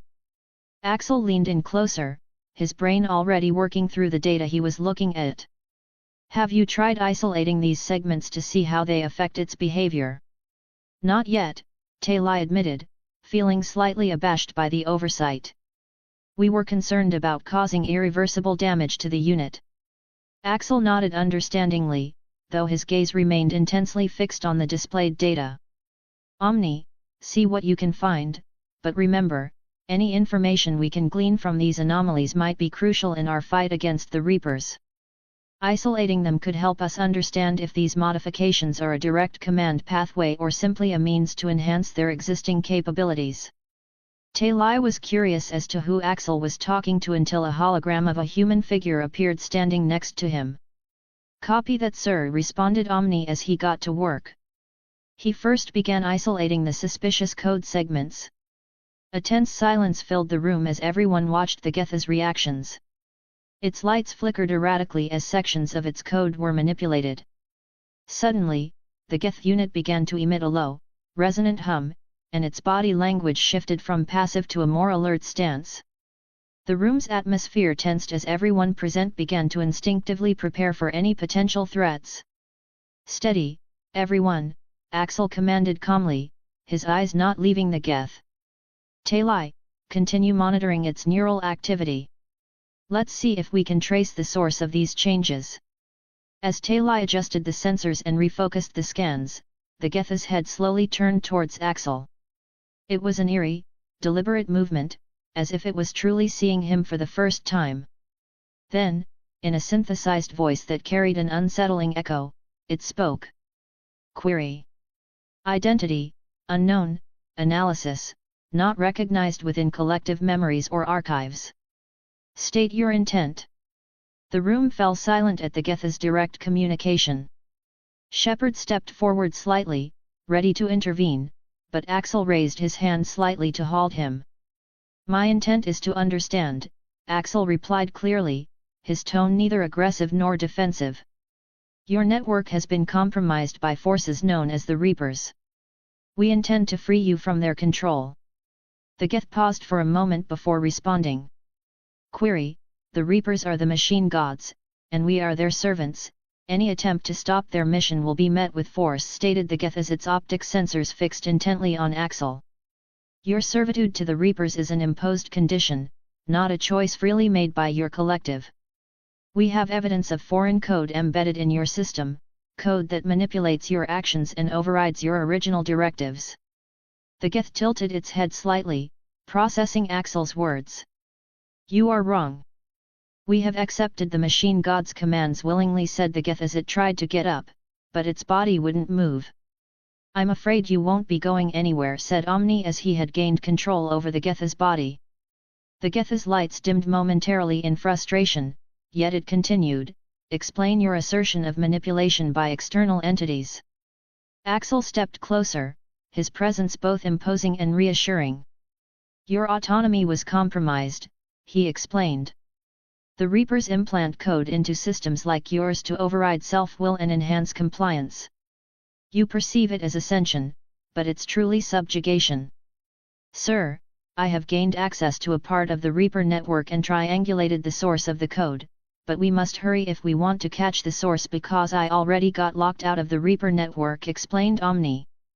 Transmit the location to the Normandy, we don't have much time to waste, ordered Axel. As Omni rapidly relayed the coordinates to the Normandy's navigation, Axel turned toward Shepard. Commander, we'll need to prepare for a mission to these coordinates immediately. We may yet find the source of this code. Shepard nodded, we'll gather the team. While Shepard left to assemble his crew, Axel stayed to continue questioning the Geth. Chapter 158, Chapter 156. The Council to increase its colonization efforts had expanded into the system but was met with Terminus system forces who also had a similar idea. As a result, the political instability of the region caused by the Council and Terminus forces has impeded efforts at colonization. As the Normandy began descending down to the surface, Shepard and his team were already preparing for the mission. In the hangar bay, Axel joined them, while his own ship remained nearby. Our primary objective is to locate the source of the Reaper code. Anything else is secondary. Axel explained. Shepard nodded, loading his rifle. Understood. We'll keep it tight and move fast. Commander Rodriguez adjusted his rifle, acknowledging the parameters of the mission. Sir, do you have any specific directives once we locate the source? Axel thought for a moment. Once we've confirmed the source, we isolate and extract any relevant data. If possible, we capture any technology or entities involved. Minimal destruction unless absolutely necessary, he instructed, emphasizing the importance of retrieval over destruction. Rodriguez nodded as he performed the final checks on his armor. Captain Augustus, on the other hand, was just excited as this would be his first mission with the Emperor. Even during the Human Covenant War, he didn't personally fight with the Emperor, so he didn't get to witness all the bizarre things that most people said about him. Captain Rose saw this as just another mission. She was a Spartan 3, so she didn't get to see much of the Emperor, and unlike the Spartan IIS who were trained from a very young age, she had joined the Spartan program when she was 16 and was trained by other instructors. Commander Cooper and BT were designated as backup in case they encounter any heavy enemy forces that they can't handle alone. As they arrived within the atmosphere of the planet, seeing the vast seas and tropical terrain, they came under fire by Geth anti-aircraft defenses. The Normandy maneuvered evasively, dodging incoming fire while returning a barrage of its own to provide cover for the ground team's descent. Drop in 5, announced Joker over the COMM. Shepard glanced at Axel. Sir, are you sure you should join us on the ground? Don't worry about me, Commander. I've seen my share of battlefields. Besides, I'm interested in what the source for this Reaper code is, if it's still here, replied Axel. Shepard nodded and left the matter alone as they approached the landing zone. The Normandy shook violently under the attack of the Geth defenses, while the shuttle carrying the ground team had left the hangar of the Normandy and descended below the clouds of Vermeer. Once beneath the clouds, the lush greenery of the planet came into view, contrasting sharply with the flashes of explosions and the chaos from above. The shuttle navigated through columns of smoke and pockets of intense fire, making its way toward an area they identified as a good landing zone. As the shuttle touched down, Shepard was the first to step out, his weapon ready, followed by the Spartans. They had secured the area around the shuttle while Axel and his honor guards exited the shuttle. Axel nodded at Commander Shepard as the team departed for the facility. Along the way, they encountered heavy Geth resistance, but nothing that would stop them from reaching their objective. They pressed on, moving through the dense terrain. The sounds of the jungle and nearby seas were loud. Each team member stayed vigilant, scanning the area for threats. The environment provided a lot of cover, but it also concealed potential ambushes. "Keep an eye on the treetops," Rose advised. "Geth snipers could be lurking up there." Shepard nodded, leading the way as they maneuvered closer to the facility. Not only did they encounter Geth units, but they also encountered a few Krogan. Raised a lot of questions. "Sir, I'm detecting energy signatures up ahead," Cooper's voice crackled over the comms. "They match the readings we picked up before we landed. It's definitely Reaper tech." "Then that's our target," Axel replied. "Let's move." They navigated through the clearing, staying low and quiet. Just as they were about to enter a narrow path flanked by towering trees, a sudden explosion rocked the ground nearby. The team dove for cover as Geth forces emerged and started firing on them. "Covering fire!" Rose shouted, diving to the side to flank the Geth. She quickly took out two of them before rolling back behind a large rock for cover. Axel moved among them, his honor guards providing a wall of defense as they advanced. With every pulse of energy from their weapons, the Geth fell back, but it was clear they were prepared for this incursion. "More incoming," Cooper warned. "We've got Geth reinforcements approaching from the north. Fall back to the trees," Shepard commanded, leading the team into the cover of the thick foliage. They regrouped, the sounds of battle around them fading momentarily as they caught their breath. Axel glanced at Shepard. "We need to keep moving. The longer we stay here, the more Geth will converge on our position." "Agreed," Shepard replied, scanning the terrain. "We'll head northeast. If Cooper's readings are correct, we should be able to find a path that leads us to the source of the Reaper code." The team prepared to move out again, but just as they did, a loud screech filled the air. A massive Geth colossus broke through the tree line. "Not good," Rodriguez muttered, raising his rifle. "Fall back. We can't take that thing head-on," Shepard ordered, but it was too late. The colossus fired, a beam of blue energy slicing through the trees where they had been standing moments before. But instead of hitting them, the beam was stopped by a massive dome shield that surrounded the entire team. Using this chance, Axel rushed forward amidst the smoke that surrounded the area from the beam hitting the shield and rushed towards the colossus. In one swift motion, the surrounding Geth and colossus were destroyed, and the area was clear of enemies.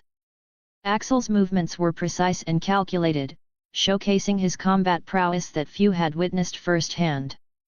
Axel looked back at his team and nodded, signaling them to move forward. With the colossus down, they could finally reach the facility. They didn't encounter any further resistance as the facility came into view. As they approached the facility, the architecture shifted from natural landscapes to cold, metallic structures. "Looks like we're here," Shepard said quietly as they reached the entrance.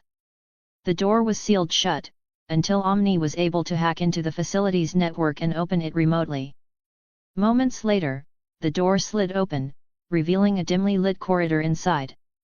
As they ventured deeper into the facility, they came across a room filled with Solarian scientists who fired on them as they entered the room, but instead of killing them, the Solarian scientists were swiftly taken down as their weak pistols couldn't damage the Spartans' shields, allowing them to get close and knock them out without taking any damage.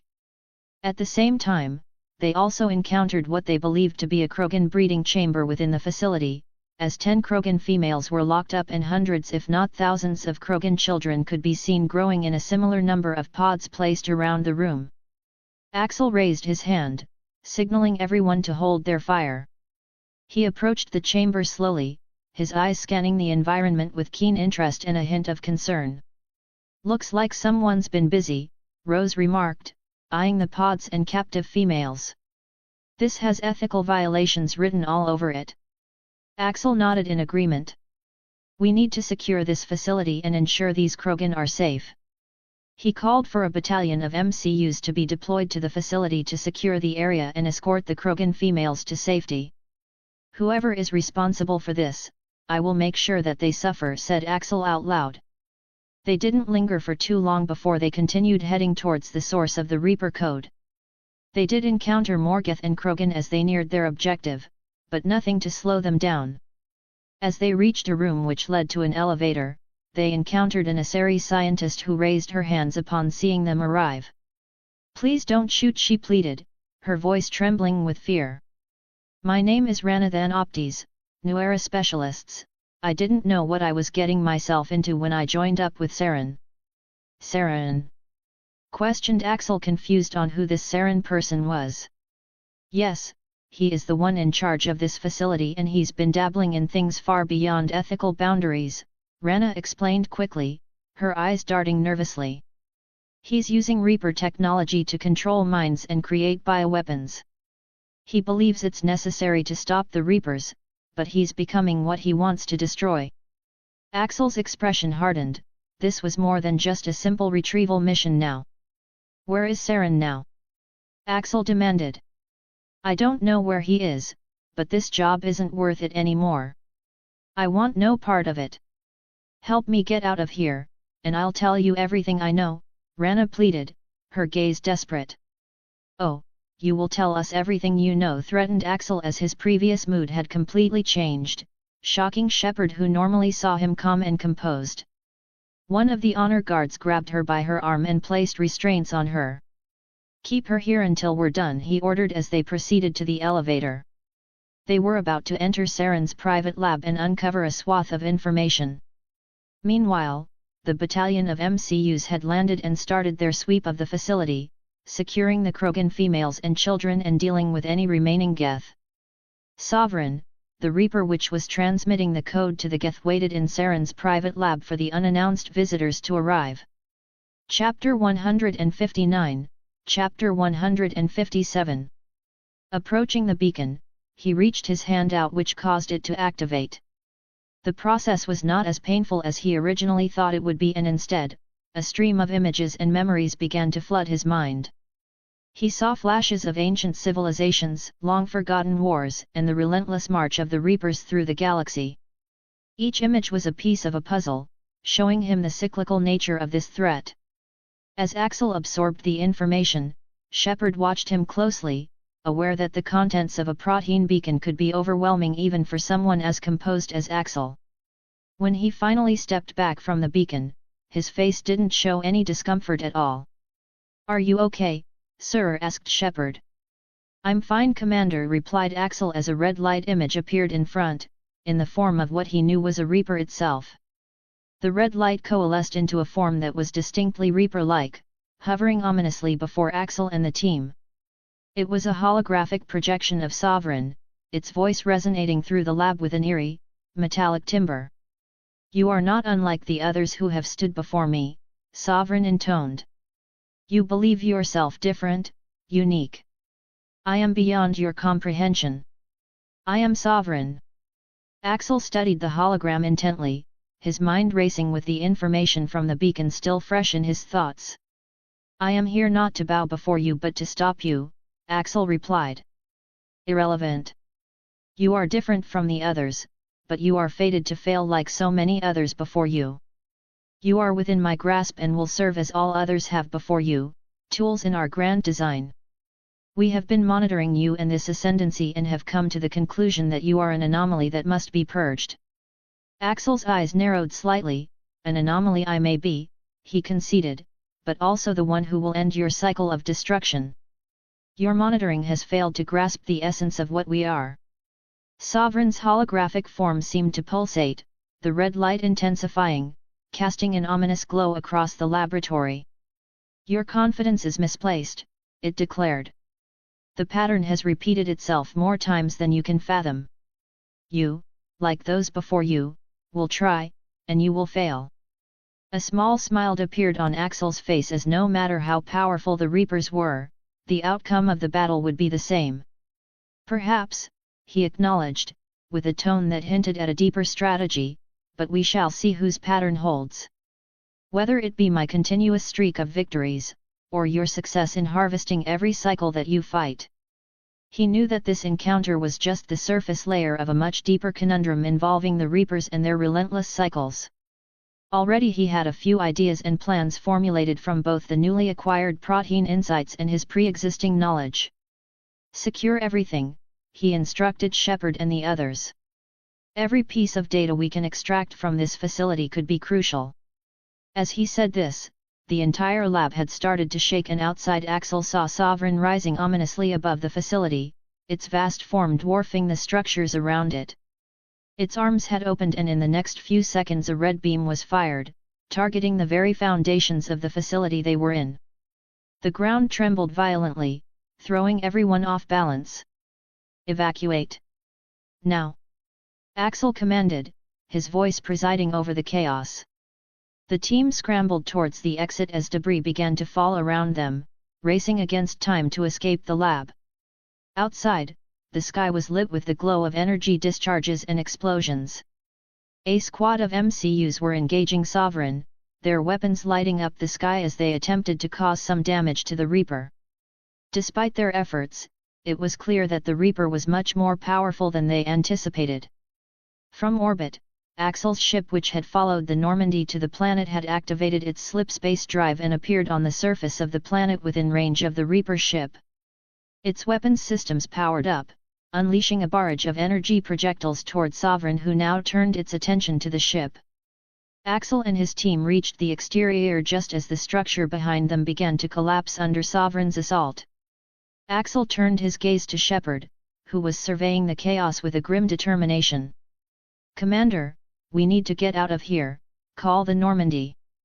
Shepard nodded. "Joker, we need an immediate pickup at these coordinates," he yelled into his comms. The static-filled voice of Joker crackled back affirmatively over the COMM. Axel's flagship was unleashing a barrage of energy projectiles towards Sovereign, managing to damage one of its arms, causing it to fall to the ground. Sovereign retaliated and fired its beam at the flagship, which didn't penetrate its shields entirely but had caused the shields to drop to 60% and damaged a few internal systems from the beam. Fighters were already scrambled and swarming the Reaper, damaging parts of its hull from the overwhelming firepower of the fighters and the flagship.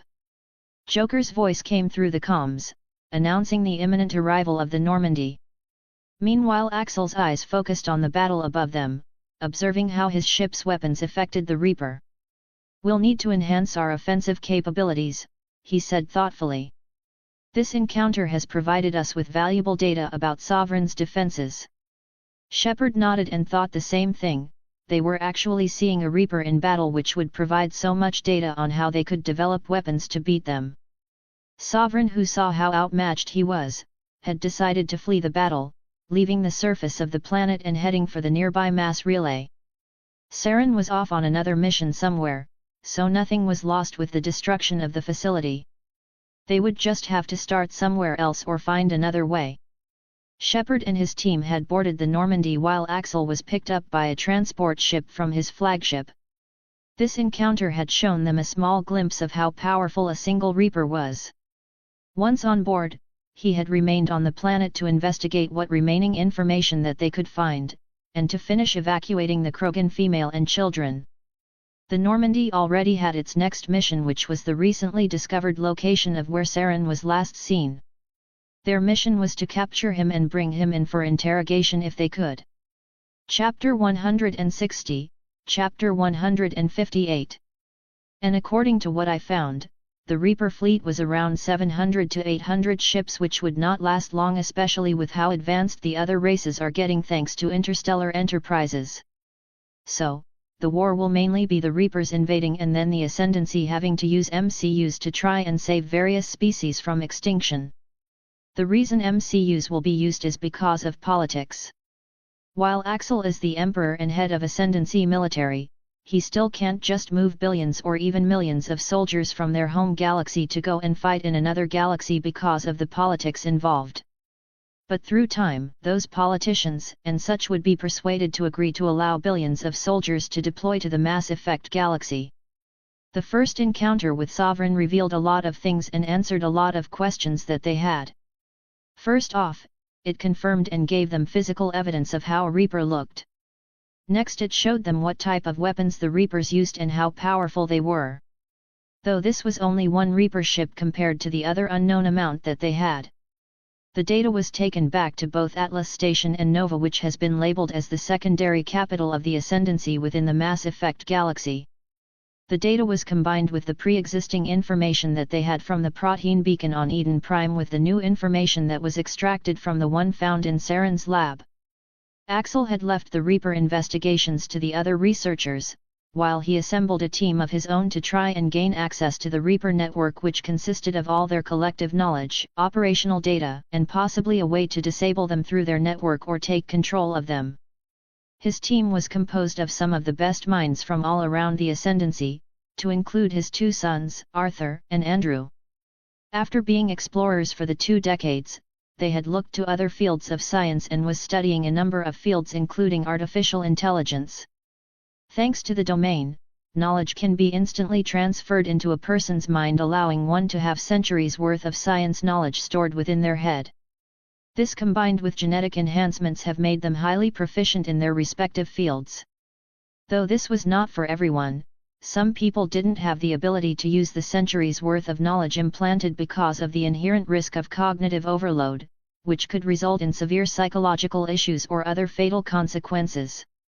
The process was tightly regulated, and only those with specific genetic markers indicating high cognitive resilience were selected for such enhancements. Arthur and Andrew, as Axel's sons, were eligible for this and had received tons of modern and ancient Forerunner knowledge. As Axel's team delved deeper into the Reaper's network, they encountered layers of encryption and defensive mechanisms unlike any they had seen before. It was a complex matrix of synthetic intelligence far beyond what the Geth had and nearing the same level as what the Ascendancy had. As the weeks passed, each breakthrough revealed more about the Reaper's operational protocols, strategic objectives, and small insights into their network. Arthur focused on infiltrating the communication channels between the Reaper forces, hoping to intercept direct orders or plans. Meanwhile, Andrew concentrated on understanding the Reaper's power sources, theorizing that disrupting their energy flow could cripple them significantly. Back in the lab, Axel reviewed their findings with his chief scientific advisor, Dr. Ilaram Mivun. Together, they pieced together a potential weakness in the Reaper's reliance on Mass Effect fields generated through their indoctrination technology. Their control network, Axel said aloud, relies heavily on these fields not just for controlling indoctrinated subjects but also for intranetwork communication and coordination between the Reapers and their indoctrinated subjects. Dr. Mivun nodded in agreement. If we can devise a way to interrupt or distort these fields selectively, we might be able to weaken their grip on indoctrinated entities and disrupt their command structure significantly. Axel leaned forward, his mind filled with possibilities. We'll need a device, something capable of emitting a disruptive signal tuned precisely to the frequency of the Mass Effect fields they utilize. If we can integrate this technology aboard our ships and maybe even on portable units for ground forces, we could turn the tide in any direct confrontation with the Reapers. Dr. Mivun was already sketching ideas onto her datapad. I'll have the team prioritize this immediately, sir. We'll start with theoretical models and work towards a prototype as quickly as feasible. Good, said Axel as he left the lab. His thoughts were already shifting towards the broader implications of their plan. If successful, this technology could not only defend against Reaper control but potentially also liberate those already under their sway.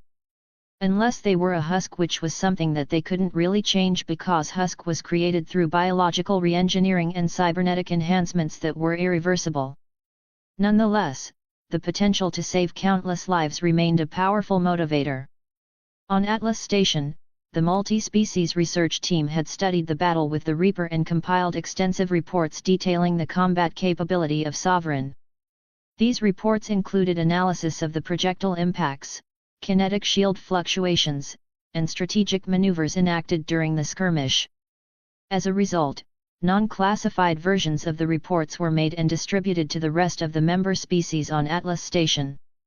This was still a part of the Ascendancy's efforts to give the other species an edge over the Reapers should they come into direct conflict with it and start preparing for their arrival. Some species who at first dismissed the Reapers as a myth had taken the new evidence and started slightly believing in the existence of the Reapers, while other species simply called it some type of new powerful Geth ship that was a part of the recent Geth attacks taking place in the Terminus systems and parts of the Adikantraverse. Of the main three council races, the Aseri were starting to believe that there may be a chance that the Reapers exist and have started to work closely with the research teams on Atlas Station to learn more about the so-called Reapers. The Normandy had managed to track down Saren and started to hunt him through the galaxy. Their first encounter, Saren had managed to slip away from Shepard and his team, but the chase had provided critical insights into his movements and possible objectives. Shepard knew that Saren was after something crucial, likely another protein artifact that could be pivotal in either controlling or communicating with the Reapers. Along the way, they had discovered an Aseri matriarch who was working alongside Saren. Her name was Benazia, and she had been deeply indoctrinated by the Reapers' influence. Her daughter, Lyra Soni, an expert in protein archaeology, was found during one of Shepard's missions. She was locked up by Saren, who was trying to indoctrinate her and use her knowledge of protein technology to his advantage. Once safely aboard the Normandy, Lyra shared her insights with Shepard and his team. She explained how the proteins were much more than just another ancient civilization that encountered the Reapers and was harvested. Shepard and his team were already aware of the information, but Lyra brought different insights and clues as she personally studied protein artifacts. Eager to learn more and keep tracking Saren down, Shepard had continued their search across various systems, into the depths of unexplored planets, and through perilous ancient ruins filled with traps and puzzles left by the proteins. Each location they visited brought them closer to assembling the pieces of a larger puzzle.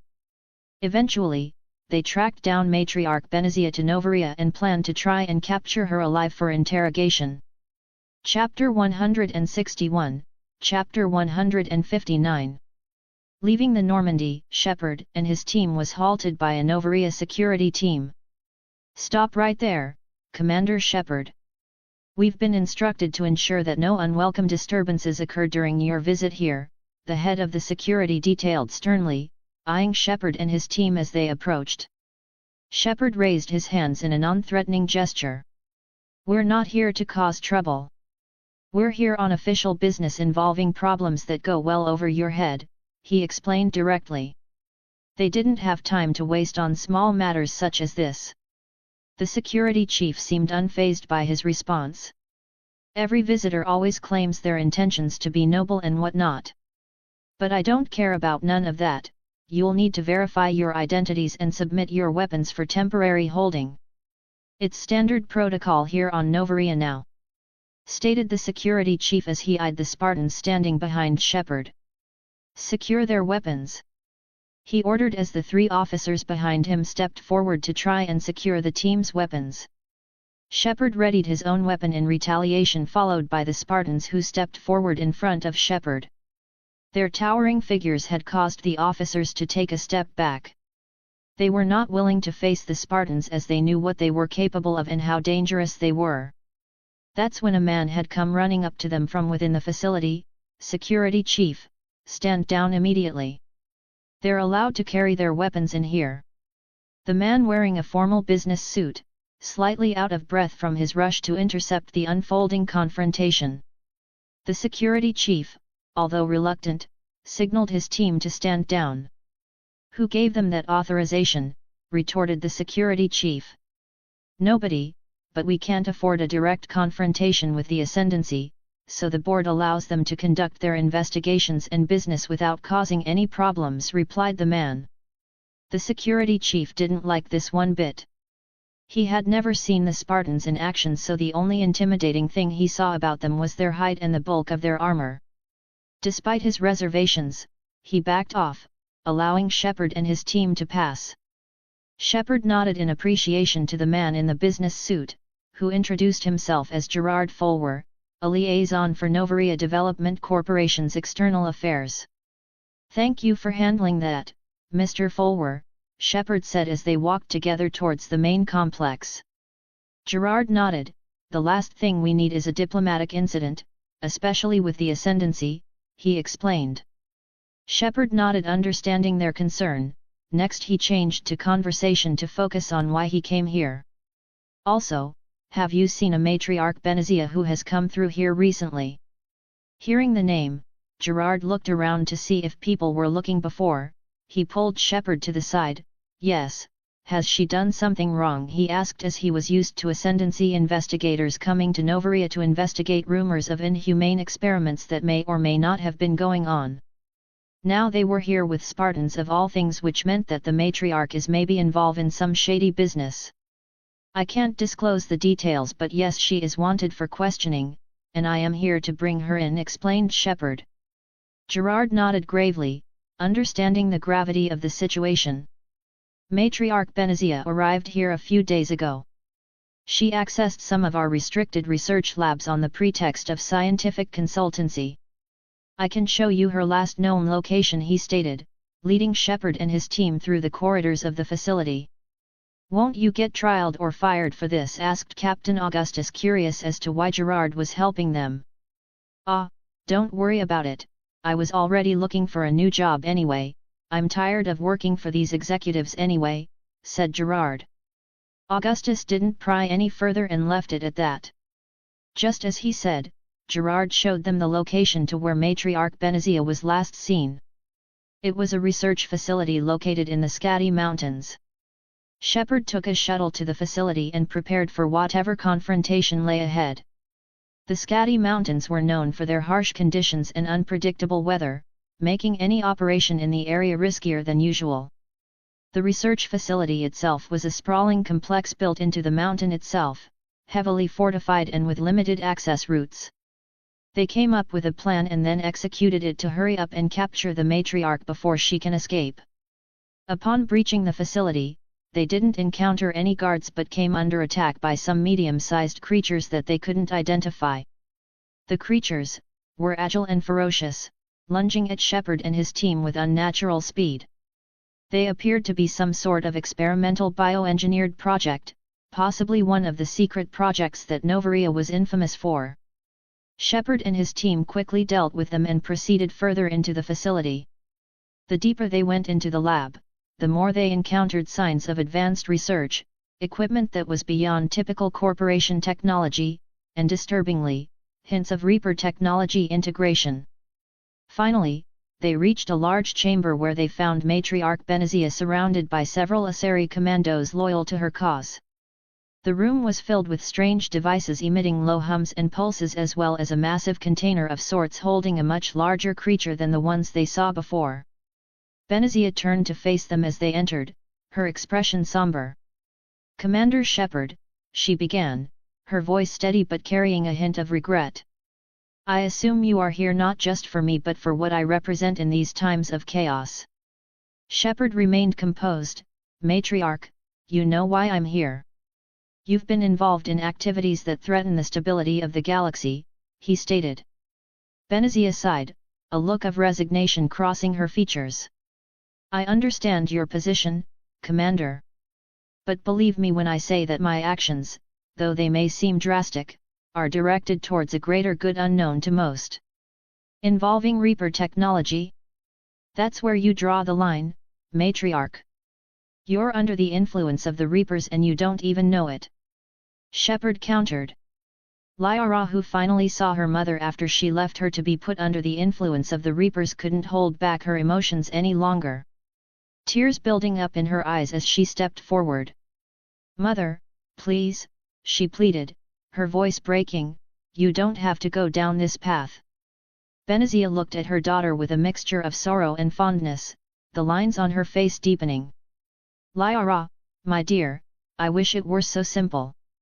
The choices I've made, the paths I've taken, are for a greater good, something you can't understand," she stated as she attempted to freeze the team using her biotics as Asari commandos mixed with Geth units stormed the room. It worked on Shepard and Lyra, but the Spartans' armor was equipped with technology to counter biotics, so they remained unaffected and had begun to open fire on the Asari commandos and the Geth. Captain Augustus charged after Benazia to subdue her, while Captain Rose and Commander Rodriguez focused on the Geth and Asari commandos. Being pressured by Augustus caused the biotics to wear off, freeing Shepard and Lyra, who joined the fight. Shepard maneuvered deftly, taking down several Geth with precise shots, while Lyra used her own biotic powers to disrupt the enemy lines. Amidst the cover fire and biotic explosions, Augustus closed in on Matriarch Benazia. The Matriarch, anticipating this, shifted her focus, grabbing a nearby object and throwing it at Augustus, which sent him flying back against a wall. But the Spartan's armor absorbed much of the impact, allowing him to regain his footing quickly. As Augustus advanced again, Benazia realized she was running out of options. She didn't have time to think of anything before Augustus had delivered a right hook to her head, sending her falling to the ground unconscious. Seeing this, Rose looked at Augustus and shook her head. "You know you could have just tackled her, right?" Her tone was half amused, half exasperated. Augustus just grinned beneath his helmet, a muffled response coming through. "Where's the fun in that?" With Benazia now incapacitated, they moved to secure the container. But what they found out about the creature was something that they had no authority over. It was Arachne Queen, the first of which that has been seen in centuries. Learning about this, they reported this alongside their other findings to their superiors at Atlas Station. Chapter 162, Chapter 160. The other things would be dealt with in an official investigation of the company's practices. For now, though, they were more interested in the Arachne Queen, who was alive and can communicate with others, and the inhumane practices. The NDC probably didn't even know what Saren was doing in the Peak 15 facility, so the focus of the blame can't be placed on them without an investigation. Axel was busy with other matters, so Catherine, who were less busy, was sent to Novaria to investigate the Arachne Queen, negotiate with the Queen for safe passage off the planet, formally invite the Arachne Queen to rebuild her race as part of the Ascendancy. Axel's reason for this was the fact that the Arachne Wars was much more serious than the Krogan rebellions. So simply bringing back the Arachne will invite more political backlash from the other species, which he didn't want to deal with at the moment. Catherine arrived at Novaria on board her fortress ship with a team of scientists, equipped with all the necessary tools to ensure a smooth and safe transit. The icy winds of Novaria greeted them as they made their way to the detention area where the Arachne Queen was being held. As the transport landed, Ascendancy soldiers secured the area and started sweeping the entire facility without permission from the NDC. Catherine was escorted to the containment facility, where she was surprised by the sight of the massive creature. Locked in a cage with no regard for her needs, the Queen looked confused. Catherine approached the containment unit cautiously, her eyes locked on the Queen's multifaceted eyes, which reflected a deep intelligence. "Hello," Catherine started, "I am not here to keep you captive, but here to understand and help you." One of the Asari commandos, who was unconscious, had suddenly stood up and began to speak in a strange voice. "This one serves as our voice. Why do you seek conversation?" The Queen had used the Asari's voice to converse with Catherine. Catherine had stepped closer to cage. "My name is Catherine, and I'm here on behalf of the Imperial Ascendancy. We have learned of your existence and the conditions under which you've been kept. Our intent is to release you and discuss possibilities for your species' future." The Arachne Queen, communicating through the Asari commando, regarded Catherine with an intense stare. After a moment of silence, the commando's voice softened slightly. "Many cycles have passed since my kind walked freely upon the stars. We were used, betrayed, considered nothing more than weapons." Catherine nodded, understanding the gravity of the history that burdened this creature before her. "We know of your people's past, and we wish to offer a different future, one where you are recognized as sentient beings with rights and a place in this galaxy." Again, speaking through the Asari, she replied, "Your voice speaks the truth. We sing for those left behind, for those who were silenced. Our fate is up to you." Catherine was the last thing the Queen said as the Asari collapsed on the floor. Interacting with the console in front of her, Catherine had freed the queen. The cage was slowly lifted, allowing the Arachne queen to move freely. The queen stretched her limbs, her body rippling with an array of colors that reflected her emotions, relief mingled with caution. She moved slowly out of the containment area, towering over the humans standing before her. Catherine stepped forward to meet the queen. "We will provide you with safe passage on our ship where we can discuss your species' future." In response, the Arachne queen stretched out one of her limbs and placed it on Catherine's shoulder. "We understand," was all she said. With that done, the facility was placed under ascendancy control and the NDC would be undergoing an investigation into their company to determine if they were involved in any way in the inhumane experiments. Meanwhile, on Catherine's fortress ship, she had stayed with the Arachne queen to learn more about their history, as they only knew from the outside perspective the history of the Arachne. Only Arachne would have the inside perspective, which would shine a lot of light on a lot things related to their history. During their long talk, Catherine also explained to the queen where she was being taken to. It was one of the non-colonized worlds within ascendancy-controlled space, and it would become the new home for the Arachne queen, where she would be free to start rebuilding the Arachne once again with support from the ascendancy. The official documents and agreements involving the Arachne joining the ascendancy would be done later down the line, but the Arachne queen was surprisingly receptive to the suggestion. The reason for this was because of her ability to tell when another is lying, through the Arachne's ability to connect with another telepathically, similar to how the Asari can meld two consciousness together. Catherine ensured that every detail was noted and promised the Arachne queen utmost transparency in all proceedings. "Trust is paramount," Catherine affirmed. From her discussion with the queen, which talked about the memories of the Arachne wars, the queen mentioned, while in her egg, the queen heard only the sounds of oily shadows and a tone from space that hushed one voice after another and forced the singers to resonate with its own sour, yellow note. In simple terms, there was a strange entity or entities which controlled the Arachne, causing them to wage the galactic war against the other races. Hearing this, Catherine compared what the queen explained to indoctrination. The explanation of how her race was forced to resonate with a sour note is dangerously close to the knowledge they have of Reaper indoctrination. By learning this, it provided them with information of how long the Reaper might have been trying to influence galactic politics. The Reapers aside, the Arachne is an intelligence race, and having them within the ascendancy would bring great benefits. Arriving at the planet, the Arachne queen was safely transported to the surface, where she would begin the rebuilding of her species. Catherine also stated that she would introduce the Arachne queen to one of the Yanmi queens, given how similar the two species are.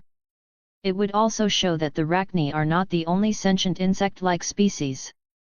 They would have another species to relate to and, if possible, form a good relationship with.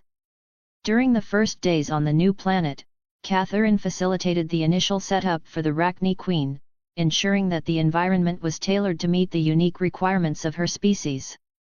The planet was terraformed to reflect dark, subterranean caves filled with a symphony of bioluminescent flora. As the Arachne queen began to settle in, Catherine took steps to integrate her into the broader community of the ascendancy's diverse species. The meeting with the Yanmi queen was arranged, an event of significant cultural importance. The Yanmi, being insectoid themselves, shared some commonalities with the Arachne, yet their civilizations had evolved under vastly different circumstances. The addition of the Arachne into the ascendancy was brought up with the Imperial Council and Senate, who all came together and accepted the Arachne into the ascendancy, seeing it as a good opportunity to add another species and a good public image for the ascendancy as a whole. The publicity was only within the ascendancy itself and not shared with any species from the Mass Effect galaxy, considering the implication that this announcement could bring. Not that the ascendancy was worried about any pushback from other races. But they dealing with the complaints of other races was just annoying. During one meeting a few years ago, one senator did bring up the topic that they should just conquer the species of this new galaxy since they can't seem to see reason, but his opinion and suggestion was overshadowed by morale reasons and by how many people would suffer from conquering another entire galaxy. Overall, the Arachne were now a part of the ascendancy, bringing in another asset that can be utilized in the future against the Reapers. Chapter 163, Chapter 161. After 2 weeks of interrogation, the AIA had extracted valuable information utilizing the domain to extract and view the matriarch's memories. They discovered a lot of Saren's bases located throughout the galaxy, as well as Saren's plans to attack Ilos to secure a device called the Conduit. This intelligence was provided to the Ascendancy military, which bolstered their defenses on Ilos in preparation for the attack. Meanwhile, Shepard alongside additional forces from the Ascendancy had begun hitting Saren's bases throughout the galaxy. Most of them were within the Terminus systems, with a few being in the Adican Traverse, and even Citadel space. Saren, having been proved to be involved in the attacks on human colonies and involved in inhumane experiments, was ousted from the Council Spectres, losing a lot of his privileges and support. So, when the Ascendancy reached out to conduct operations against Saren's bases within Citadel space, the governments of those species quickly gave permission and even cooperated on a combined military effort to attack Saren's bases, which were all filled with thousands of Geth. As each day passed, Saren's bases were attacked and destroyed, increasing his frustration even more. Sovereign was also getting agitated at how its plans were being dismantled.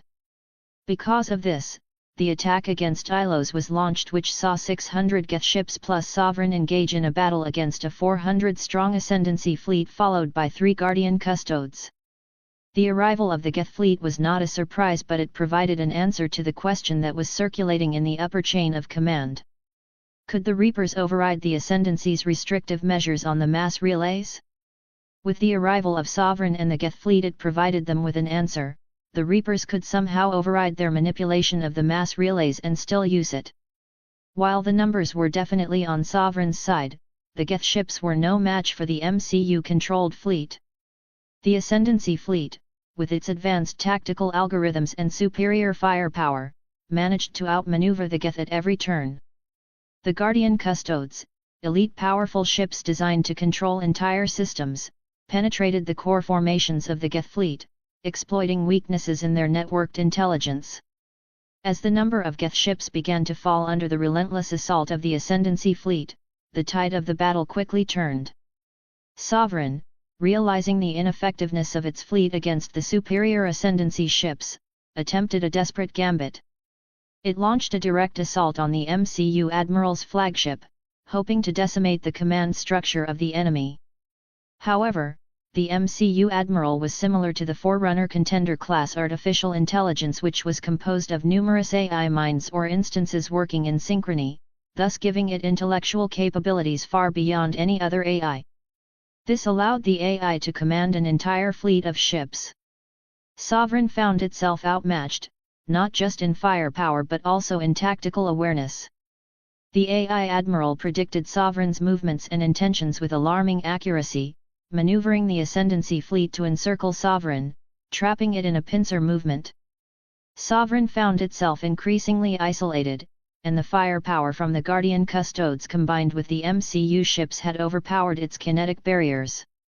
It was too late to run, but that didn't stop it from taking a few ships with it before it was finally destroyed. The battle was won without any loss of life. Whether or not Saren was within Sovereign when it was destroyed was unknown, and an ongoing search was currently going on. Until his body was found among the debris, Saren would still be considered to be at large. The search went on for the next few days, however his body was not found.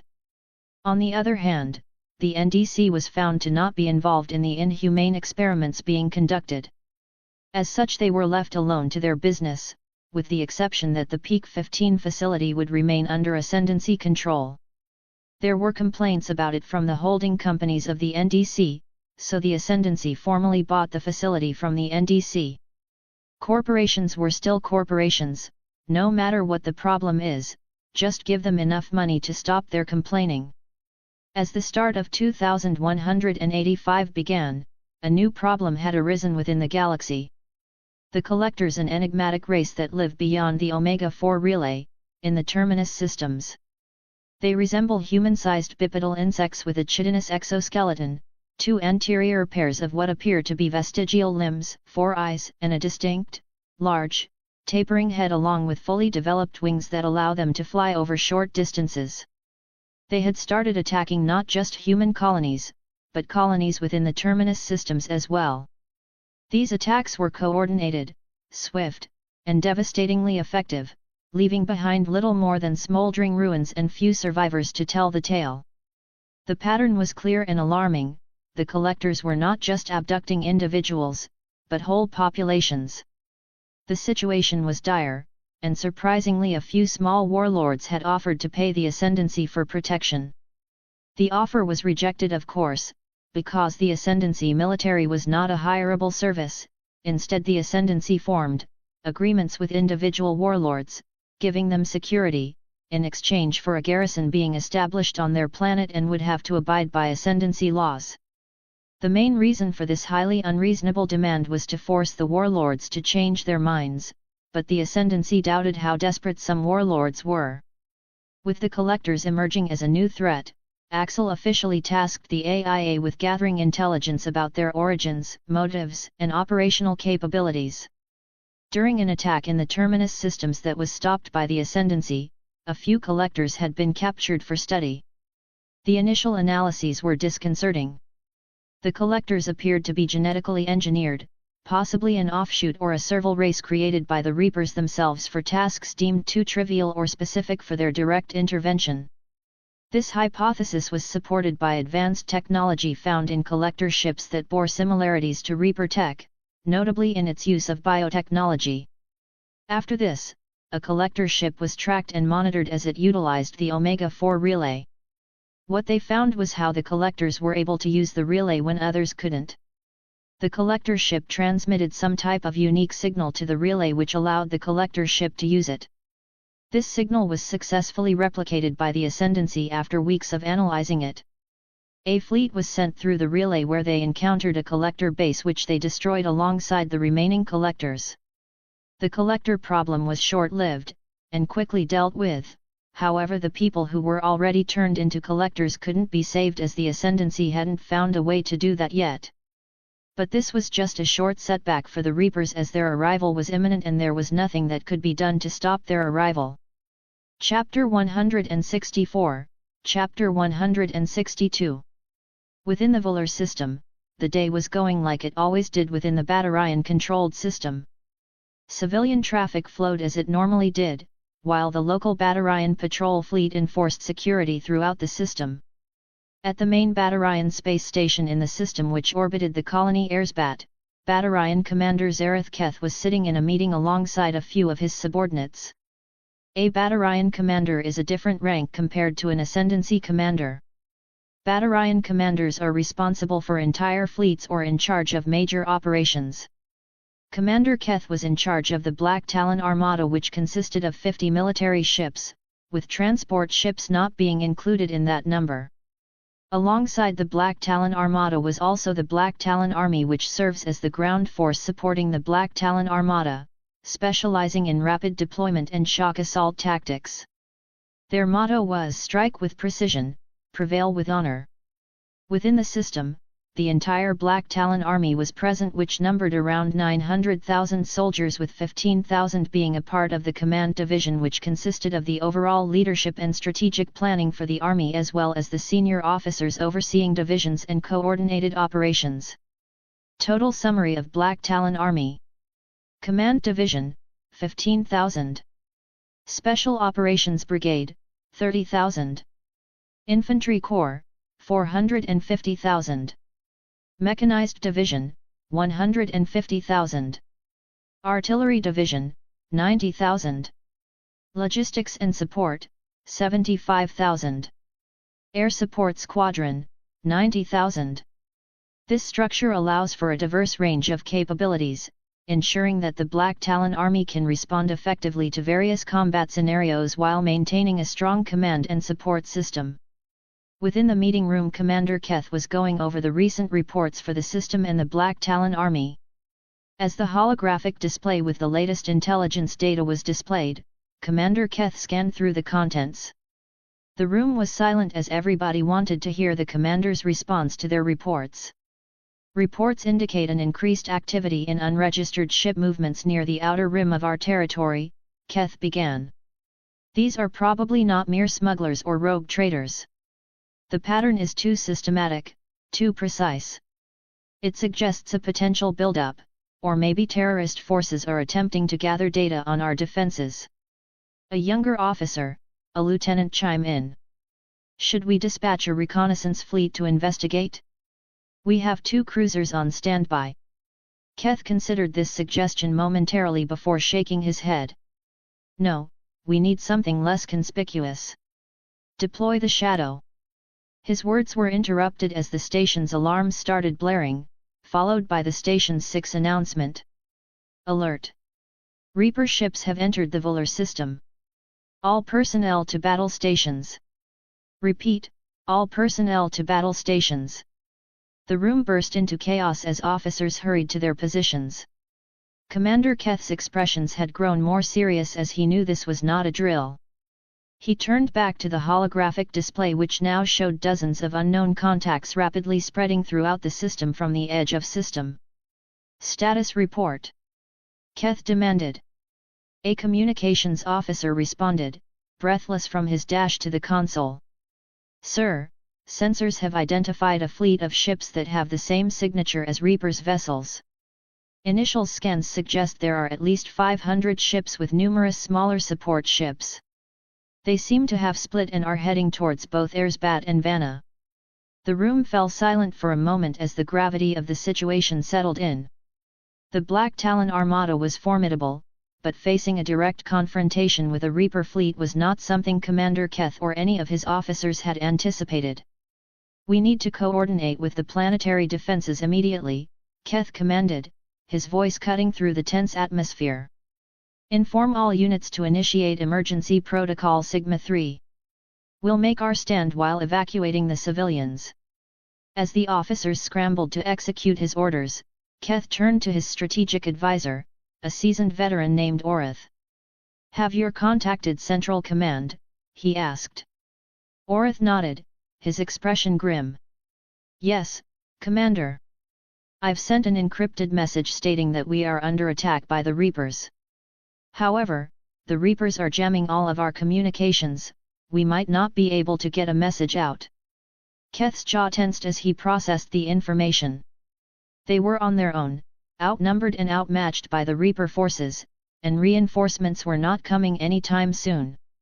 Sure, they would notice that they hadn't reported in yet, but by the time that happened, there would not be anything left to save. The Reapers were relentless, and every moment lost could mean higher casualties. Our ships stand no chance against this many Reaper ships. The main fighting will be on the ground, said Keth as he turned towards Orith. Prepare transport, we must fight to the end if we must. Commander Keth watched as his orders were relayed, the air heavy with the sense of impending doom. The officers moved swiftly, efficiency honed by years of military discipline now their only shield against chaos. A few minutes later, the station had come under attack by the Reapers with only the 50 ships of the Black Talon Armada defending it. All staff had quickly run to the escape pods, but only a few made it before the station was destroyed. Commander Keth among the survivors had continued his fight on the surface of the planet. Already tens of thousands of civilians had died, and that number would only go up as time went on.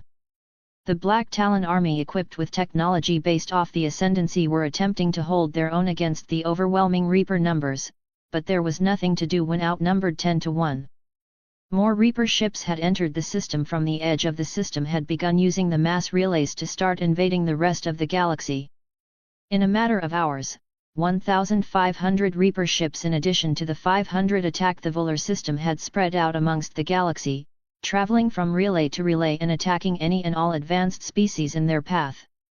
Commander Keth, who had barely made it to the surface of Erzbat, scanned the horizon. The once vibrant skyline was now filled with smoke and streaks of energy fire. His radio crackled as reports flooded in from the front lines. Command Division to Commander Keth, a voice spoke hurriedly over the line. Reaper ground forces have commenced their assault on the southern districts. Our defenses are holding, but we're taking heavy casualties. Keth clenched his fists, feeling the weight of command heavier than ever. Understood, he replied. Mobilize the mechanized division for a counterattack.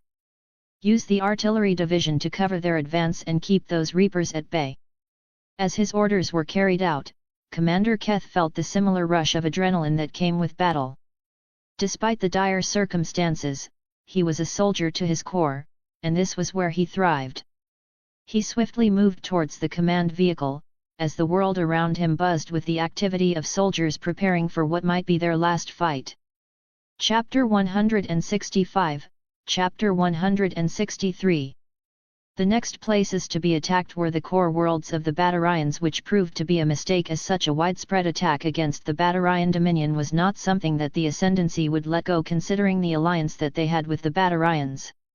In response to the attacks, Axel had sent the Guardian Custodes, which are considered a special part of the Ascendancy military that is specifically under Axel's orders, as they only recognized his authority and were connected to him through the domain.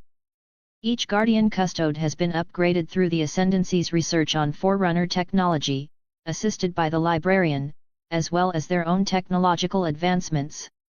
Now Guardian Custodes can be created, and each Guardian Custode is equipped with several assembler vats that allow it to produce 1 million MCUs in a single day, thousands of vehicles for the MCUs to use, as well as dozens of ships ranging from a fighter to a small cruiser.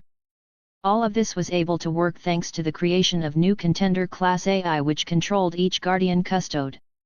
These A's created other smaller A's that helped in managing the massive amount of work that needed to be done to police an entire system.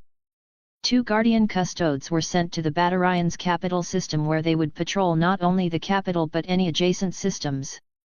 The Batarian fleet, which numbered only around 400 ships, was not sufficient to deal with the Reapers by itself. In response, the government elected to shift the economy to war production and start conscripting soldiers to fight in the war. This decision was made within hours after the appearance of the Reapers had been confirmed and was made to ensure the survival of the Batarian race. On Earth, the Alliance was already in shock of what was going on in the galactic news. Within hours, they were receiving reports of their colonies going dark and of small engagements with the Reaper ships which were proven to outclass them. In response, the fleets were mobilized, and several high-ranking civilian and military officials began to debate over what should be done to counter this threat. After 2 days had passed, the situation in some parts of the galaxy was not looking well. For the Alliance, Arcturus Station, which was already being guarded by the 2nd, 3rd, 5th fleets, were attacked by Reaper forces which decimated the 3 fleets, forcing Admiral Hackett to sacrifice the 3rd fleet and flee back to Earth to mount the 2nd and maybe last defense. But when the Reapers entered the Sol system, 2 Guardian Custode appeared and started shielding the Alliance forces while fighting off the Reaper forces. Seeing the reinforcements arrive, Admiral Hackett knew that only one empire could be able to fight the Reapers, and that was the Ascendancy. With the 3rd and 5th fleet now protected, he ordered the support ships to start repairs and sending the injured down to Earth where they would get better medical care. The Guardian Custodes had also released hundreds of sentinels that started to repair the Alliance ships. The Reapers, realizing who they were going up against, had fled the system, only losing 40 ships before they successfully got away. Once they were gone, the A's that controlled the Guardian Custodes had coordinated with Admiral Hackett and the Alliance to secure the Sol system and start to slowly take back the other surrounding systems that had been lost. The Turian hierarchy was a much higher priority to the Reapers than other races because of their military-like traditions, which would make harvesting them take longer if they don't have most of their forces fighting them. And because of their secret rivalry and plans to get back at the Ascendancy, the Turian fleet was much bigger than what they had on the official numbers. Years of military build-up under a well-crafted plan kept the Turian fleet largely hidden and dispersed across various strategic locations. But now the ships that they were going to use for revenge were now ships that they had to turn on the Reapers. Thanks to improved technology, they managed to slow down the Reaper advance down, making the harvesting of their species take even more time. But the Reapers still had the power on their side, forcing the Turians into a traditional battle where ships lined up on each side and attacked each other. Because of this, the Turian fleet was forced to retreat, allowing the Reapers control over their home system and Palaven, where a ground battle was about to take place. The Valas, Elcor, Hanar, and other smaller species stood no chance to counter the arrival of the Reapers. Their homeworlds fell and the one who got out fled to Atlas Station, which had become a refugee over the past 2 days for those who managed to escape the Reapers harvesting. Within the Ascendancy, Axel for the past 2 days since finding out about the Reapers' arrival was already in debate with the Senate over allowing the deployment of billions of soldiers and thousands of more ships to destroy the Reapers. After the first day of reports came in, the Senate allowed for the deployment of the MCU fleets, which was not enough to stop the Reapers. The MCU fleet, after the end of the Human Covenant War and the formation of the Ascendancy, was restricted to only 3,000 ships.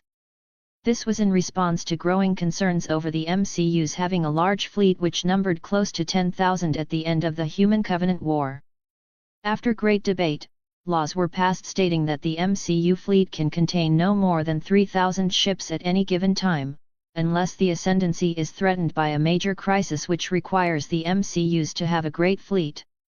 This was part of a demilitarization policy that a few senators wanted to implement a few years after the war ended. However, their efforts to reduce the actual military size of the Ascendancy was never approved, as it would have put billions of people out of a job and made the Ascendancy vulnerable to any external threats that they may encounter. Now there was a new faction that was forming in the Senate that did not want to send Ascendancy soldiers to fight in another war, especially one that is in another galaxy. The war didn't threaten them, and they had the most surefire way to ensure that if they needed to, they could abandon the other galaxy and prevent the Reapers from invading theirs. The other faction was the senators who wanted to prevent the death of billions of people, especially those that had formed a close relationship with the Ascendancy. They saw that not doing anything would tarnish the relationship that they had so carefully formed over the past 2 decades. The same senator who had wanted to simply invade the other galaxy and conquer the other races had, as expected, simply said that they should not even be debating this and should just use the power that they have to destroy the Reapers and save the galaxy. Axel shared the same thought and was growing tired of hearing the same thing repeatedly for the past 2 days. But this was the result of him making the decision to retain a form of democratic system when establishing the Imperial Ascendancy. Chapter 166, Chapter 164. Tired of trying to convince them, Axel, with his authority as the Emperor and overall head of the Ascendancy military, had assembled 5 billion soldiers on Requiem, which had become a major military production world that could produce armies of MCUs, massive fleets, and everything military related in a single day. This was one of many world types that had been established within the Ascendancy. He was done trying to play nice with the Senate and allow the bureaucracy to handle things. He respected the democratic system that they had established within the Ascendancy to not have a pure authoritarian-focused empire. But sometimes a little authoritarian rule is what was needed. He made a mental note to change the law that was established, restricting his control over the use of the Ascendancy military when it came to other galaxies. A law that he willfully agreed on to give the Senate some form of relief that he wouldn't be able to use the military to stop anything that they tried to do. This was an overall terrible look on things, as most of the soldiers' loyalty lied with Axel. Hell, some of them joined just because they wanted to fight for him, but they didn't take this into account, which has brought them to this current situation. On the surface of Requiem, 5 billion soldiers were assembled before Axel. 1 billion of these soldiers were humans, 1 billion were a combination of all the other Ascendancy races, while the last 3 billion were the powerful Forerunner Promethean Knights. As their understanding of the domain expanded, this allowed them to be able to use the leftover consciousness of all the Promethean warriors that were just sitting in the domain for a useful purpose. These warriors were glad to be placed into a body, even if it was a mechanical one. Unlike the regular Prometheans, which were just mutated Forerunners, Promethean Knights are bipedal, fully weaponized mechanical warriors designed to operate and eliminate threats in a wide variety of environments. While the Knights are fully machines, their AI is a result of organic minds being transformed into software. During the time of the Forerunners, this was done via the Composer, but there were not many living Forerunners left, so instead the leftover consciousnesses of the Prometheans that were sitting in the domain was used. Standing alongside Axel was the Urdidact to his right, Imperial Admiral Zidenjar Watanri to his left, and hundreds of other officers standing behind them. Axel took a step forward as his voice was broadcasted to every soldier's armor, today we are gathered here because the Senate doesn't want to act the conflict that is going on in the other galaxy. Axel started as he paused before continuing his speech. Millions die every minute that the Senate spends debating on what to do. The announcement came as a shock to every soldier, as one of their many duties as soldiers was to protect those who couldn't protect themselves. So, hearing that millions were dying every minute instilled in them a deep sense of urgency. We cannot sit idly by while innocents are slaughtered. The Reapers do not differentiate between our allies and enemies, they seek to annihilate all in their path. Today, we become the vanguard against this darkness. Today, we go and rid the galaxy of the Reapers. The soldiers erupted in a roar of approval, their resolve ignited by Axel's words. The sound was deafening, an ear-shattering chant of determination that echoed across the vast assembly of soldiers. To my brothers and sisters in arms, he continued, I will not pretend that this will be an easy battle. The Reapers are formidable foes, but we are more than just soldiers, we are the embodiment of hope. We are the defenders of the imperial ascendancy and the guardians of those who cannot defend themselves. The Ur-Didact, towering beside him, raised a fist adorned with intricate forerunner engravings. And we shall not fight alone, he added, his voice as loud as Axel's. Our combined strength, human, forerunner, Sanghaili, Jiralhani, Ungoi and all other species, will prove that we are unbreakable. We have the power of ages at our backs, and we will unleash it upon our enemies. The Promethean knights, their mechanical bodies gleaming under the harsh requiem sun, nodded in unison. They had long awaited this moment, the chance to fight once more, to reclaim their legacy as warriors. As the rallying cries grew louder, Axel knew that this was another moment that would forever be etched into history. The defiance of the Emperor to protect the lives of billions. He glanced at Admiral Zidane, who wore an expression of grim determination. You understand what we must do, Axel said, meeting the Admiral's gaze. This is no longer about the Senate's indecision. This is about the survival of billions of lives against a galactic crisis. Indeed, Emperor, Zidane replied, his tone steely. The fleet is prepared for immediate deployment. We can strike the Reapers at once. Then we leave now, Axel commanded, his voice resolute. We will not waste another moment. Gather the ships, let us show the galaxy that the imperial ascendancy will not cower while billions of lives are in danger of annihilation. As the soldier began to board the transport and be loaded onto their ships, a transport ship which was known to be used by the Senate had arrived, landing in a clearing near Axel. A few seconds later, 5 senators whom Axel recognized as they were part of the faction that didn't want to send billions of soldiers to die in another galaxy. Walking up to Axel accompanied by their own senatorial guard, the senators forgot who they were addressing as they stood in front Axel voicing their complaints. This is treason! Yelled one of the senators, his voice trembling with emotion and outrage. You defy the democratic principles of the ascendancy, Emperor. You have unilaterally decided to deploy billions of soldiers to the other galaxy without Senate approval. You mistake necessity for treason, Axel replied calmly. While you argue ideologies and procedures, entire civilizations are being exterminated. As Emperor, it is my duty to make difficult decisions for the greater good of all, including making the call to save billions. But this is not our war, another senator interjected angrily. You cannot just drag the entire ascendancy into intergalactic conflict based on your personal whims. Hearing that, Axel sent a backhand towards the senator which landed right on his cheek, causing him to stumble backwards, his face reddening both from the force of the blow and the humiliation in front of such a massive audience. Did you just hit me? Questioned the senator as the other senators' faces were just as surprised at such a move that was just pulled. First you commit treason, then you strike a senior official. His rage was building up as the words left his mouth. Arrest him, ordered the senator to his senatorial guard, who didn't move an inch in response to the senator's orders. Didn't you hear me? Arrest the Emperor. He ordered again, only to be faced with the same results. That's when Axel spoke up after seeing the senator embarrass himself. Place these 2 idiots under arrest and throw them in a prison. I will deal with them when I get back," ordered Axel. The senators were in shock as their own senatorial guard had moved to arrest them. They tried to resist, but they were just officials with no combat experience against soldiers who were taller and stronger than them. Once arrested, they were escorted out of Axel's sight, who boarded his own transport and prepared to lead his forces against the Reapers. Chapter 167, Chapter 165.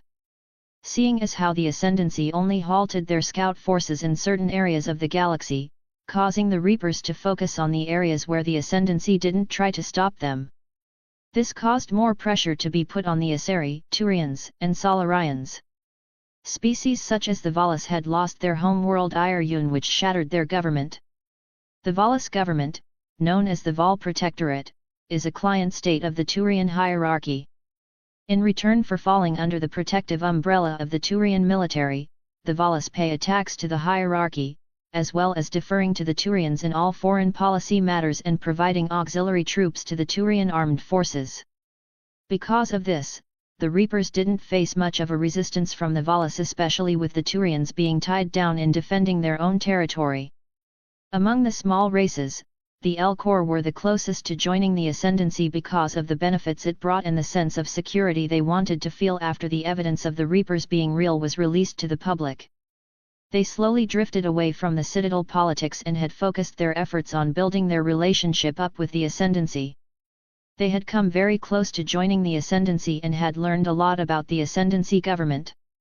But in the end, before they could actually join, the Reaper invasion happened. The Elcor fleet was decimated, leaving only warriors and civilians to fight off the Reaper invasion. Cerberus had also started making a ton of moves as the galaxy became more embroiled in war. A few Alliance admirals who were sleeper agents for Cerberus had been revealed and arrested, while a few managed to provide Cerberus with valuable Alliance military information and resources. Cerberus had also started attacking various colonies that were vulnerable and forcing the colonists to work as slaves. These areas were still considered hot zones to the Alliance because of the Reaper invasion, so those colonies were left to fend for themselves. On Thessia, the Asari were mounting a daring defensive against the Reapers, who had showed up with a force of around 700 ships, which was more than the Asari fleet could handle. In the beginning, the Asari had done hit-and-run tactics against the Reaper forces, appearing within their blind spot and destroying a few ships before jumping to FTL, where they could not be tracked. With this, the Asari forced the Reapers to remain on the defensive. Unfortunately, the Reapers' greater numbers allowed them to accept certain losses, so they soon ignored the attacks against them and began orbital bombardment of Thessia. This in turn forced the Asari to defend their home world with a more traditional stance, facing the Reaper forces directly. Following this, the swift and brutal slaughter of the Asari ground forces began. Thessia's minimal military forces combined with unpreparedness in the face of an overwhelming enemy, resulted in the Asari forces being pushed back. In 24 hours, 75% of the planet was controlled by the Reapers, forcing the civilians to either hide or be harvested. Admiral Kira Shan was in command of the Asari fleet fighting the Reapers above Thessia. Things were not looking good for them. Her fleet, which consisted of half the Asari navy, was now reduced to just under 200 ships. "Admiral, our supplies are limited. We only have enough left for one more attack before we are forced to retreat." Kira Shan clenched her jaw, staring at the tactical display flickering with red dots representing the Reaper fleet. The once vibrant colors of her home world now faded under the relentless bombardment, the landscape of Thessia marred by fire and destruction. "Status report from the ground forces," she asked. "Ground forces report heavy losses. The Reapers are systematically eliminating pockets of resistance. We've lost contact with several key defense installations," came the response from her communications officer, Lieutenant Nurya. "Damn it," Kira Shan muttered. "We need to buy them more time. We have to hit them hard, now. Prepare our remaining vessels for a concentrated assault their central ships," Kira Shan ordered.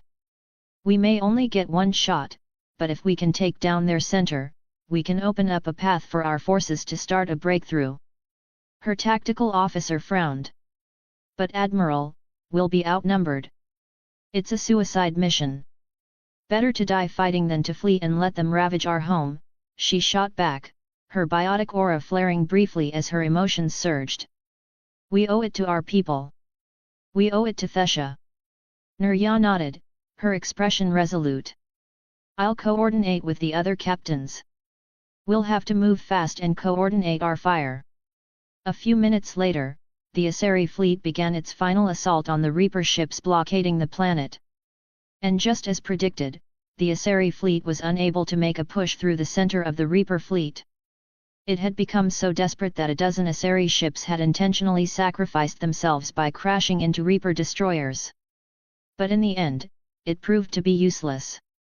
That was the case, until what the Asari admiral knew were slipspace portals had appeared all around their current location. Admiral, we have slipspace portals popping up in all directions. Multiple signatures detected, they're Ascendancy ships, the sensor officer shouted, her voice a mix of surprise and relief. Admiral Kirishan felt a surge of hope as the Ascendancy ships appeared.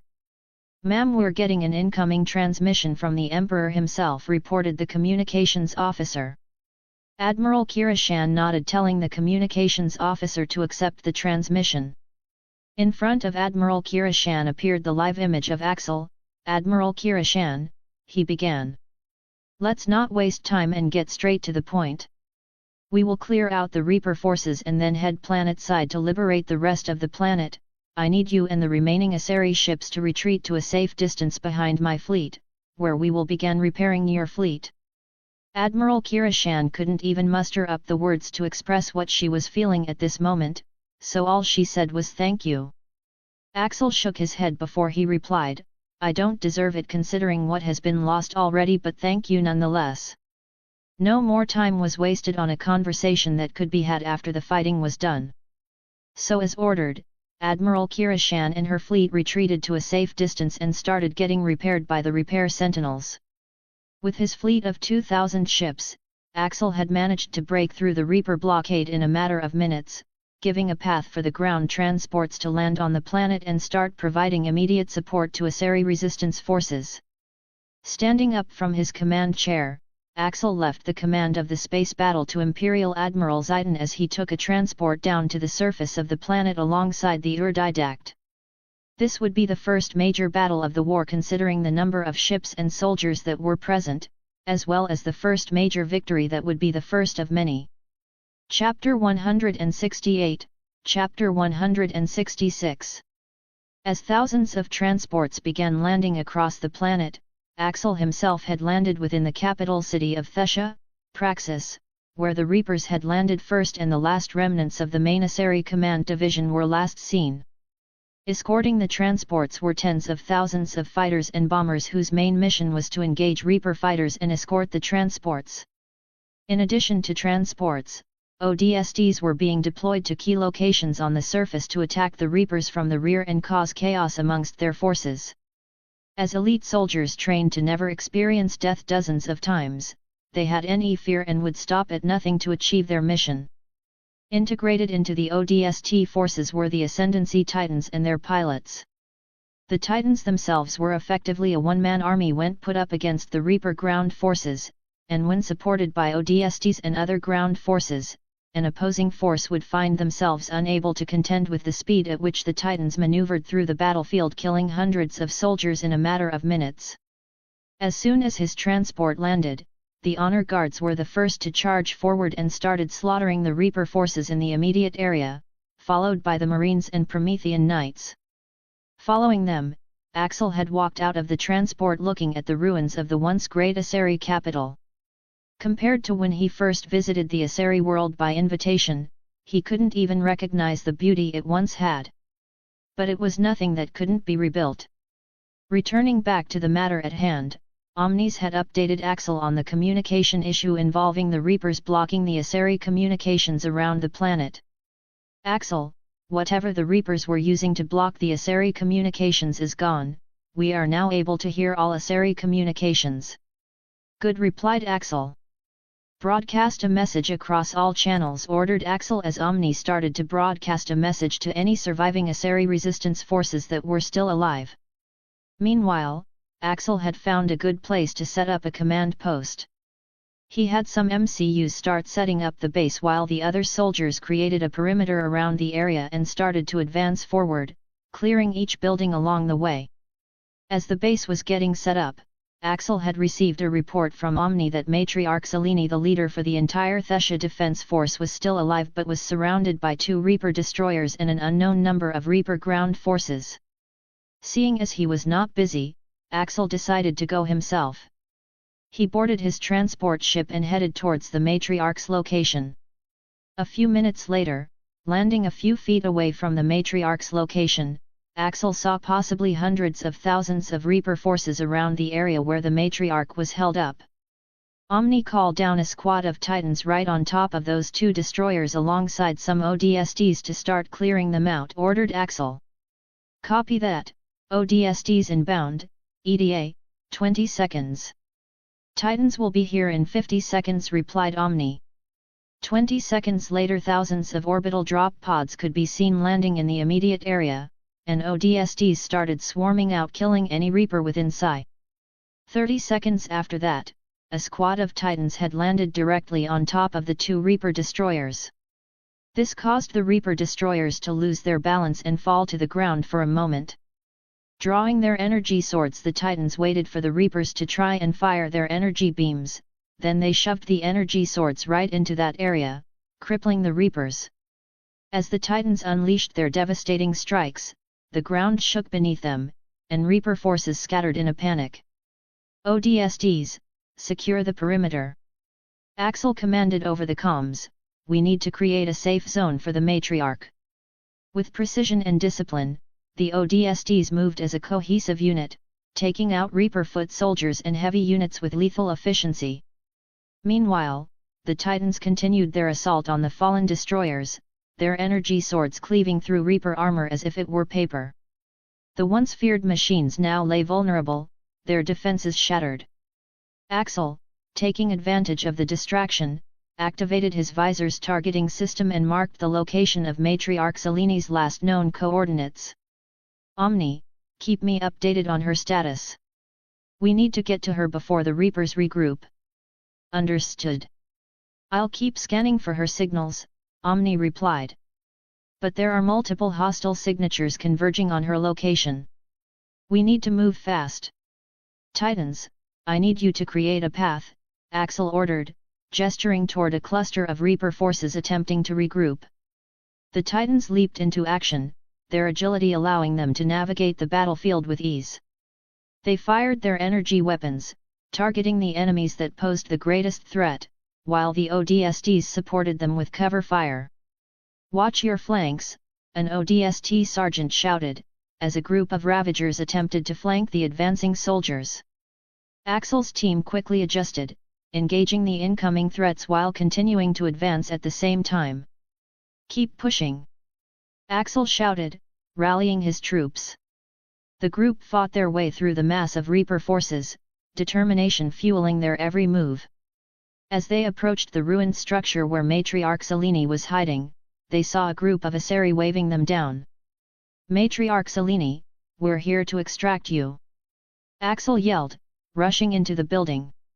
Inside, they found her surrounded by a small group of Asari defenders, each exhausted but resolute. The moment their eyes met, Selene nodded, her expression filled with a sense of hope because of the Ascendancy's arrival. Thank the stars you arrived. The Reapers are relentless, but we can still fight back, she replied, her voice strong despite the fatigue etched on her face. Let's get you out of here, Axel said, motioning for her to follow. As they turned to leave, they saw more transports arriving and fresh soldiers joining the battlefield. The commander who had been sent to extract them had walked up to Axel and saluted. Axel returned the salute as the commander briefed him on the situation. Sir, we have about 10 million soldiers descending on this location to establish control since those Reaper destroyers are gone. We have a transport already on standby for you. Axel nodded, seeing the transport standing by behind the commander. Very good, commander, make sure to secure the area to get rid of all Reapers, leave no stone unturned. After talking with commander, Axel proceeded to the transport with the matriarch in tow. Once back at the command post, the matriarch and the Asari accompanying her were given a full medical evaluation and treated for any of their injuries. Meanwhile, Axel had gone into the operations room that was set up to start monitoring the progress of the battle. Chapter 169, Chapter 167. Seeing the matriarch walk in, Axel went to greet her. Matriarch Selene, now that we are not in the middle of a battle, we can talk, stated Axel as he and the matriarch shook hands. I'm sure you know who I am. Yes, Emperor Axel. Your reputation precedes you, matriarch Selene replied, as the exhaustion was evident in her eyes. I must express my deepest gratitude for your timely intervention. Thesha was on the brink of falling. Axel nodded, pulling up the holographic display showing the ongoing battle across the planet. This fight will be quite a short one, matriarch. Already we have been able to locate and rescue tens of thousands of Asari civilians and soldiers, and as the hours pass by, those numbers will keep increasing. Matriarch Selene studied the holographic display intently, her eyes widening as she took in the scale of the Ascendancy's intervention. Thousands of blue dots representing Ascendancy forces were steadily pushing back the Red Reaper signatures across Thesha's surface. It's incredible, she breathed. In mere hours, you've accomplished what we couldn't in days. The Reapers are a formidable foe, but the Ascendancy's true power before our technology and tactics are beyond their comprehension. He zoomed in on a particular sector where a group of Titans were decimating a Reaper stronghold. As we speak, we're clearing out the last pockets of resistance. By tomorrow, Thesha will be secure. Selene's expression was a mixture of relief and concern. And what happens after? The Reapers won't stop with just Thesha. They're a threat to the entire galaxy. Indeed, Axel replied, his eyes never leaving the holographic display. Which is why we're not stopping here. This is just the beginning, matriarch. The Ascendancy has plans far beyond just liberating Thesha. Axel tapped a few controls, and the holographic display expanded to show the entire galaxy. Glowing markers highlighted various systems and planets. We've already dispatched fleets to other key worlds, he explained. Palavan, Surkesh, even Ilium. The Reapers thought they could divide and conquer, we'll prove them wrong and use their tactics against them. Selene's eyes widened as she took in the scale of the operation. You mean to say you're fighting on multiple fronts across the galaxy simultaneously? Axel nodded. The Ascendancy's resources are vast, matriarch. What you've seen here on Thesha is but a fraction of our true strength. The fleet that and 5 billion soldiers that Axel brought with him, were split to fight on numerous fronts and secure key locations from control of Reaper forces. Other species' homeworlds were the first target as they were the most populated places within the galaxy. From there, they would spread to the nearby systems, exterminating any Reaper forces that they find and securing control of those systems. AI-controlled fortresses would be set up to make sure that those systems can resist any more Reaper forces that try to attack. Meanwhile, back in the Halo Galaxy, anti-war senators found themselves slowly losing their support as images and videos of the war in the other galaxy were posted by the AIA on their official HoloNet feeds. The public sentiment was shifting rapidly in favor of the war effort as citizens across the Ascendancy witnessed the horrors inflicted by the Reapers.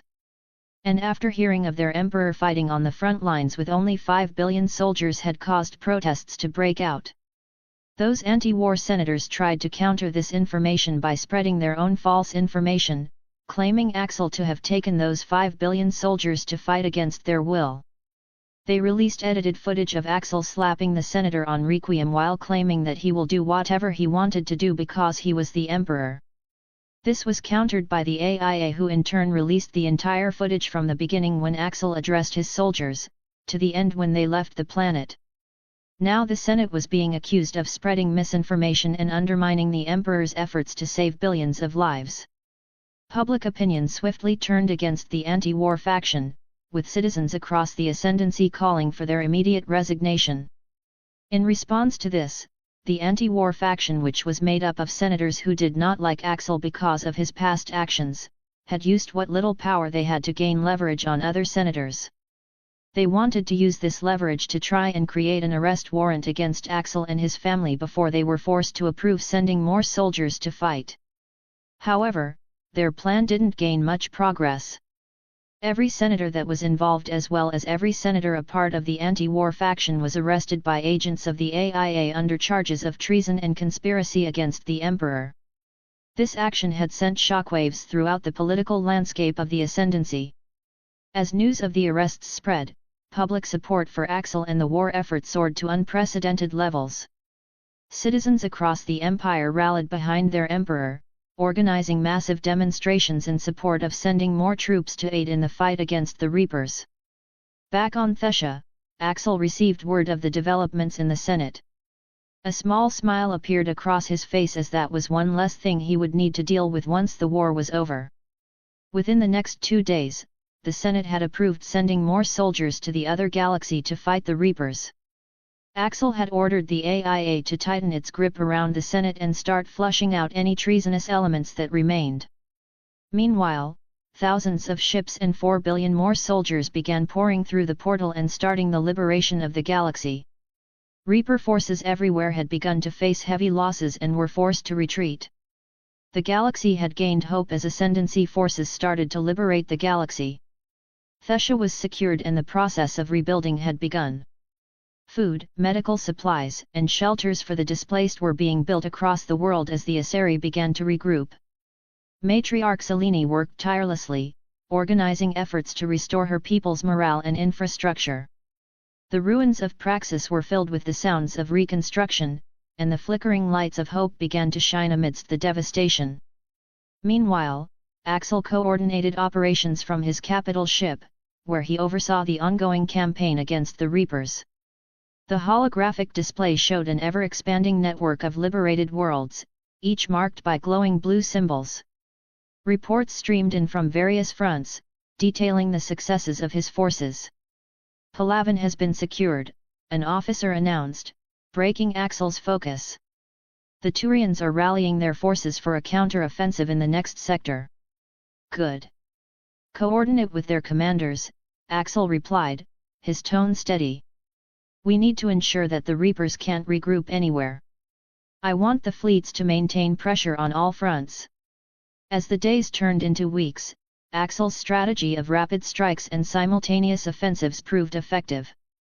With each victory, the Ascendancy's reputation grew, and more species began to join the fight against the Reapers. The Quarians had used their massive fleet to help with evacuation efforts, while the Vorsha were being used as infantry for the Ascendancy forces. On a front near Surkesh, a joint operation was underway with the Krogan. Axel had arranged for a significant force of Titans and ODSTs to work alongside their ground troops, ensuring that the Krogans were fully supported. Emperor Axel, we're ready for your command, a Krogan general grunted over the comms, his voice booming. Let's crush those metal bastards. Axel chuckled, appreciating the Krogan's enthusiasm. Let's make sure they never forget the taste of defeat. Focus on the northern corridor, we'll cut off their retreat. The ground shook as the Titans charged ahead, their heavy footfalls echoing in the canyons. Bolstered by the Krogan's ferocity, they pushed deep into Reaper territory, leaving destruction in their wake. In addition to this, Cerberus had started to become a rising enemy as they somehow managed to control Reaper ground forces and had begun carrying out their own offensives against the galaxy. The Geth was also seen working together with Cerberus, which forced Axel to focus his attention on Cerberus to find out how they were able to gain control over Reaper forces and the Geth. A/n, square root of 906.01 equals, 30.1. If you know, you know. Chapter 170, Chapter 168. Omni, what's going on within the Geth network? Asked Axel, curious as to why the Geth were working with Cerberus all of a sudden. From what I have been able to gather, there was some type of outside entity not Reaper in origin that has managed to influence the Geth into serving them.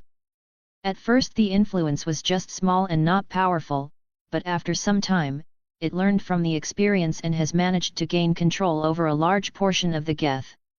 My guess is a very powerful 6 that could potentially be on par with what we have explained Omni. A 6 capable of subverting the Geth? That's concerning.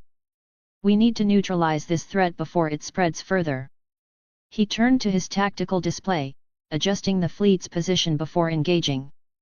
Once the fleet was readjusted, he issued the order, all ships engage the enemy fleet. In the next second, the Ascendancy fleet opened fire on the Geth fleet, followed by the Geth fleet returning fire. Incoming Geth fighters were intercepted by Ascendancy fighters which practically outnumbered them 100 to 1. The Geth fleet tried to fight a traditional battle where 2 fleets lined up against each other and the 2 sides fought until one side won or the other retreated. But fighting a traditional battle against the Ascendancy fleet was not something that the Geth could win. As the battle progressed, a transmission from the planet was picked up.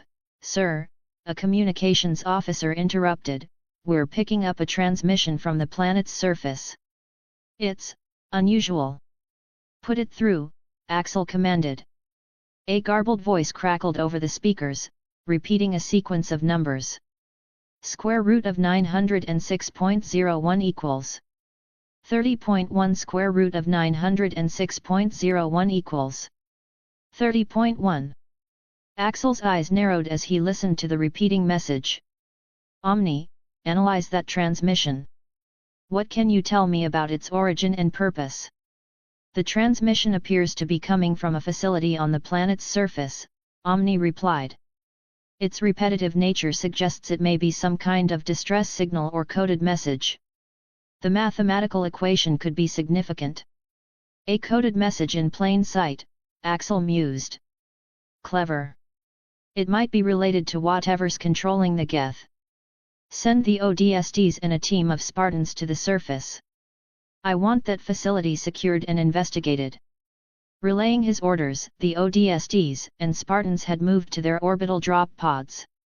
Once inside and ready to go, the drop pods launched from the ship heading through the hole that the Ascendancy fleet had punched through the Geth fleet. Minutes later, the strike team touched down amidst a jungle clearing, the sounds of their insertion masked by the falling debris from the battle. As they approached the facility, they encountered sporadic resistance from Geth units and Cerberus troops. After getting rid of all obstacles in their path, the strike team arrived at the entrance of the facility. It was on lockdown due to their arrival, so the strike team leader used the team's assigned AI to override the facility's lockdown protocol. Shortly after, the doors to the facility opened and the team proceeded inside. The strike team moved cautiously through the dimly lit corridors of the facility, their weapons at the ready. They encountered signs of a hasty evacuation, overturned furniture, scattered data pads, and the occasional bloodstain. "Sir, we're picking up multiple heat signatures ahead," one of the ODSTs reported over the COMM. "Looks like a mix of Geth and organics." "Proceed with caution," ordered the team leader. "We need answers more than we need bodies. Capture, if possible, but don't take unnecessary risks." As they rounded a corner, they came face to face with a group of Cerberus troops guarding a sealed door. The firefight was brief, ending with the Cerberus soldiers either dead or incapacitated. One of the ODSTs moved to check the door while the others secured the area. As the door slid open, they were met with an unexpected sight. A large chamber filled with servers and holographic displays dominated the room. In the center, slumped in a chair and connected to various cables and tubes, was a young man.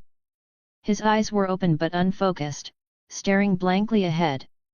The man's lips moved constantly, muttering the same phrase over and over, "Square root of 906.01 equals 30.1.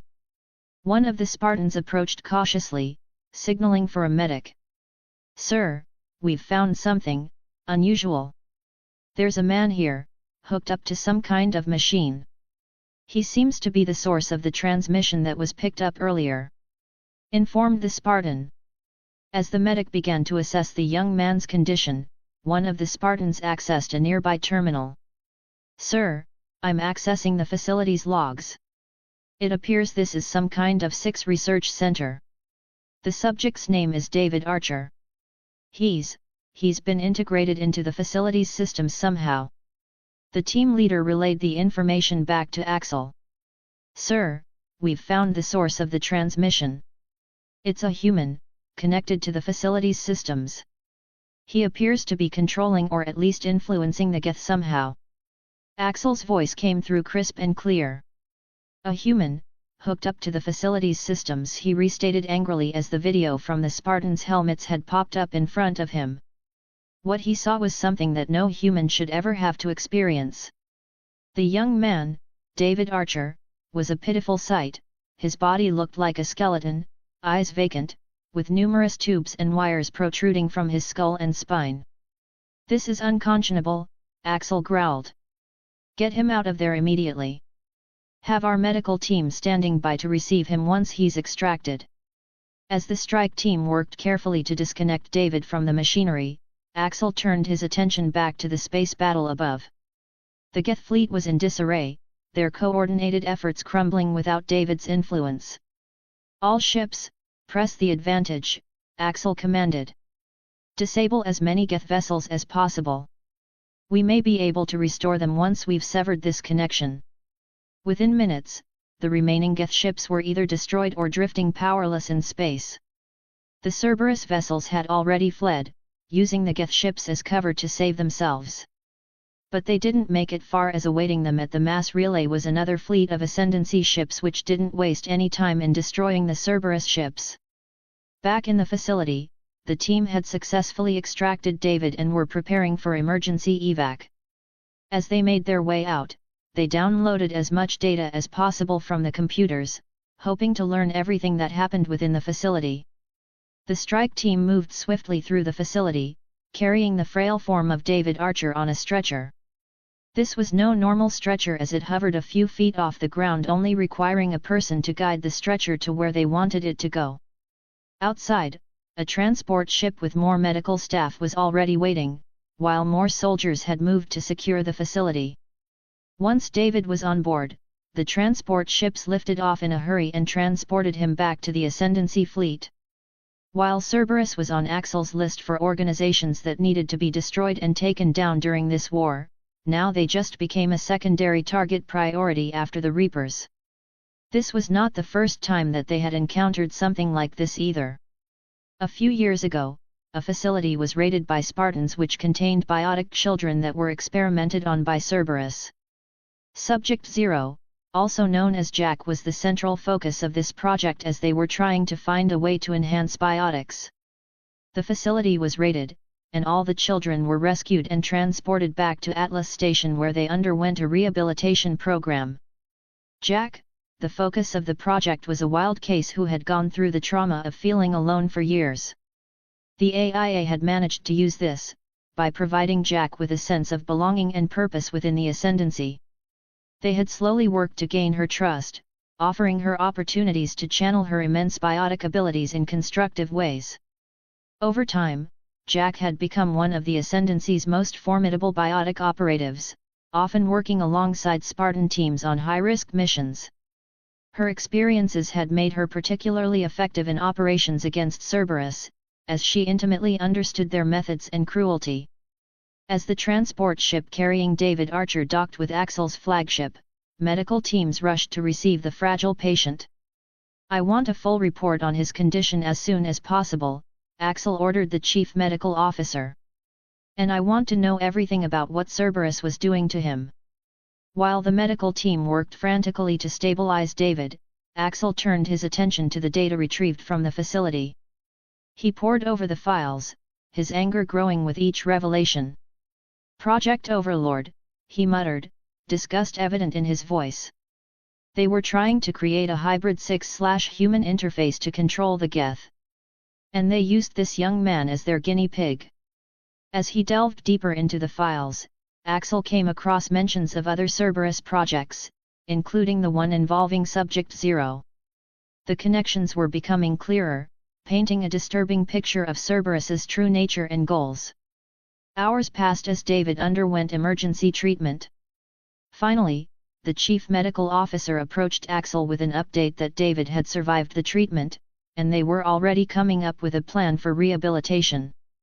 They would need a very detailed plan considering what David went through, and they didn't know how deeply the Six connection had affected him. Chapter 171, Chapter 169. While I wasn't able to gain control over them, I was able to convince them to join us, reported Omni.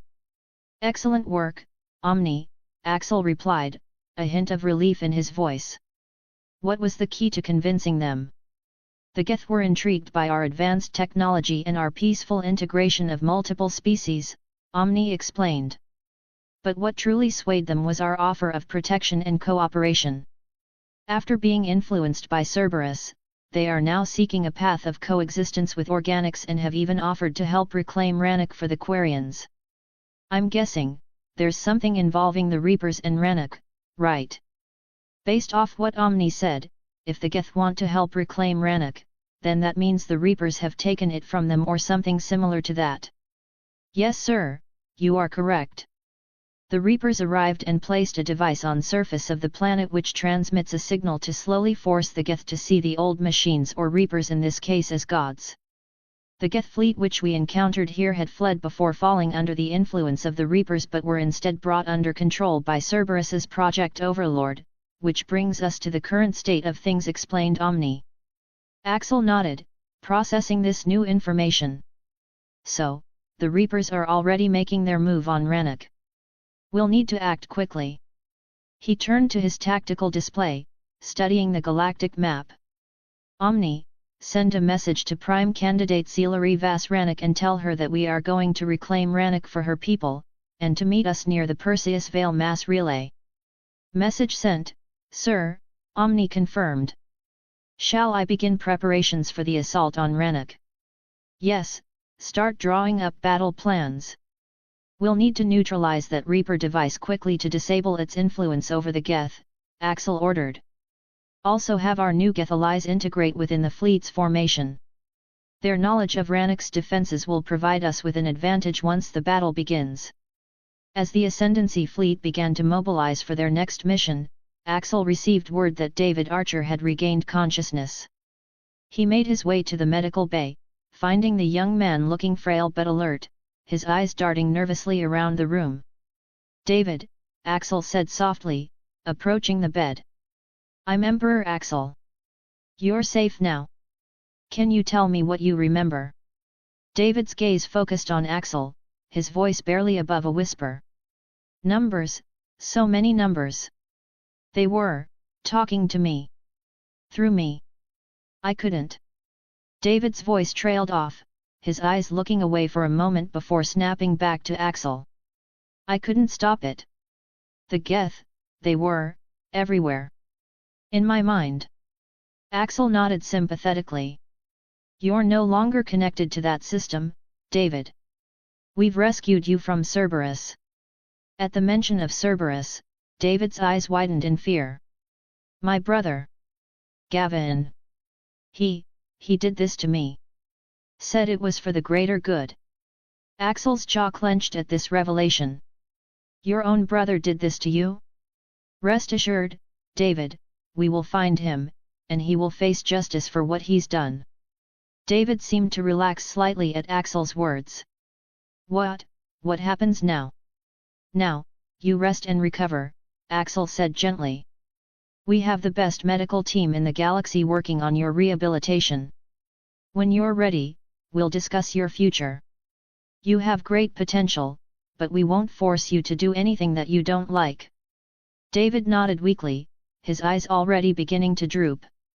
Thank you, he murmured before drifting off to sleep. As he made his way back to the bridge, he received an urgent communication from Omni.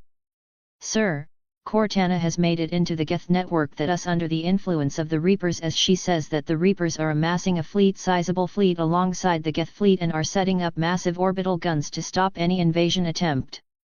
Cortana's managed to infiltrate the Reaper-controlled Geth network? Impressive. What else can she tell us about their defenses? She reports that the Reapers have established multiple ground-based cannons capable of disabling our ships in orbit, Omni replied. Additionally, they've fortified key strategic locations across Rannoch's surface with heavy anti-aircraft weaponry. So, they're preparing for a full-scale invasion. We'll need to adjust our strategy. He pulled up the holographic display of Rannoch. Have Cortana identify the locations of those cannons. We'll need to take them out before we can establish orbital superiority. As they arrived at the Perseus Vale mass relay, 10K ships from the Quarian Republic had also arrived shortly after, led by a member of the Quarian Supreme Council of Defense and overall leader of the Quarian Navy, Admiral Niracle, alongside his deputy admirals. Admiral Niracle had taken a shuttle and landed within the hangar of Axel's capital ship as he and the other deputy admirals were escorted to the bridge where Axel was waiting for them. Entering the bridge, the Quarian admirals were a little shocked at what they saw. They had been on dozens of other Ascendancy military ships, but never had they been on the bridge of the Emperor's personal ship, which felt like a different atmosphere altogether. The bridge was a massive room that always had hundreds of people within it working various stations. Holographic displays flickered throughout, showing real-time data on fleet movements, planetary scans, and tactical analyses. At the center sat Axel, who welcomed them aboard. "Welcome aboard, Admiral Niracle," Axel greeted, extending his hand. "I trust you've been briefed on the situation." Admiral Niracle clasped Axel's hand firmly. "Indeed, Emperor. We're grateful for your assistance in reclaiming our home world. Despite the new home world that you granted us, which has allowed us to adapt to living without our suits, the Quarian people have dreamed of this day for centuries.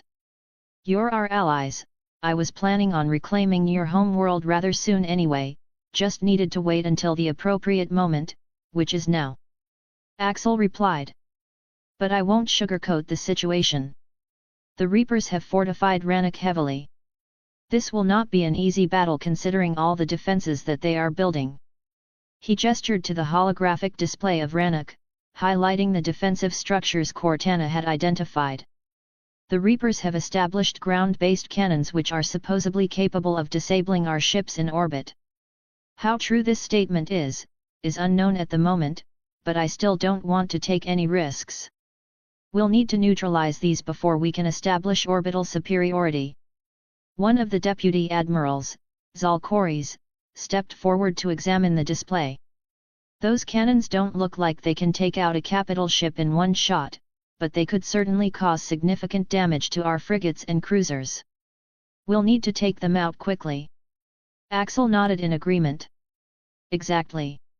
I already have a plan for that. A different screen showing the estimated range that the planetary cannons had. We will attack the Reaper-controlled Geth fleet just outside of the cannon's weapon range, drawing them closer away from the planet using our long-range weapons, while about 400 of our ships will jump in through slipspace behind the enemy fleet and target every single defensive cannon and any additional targets with our max. Once those cannons are taken out, we'll be able to engage the enemy fleet at close range and establish orbital superiority," Axel continued. "From there, we can begin landing ground forces to secure key locations and disable the Reaper device controlling the Geth. We can't just destroy the device from orbit because it's protected from orbital bombardments, which is why we will have to destroy it with ground forces." Admiral Niracle nodded thoughtfully. "A sound strategy, Emperor. But what of the anti-aircraft defenses? Our drop ships will be vulnerable during the initial landing." "We'll use our ODSTs and Spartans for that," Axel replied. "They'll deploy via orbital drop pods, bypassing the AA defenses entirely. Their mission will be to take out those defenses, clearing the way for our main force." "And what of the Geth?" asked another deputy admiral, Darozen. "Are we to eliminate them all?" Axel shook his head firmly. "No. Our goal is to free them from Reaper control, not destroy them. The Geth we encountered at 8 have already agreed to join us. If we can disable the Reaper device, we may be able to bring the rest of the Geth to our side as well." The Quarian admirals exchanged glances, clearly surprised by this information. Admiral Niracle spoke up. "You've allied with Geth? How is that possible?" Axel explained everything to them before the main battle began. After the battle is won and all the Geth have joined them willingly, Axel will have to start making the two sides establish a good relationship with each other again. Chapter 172, Chapter 170. Omni, status report on fleet readiness, Axel commanded. Fleet is at 90% readiness, sir. All ships have completed their pre-launch checks. Geth forces are integrating seamlessly with our tactical systems, Omni replied. Excellent. Once the Quarian ships have finished their final adjustments, we'll proceed with the plan. Ensure that Cortana is ready to relay any last-minute intel from the Geth network, Axel said, glancing at the Quarian admirals, who were deep in discussion with their own officers. Admiral Niracle stepped forward, a determined look on his face. Emperor, we are grateful for your leadership. The Quarian people have been waiting for this opportunity for too long. We will reclaim our home, together. Axel nodded, appreciating the resolve of the Quarian leaders. We will. But remember, the key to victory lies in our unity. Trust in our new Geth allies, they know Rannoch's defenses better than anyone. As the final moments passed, Axel reviewed the tactical overlay of Rannoch on the main display. The Reaper-controlled device was still transmitting from the surface of the planet, but Cortana kept updating him with everything that was going on. The device not only placed the Geth under Reaper control but was also transmitting upgrades to the Geth intelligence. On the tactical display, the strategic locations of the Reaper's ground-based cannons flickered in red, showing their exact positions and their weapon range. Once the fleet was 100% ready, Axel gave the command for the fleet to move into position. 2,000 Geth ships plus 800 Reaper ships stood on one side, while 3,000 Ascendancy, 800 Geth ships, and 10,000 Quarian ships. The Quarian ships didn't have the same range as the Ascendancy ships, so as the battle began, they remained behind the Ascendancy ships as they drew the Reaper Geth fleet away from the planet. On the tactical display, the enemy formations began shifting in response to the approaching Allied forces. Sir, the enemy fleet is taking the bait, Omni reported. They're moving out of the planetary defense cannon's range to engage us. Axel nodded, excellent. Commence long-range bombardment. Let's keep them focused on us. The space between two fleets lit up as the Ascendancy ships used long-range weapons to bombard the Geth fleet. The enemy fleet returned fire, but their weapons were less effective at this range. Now, Axel commanded. Execute the slip-space jump. In an instant, 400 Ascendancy ships appeared behind the enemy fleet, directly above Rannoch. Before the Reapers could react, the ships unleashed a barrage of Mach rounds, each targeting a specific ground-based cannon or strategic defense point. The surface of Rannoch erupted with explosions as the orbital strikes hit their targets.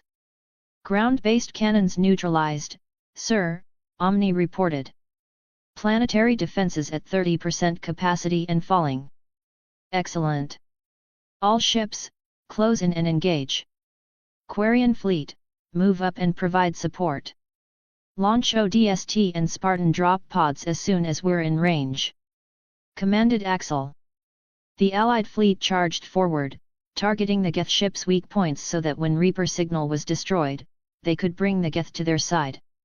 As the battle raged on, and the fleet got closer to the planet, thousands of drop pods broke through Rannoch's atmosphere, carrying elite ODST and Spartan units.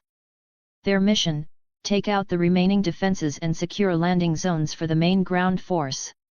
A separate team was already heading towards the Reaper device to blow up the facility where it was transmitting from. As the drop pods hurtled toward the surface of Rannoch, Axel's attention shifted back to the tactical display. Omni, what's the status of our ground forces? He asked. Drop pods are on target, sir. ODST and Spartan units are deploying into designated landing zones. Initial reports indicate that they've encountered light resistance, but the Reapers are mobilizing, Omni replied. Good. We need to secure those zones quickly. The longer we wait, the more time the Reapers have to reinforce their positions. Axel glanced at Admiral Niracle, who was monitoring the same feed. Are your forces ready to move once we establish a foothold? Nirakel nodded, his expression resolute. Our ground forces are prepared to assist as soon as the area is secured. We'll need to establish a link with your command center to coordinate our next moves. Just then, a massive explosion occurred on the surface of Rannoch. Sir, the Reaper device has been destroyed. While he didn't doubt his own force's abilities, he was a little surprised at how fast the facility was destroyed already. That was faster than expected. Cortana, status report on the Geth network. Cortana's hologram flickered to life on the command console. The Reaper signal has been terminated, sir. I'm detecting widespread confusion among the Geth platforms. They're disengaging from combat. This is our chance, Axel said, turning to Admiral Nirakel. We need to broadcast a message to the Geth immediately.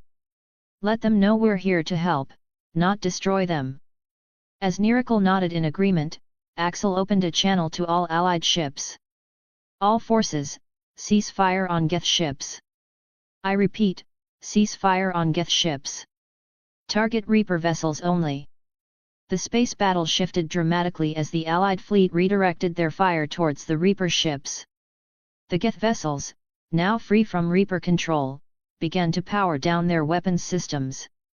Omni Axel called out to order him to start communicating with the Geth. But Omni already knew what needed to be done. Already on it, sir. Excellent work, Omni, Axel nodded. Keep me updated on their response. The tide of battle was shifting dramatically. As the Reaper ships faced a renewed assault from the Allied fleet, Axel watched the Geth vessels begin to change their course. Many of them, now free from the Reaper's grasp, were positioning themselves alongside the Ascendancy and Quarian fleets. The Geth had joined the Allied forces, and the Reaper ships were showing signs of retreating. Some deployed to the surface of the planet, fleeing the battle and hoping to cause as much damage to the ground forces as they could and reinforce their own ground forces. But these Reapers were met with the Ascendancy Titan units and other ground teams designed to fight Reapers and made quick work of the Reaper forces. In the end, the Reapers were defeated in orbit after another hour of fighting, while the ground fighting took another week before Rannoch was successfully retaken. With Rannoch in the hands of the Quarians once again after centuries, the Geth and Quarians had signed a new treaty named the Treaty of Reconciliation. The treaty officially saw the Quarians acknowledge the Geth as sentient beings with their own rights and autonomy, while the Geth recognize the Quarians as the original inhabitants of Rannoch and respect their right to reclaim their home. The Quarians were given control over the planet, while the Geth agreed to assist the Quarians and allies going forward. Axel had established a massive terraforming facility which would begin to repair and transform the surface of Rannoch to a more agreeable atmosphere and fix the damage caused from the battle. After all this, intelligence reports had found out that the last remnants of the entire Reaper fleet were holding out near the edge of the galaxy within the Helios cluster. This was their chance to finally end the Reaper threat once and for all.